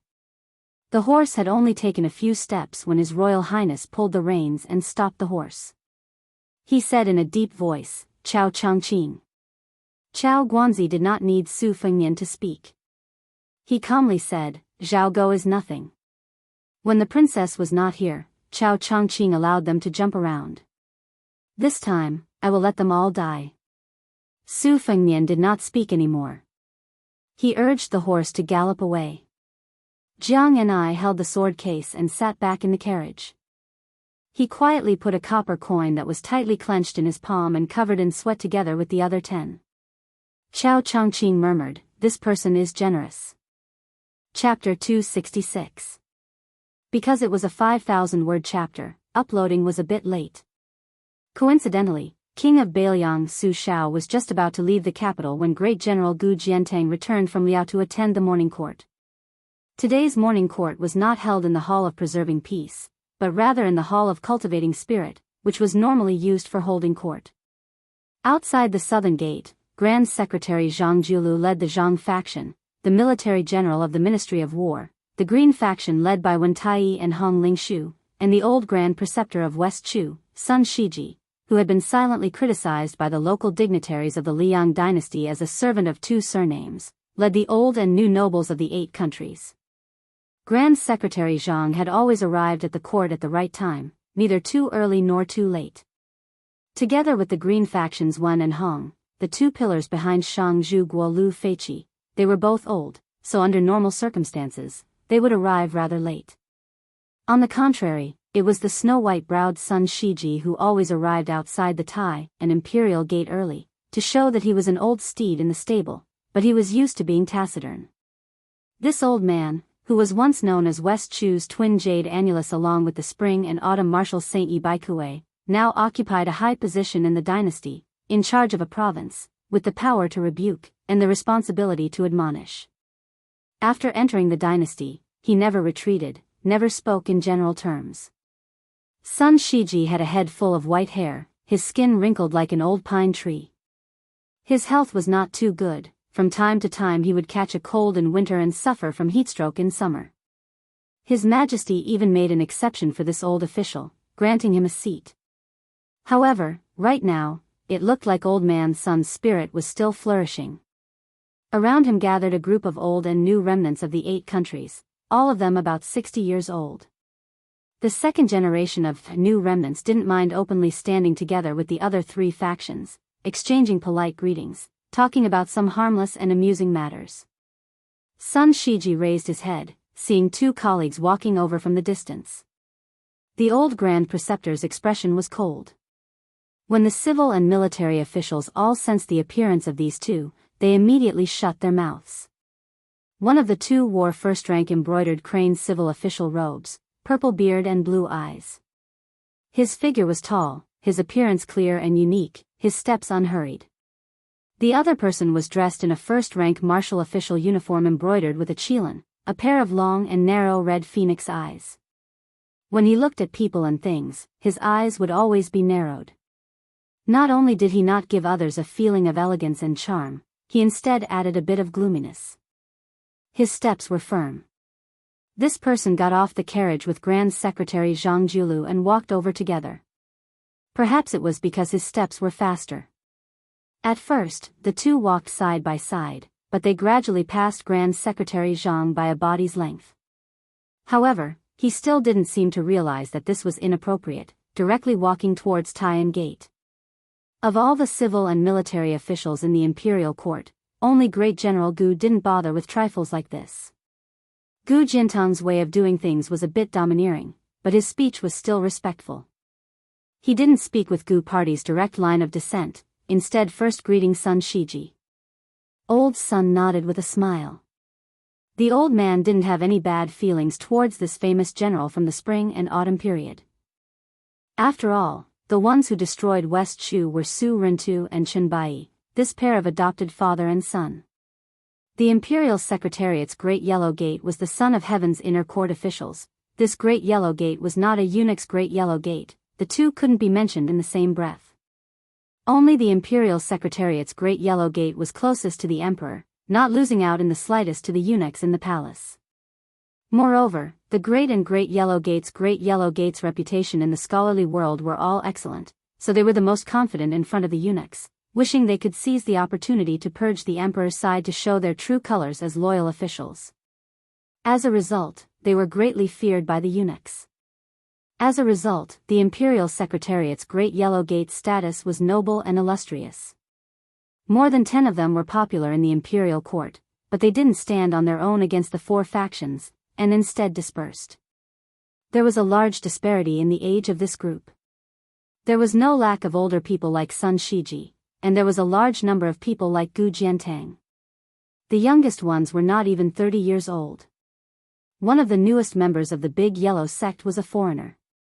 His reputation was not bad, and his self-made Jean Lanting familiar proclamation was widely praised in the capital. However, under normal circumstances, according to his qualifications and knowledge, he was far from being qualified to enter the Hall of Governmental Affairs as a Yellow Gatekeeper. Even the Little Yellow sect was in danger, let alone the Big Yellow sect. However, for some reason, this kid had been personally recommended by the King of Bailiang.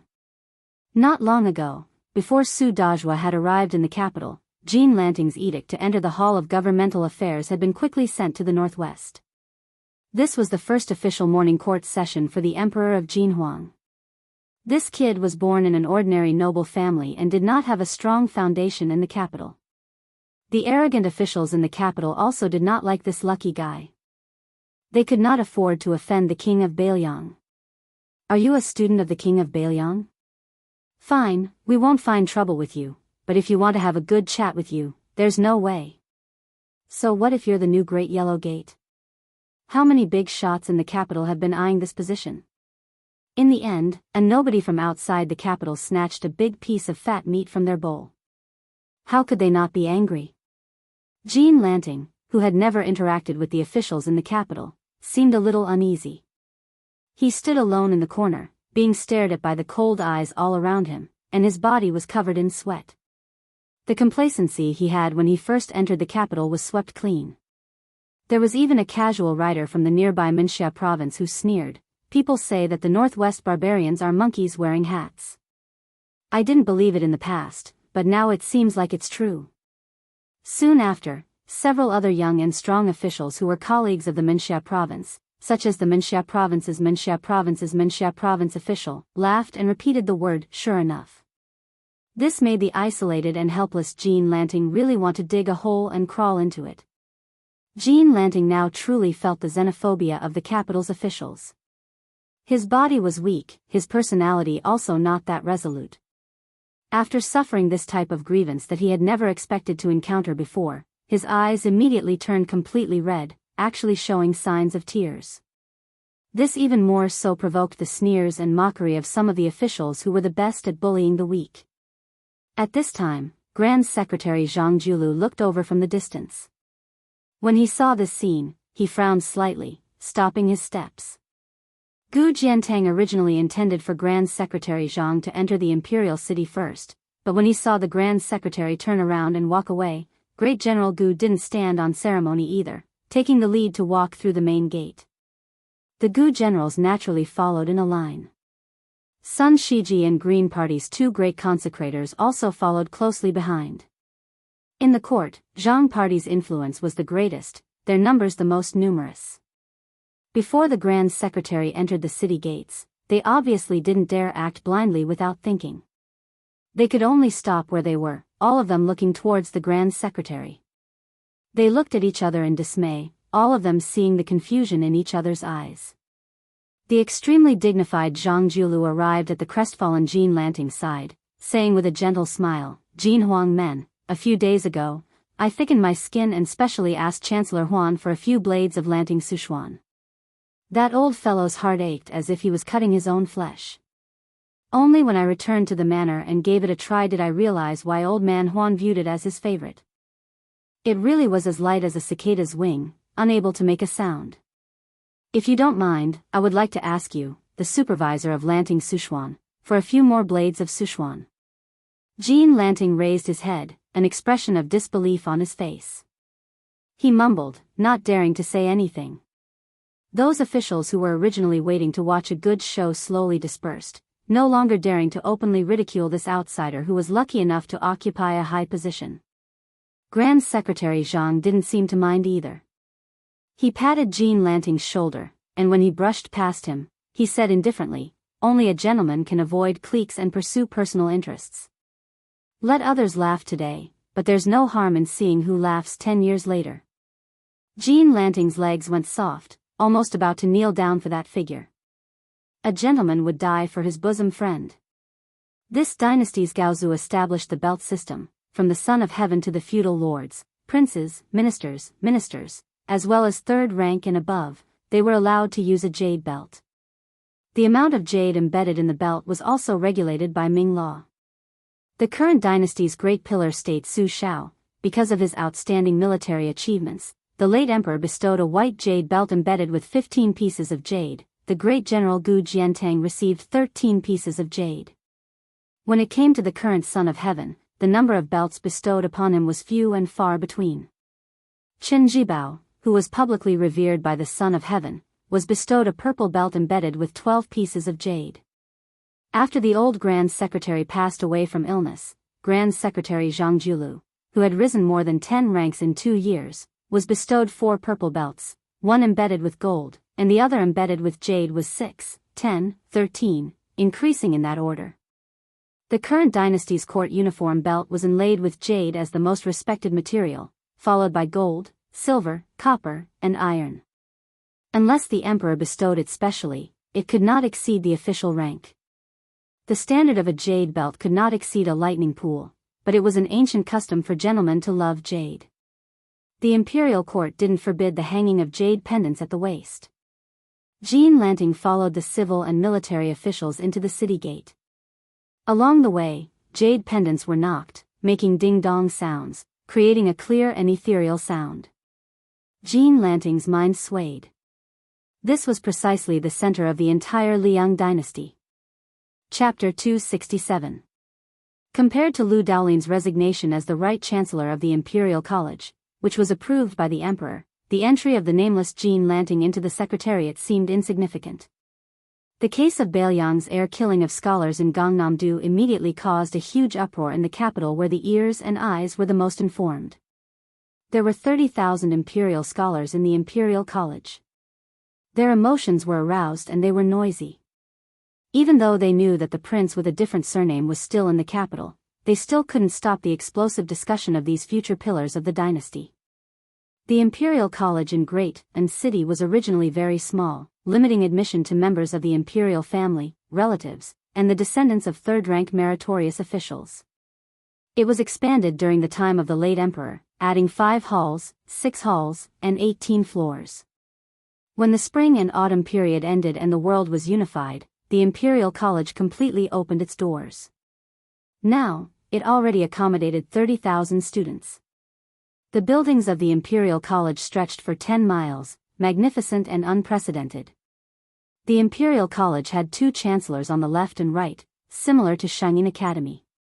During these years, imperial scholars poured into the Imperial College like carps crossing the river, forming a community of scholars and vaguely showing the majestic atmosphere of competing with the academy.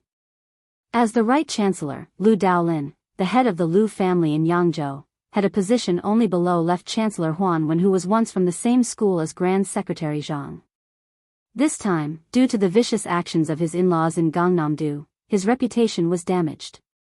He felt that he could no longer be a role model for the 30,000 students of the Imperial College, so he took the initiative to resign.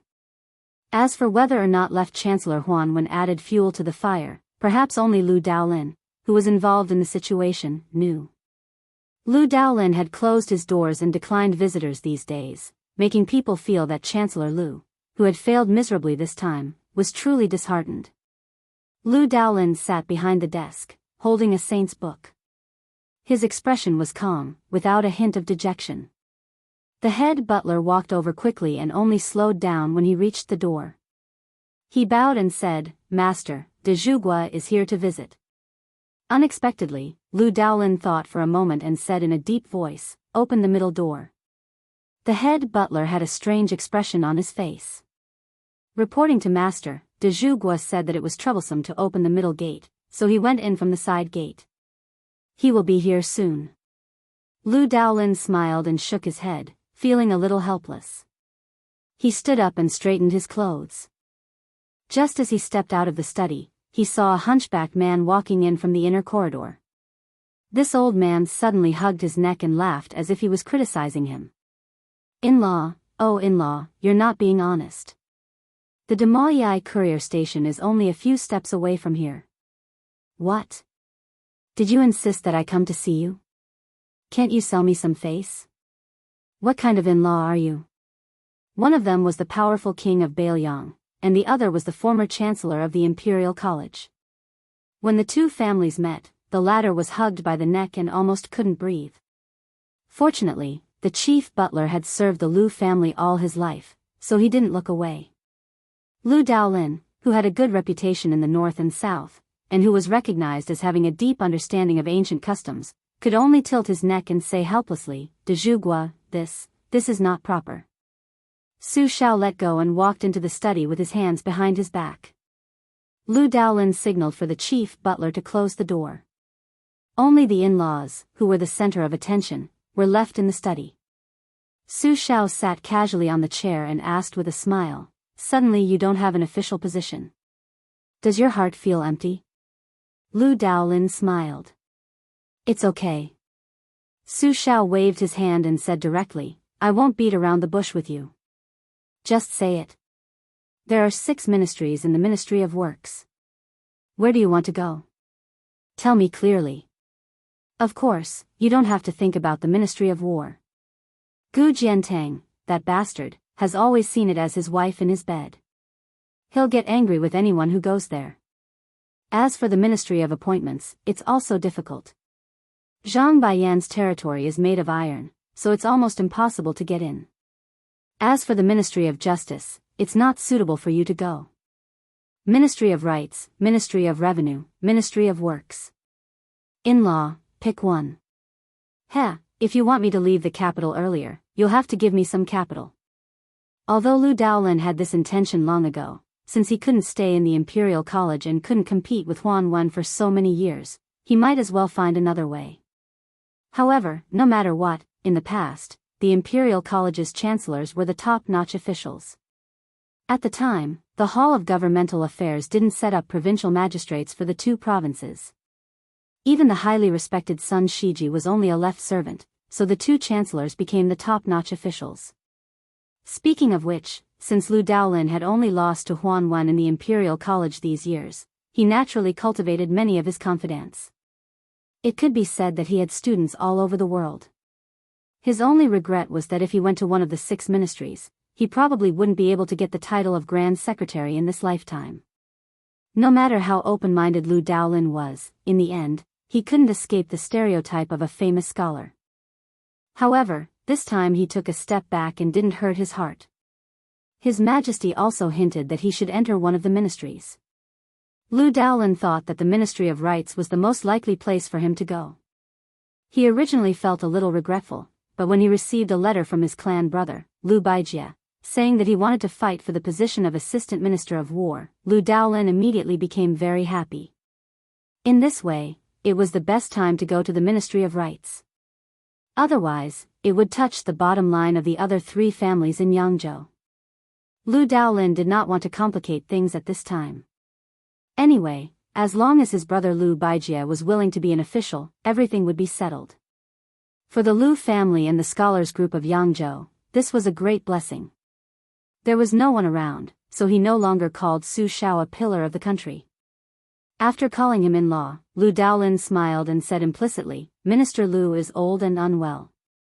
Before the new year, he mentioned to His Majesty that he wanted to retire and return home. Su Shao curled his lips and said straightforwardly, "Then it's settled." Lu Daolin hesitated and said softly, "It's okay if in-law doesn't show up." Su Shao spat and pointed at Lu Daolin's face. He scolded mercilessly, "You pedantic in-law, do you really think that the minister of the 6 ministries is in your pocket? If I don't show up, do you believe that Zhang Bian and Sun Shiji can press you to a broken place and not raise your head?" Lu Daolin was shocked. Su Shao shook his head and said with a smile, "In-law, you have read a lot of sages and know a lot of principles. However, being an official is not something that can be done just because you have a little face. I'll say this first, if you still treat the Minister of the Board of Rites as the Chancellor of the Imperial College, you will have to pack your bags and get lost before long." Lu Daolin sighed and said, "I understand." Su Shao waved his hand and smiled. He narrowed his eyes and said, "Feng Nian is messing around on Gangnam-do and has caused your family to lose the foundation of the Imperial College. Are you angry?" Lu Daolin said seriously, "It would be hypocritical to say that I'm not angry. However, to be honest, His Royal Highness is angry about this matter. If a family member doesn't help a family member, no matter how big the family business is, it will be ruined. This is a principle that even a country bumpkin understands." Lu Daolin understands. Lu Daolin then said with a guilty expression, "I have already written a letter to Xian Lang. In the future, he can't let his emotions affect his decisions." Su Shao opened his eyes and stood up. He said slowly, "In-law, this is what a family member should say." Lu Daolin felt relieved. He looked at Su Zhao's posture and saw that he was about to leave as soon as he sat down. He said in surprise, "In-law, are you leaving?" Su Shao said unhappily, "If I don't leave, am I supposed to talk to you in a bureaucratic manner?" "I'm leaving. Back to Beiliang." Lu Daolin was speechless. When Su Shao walked out of the study, he laughed softly and said, "Don't worry about His Majesty being suspicious of you and me. The law is nothing more than human feelings. Since we are in-laws, we have to act like in-laws. If we are unfamiliar with each other, we are worse than outsiders and enemies. Only then will people not understand. Only when they don't understand will they blindly think about it. That's right, right?" Lu Daolin, who had been gloomy in his heart, was completely relieved. The king of Beiliang came and went in a hurry. What Lu Daolin didn't know was that Princess Sui Zhu was sitting in the carriage outside the manor. She was on a private visit. After Su Shao sat in the carriage, the princess pulled on his sleeve and said with a sad face, "Uncle Su, can you not leave the capital? Xiaoye is so bored." Su Shao smiled and said, "There's no other way. Uncle has a busy life. How about I have Feng Nian come to the capital to play with you?" Princess Sui Zhu's eyes rolled around. Su Shao rubbed her head and said, "Look, you still have a grudge in your heart, don't you? All right, Uncle can only take out his trump card and take you to eat a few big bowls of almond tofu. When the time comes, Uncle won't be happy if you're angry with Feng Nian." The princess shook the cuffs of the big pillar of the kingdom like a spoiled child and snorted twice. She smiled brightly and said, all right.